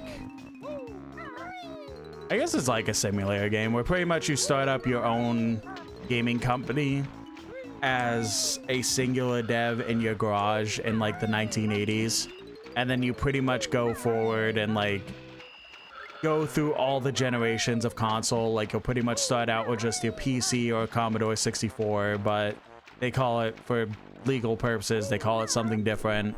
And then the NES will, or Atari will come out, and then like they'll go eventually to the NES, to the Super NES, the Sega Master System, and just go through like all of the respective excuse me, like consoles and stuff like that, and like PC market and stuff like that. It's a weirdly addicting game. I mainly found out about it from a YouTuber. I don't even remember which YouTuber by this point, but he played an absolute ton of it. I think it was, his name is Attacking Toucans. I think he might have been the one that introduced me to it. I watched it a lot from him, and then it kind of inspired me to try and see if I could be better at the game, and I kind of fucking sucked. So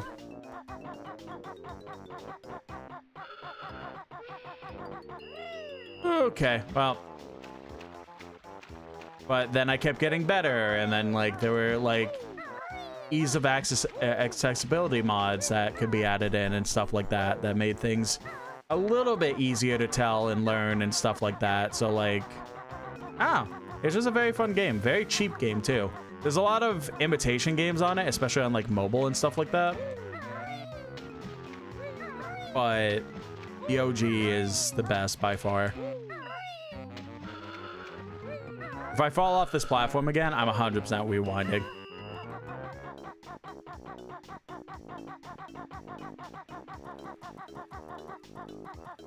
This is my gameplay experience, and I'll do it however I want.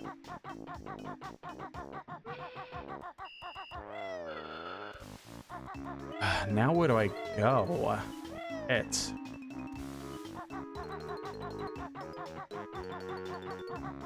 Where haven't I been in this respective spot? You know what? Kind of seeming like potentially nothing is really going on tonight with friends. I think after I wrap up stream, which I'm definitely with this. How long has this level gone on thus far? And I still need to find 14 more notes and 1 more Jinjo. Yeah, just about an hour. So I do feel like with everything culminated with the final world and everything, I do feel like that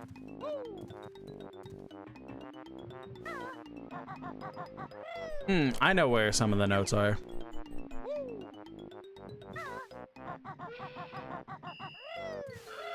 I do feel like it'll be a smart idea to just kind of call stream after this.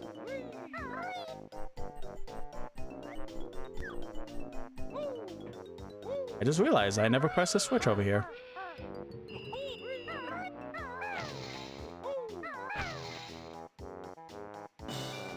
There we go.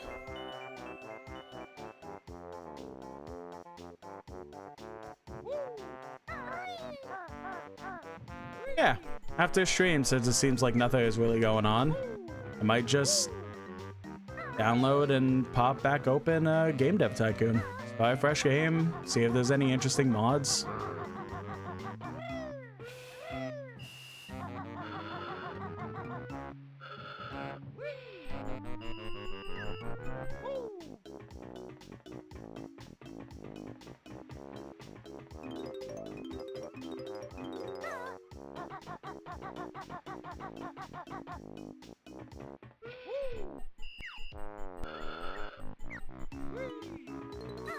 and just kind of vibe until I want to go to bed.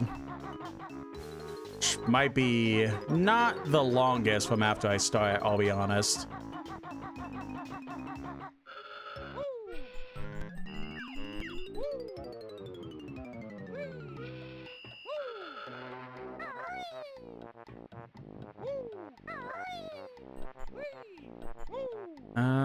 I went in here, right?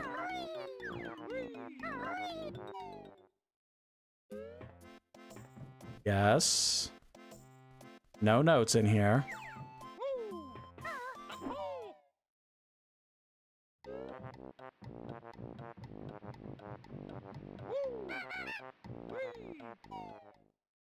What was in here? This is like the captain's room, yeah. Got everything in here.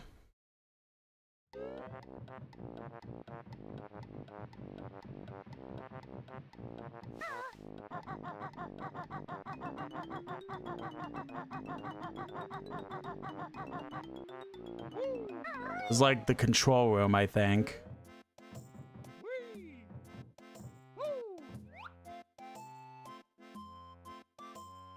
Yep. Yeah. Yeah. And now this window.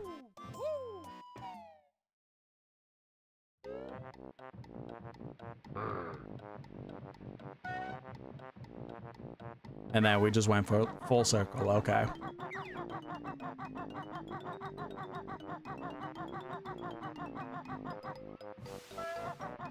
I do kind of can't wait to play more N64 games on my Switch. I kind of just really want to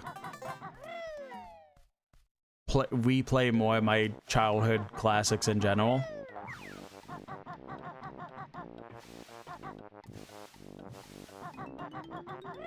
And a good chunk of them are on N64. Of course, there's also like GameCube and stuff. It's exciting that the GameCube is available on the Switch.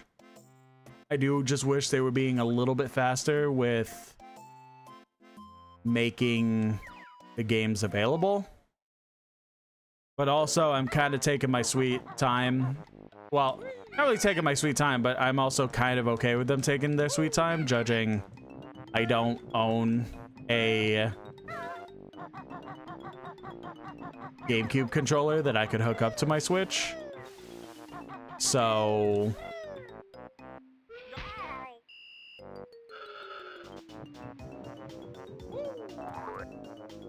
really hoping I could get the money for that at some point to order that from Nintendo's website so that I could start playing GameCube games on the channel too. And yeah, I know Dolphin, blah, blah, blah, blah, blah, but I don't know. I kind of, at the very least, like, I'm getting into the mindset that Watermelon Orc is, that it's just like, at the very least, if I'm going to be playing a game, I want it to be on, like, as close to the original controller as physically possible. Like, yeah, sure, I could just use my Xbox or PS5 controller and just play like that. But, I don't know, there's just some charm to actively using the controller that's intended for the console. So, I would absolutely adore to have a wireless GameCube controller that I could use for all the fun games I want to play with it.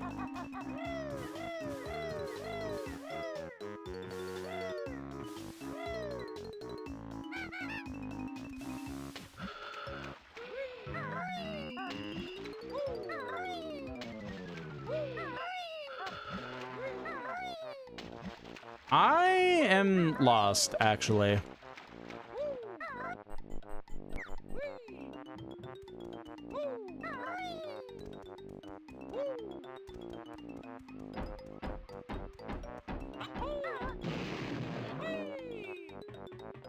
Oh, they sure are. Okay.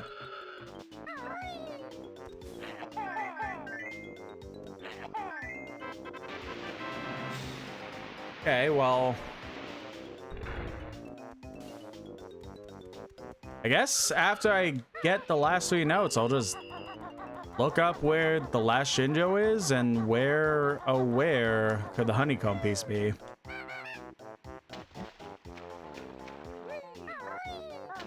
I feel like I've scoped everywhere, and there's probably just a stupid wall indent that I can't even like fully see, and that's what's up.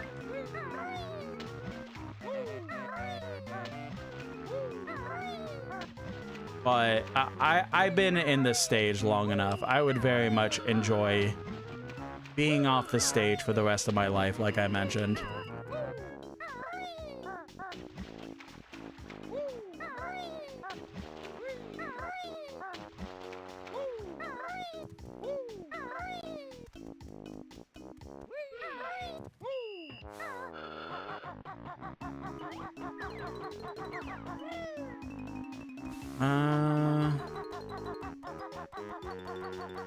Wasn't magically back here, right? Nope.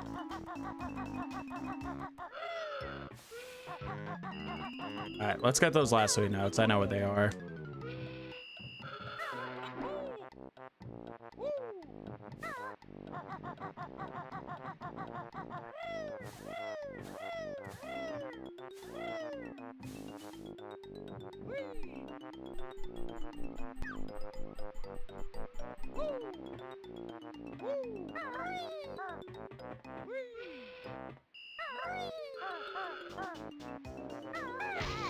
That's fair enough. And that's 100. Finally. All right, let's Google.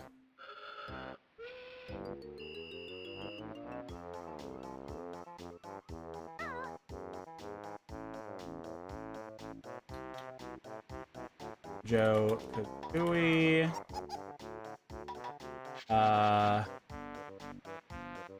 Rusty Bay.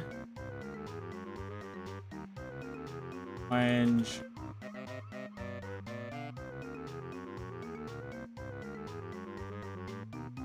Or whatever. How to collect all the Jinjos in Rusty Bucket Bay. I'll just pull that up as it is. Nope, don't want your commentary. I literally am here for one thing and one thing only.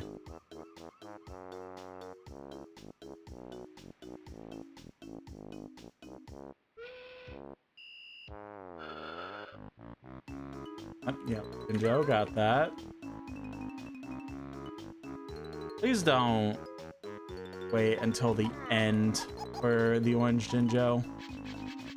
Probably where it is.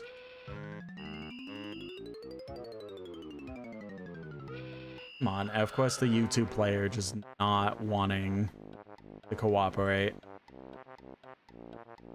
That one I feel like is more of a RAM issue though.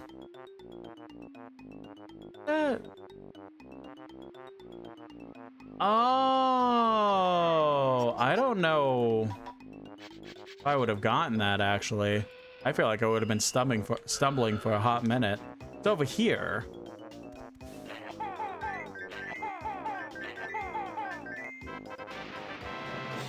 Which, like, I'm 90% sure that I did go over here, or maybe I didn't.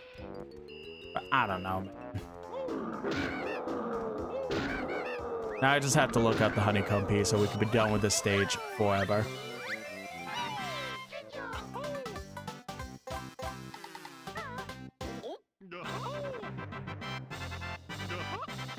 Oh, there's an IGN guide. I'll just look at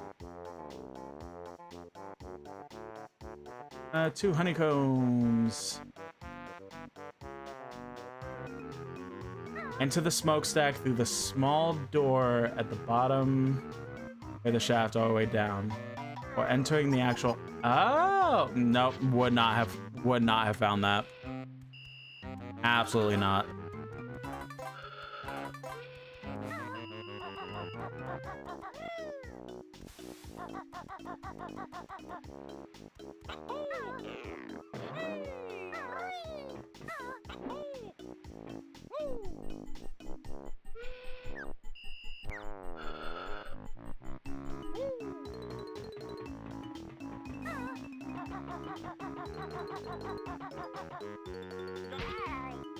Bowl. If we went in here,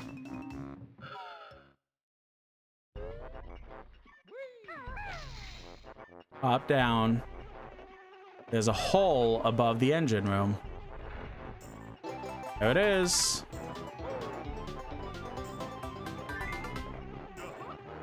Yo-ho! And we're fully done, right? Yep. All right. Over an hour to get this stage done. And I don't even think that, like, the final world will even take as long as that.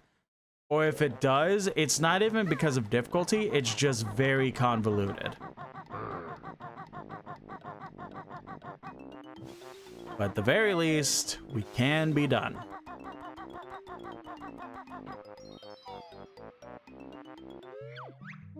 Wow, your best note score for this world. Wow. Now I just need to remember. It wasn't over here, right?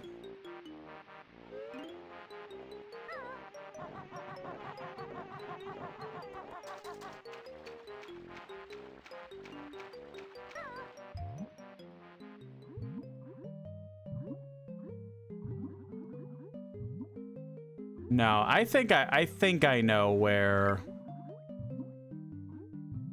the overworld jiggy is for Rusty Bucket. We might as well scoop that up. I've learned this spell. It's really neat. I'll keep it later for your treat. Treat, treat, treat, treat, treat, treat. Treat, no treat. Treat, no treat.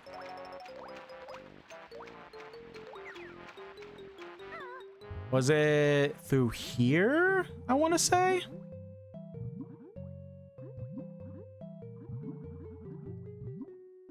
Boom. Then we'll go up here, and it's up here? Answer's yes!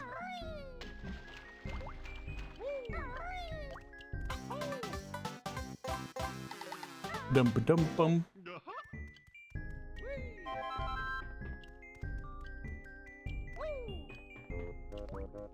Alright, and we also get access to start the Can I help you?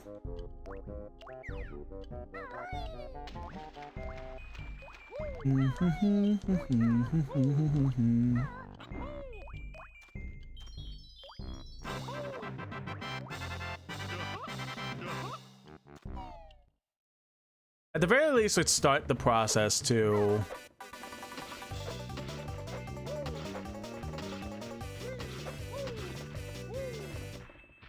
unlock the final world.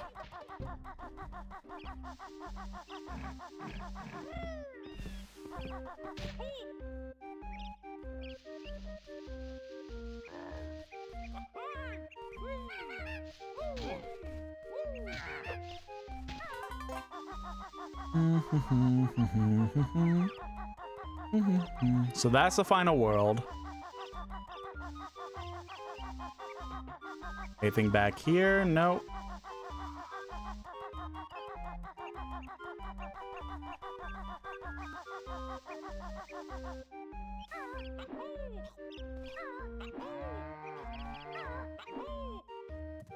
So, in a technical sense, we do have more notes than needed.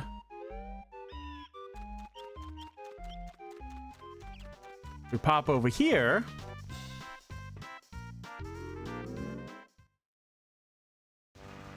We can start the process of the finale, but we're not going to do that yet. But with everything being 100%ed thus far,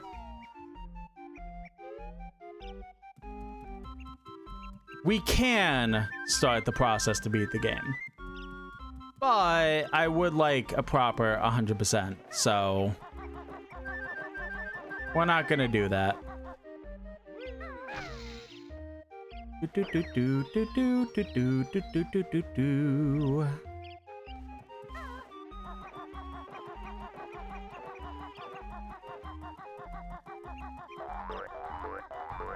Oh wait,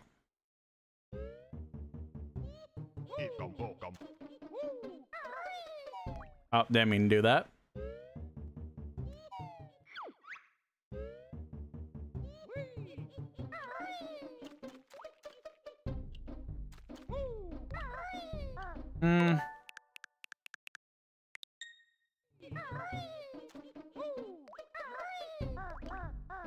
Damn. Worth a try.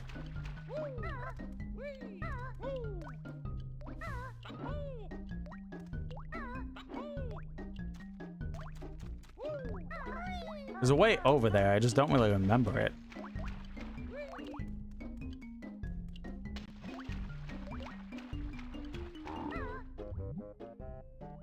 Was it the red glowy eyes I go towards?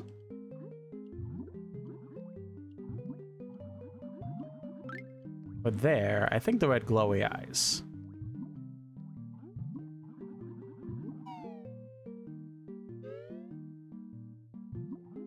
Yes.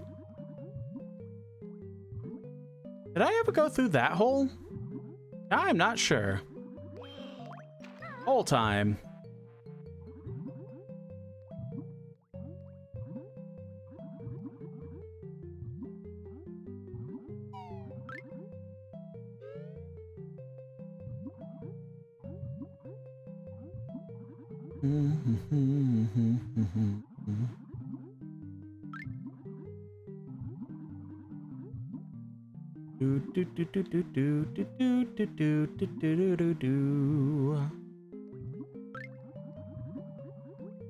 Oh, yeah, I did go through that hole. I'm stupid.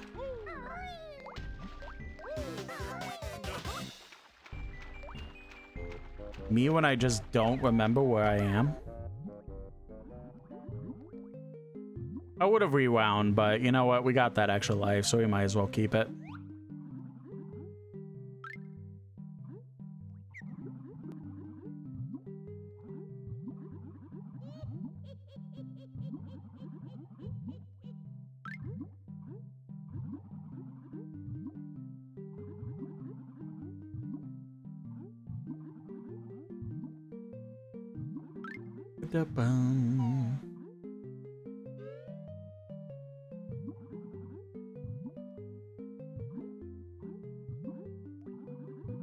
Alright, so I'll figure out where that hole is, because I don't really remember.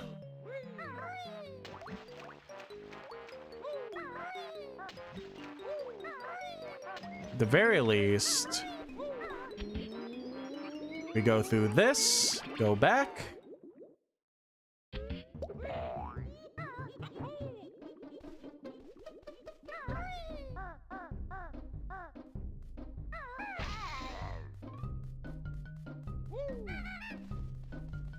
And then we go through this.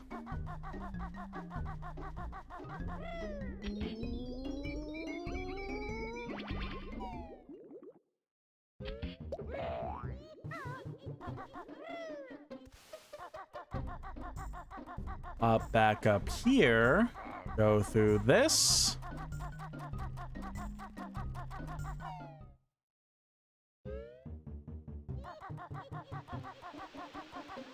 And then just like we saw on Monday, full circle, full speed ahead.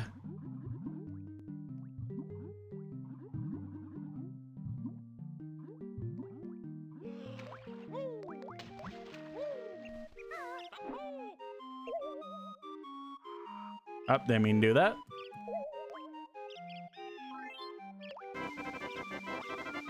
Quick Clock Wood is the final level.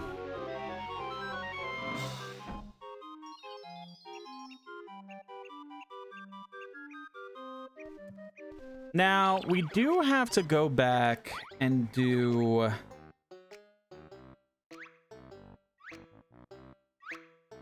one more honeycomb in Mumbo's Mountain. We didn't get either of them in Treasure Trove, which we have to go back to Treasure Trove anyways because of the cheat codes. Bubblegloot Swamp's good, Freezy Peak's good, Gobi's Valley is good, Mad Monster Mansion. Oh, we didn't get the other one at Mad Monster Mansion either, damn. Rusty Bucket Bay. I could have sworn we did for Mad Monster, but I guess not.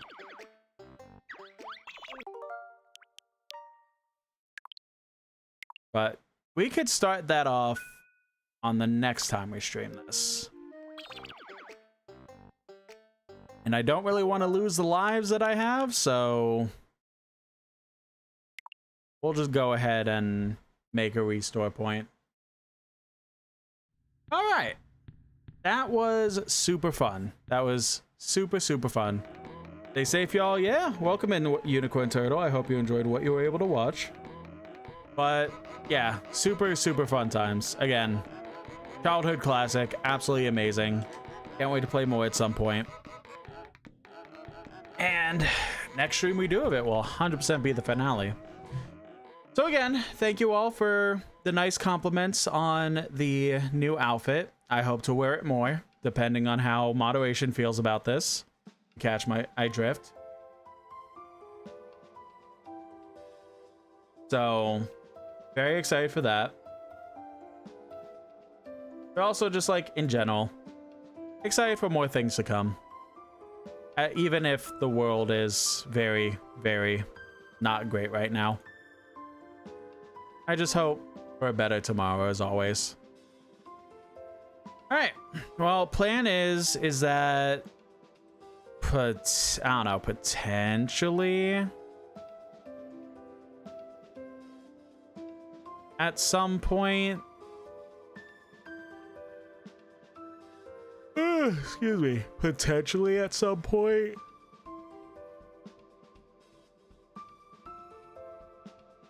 This weekend, maybe I'll go ahead and stream this and finish it. Or worst case, Monday, we'll be back.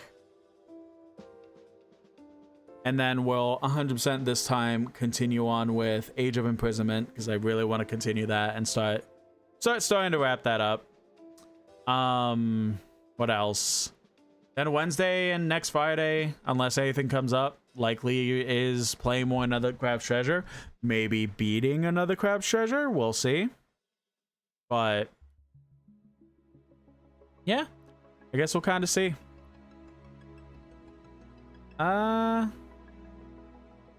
Yeah, that's the plan at the moment.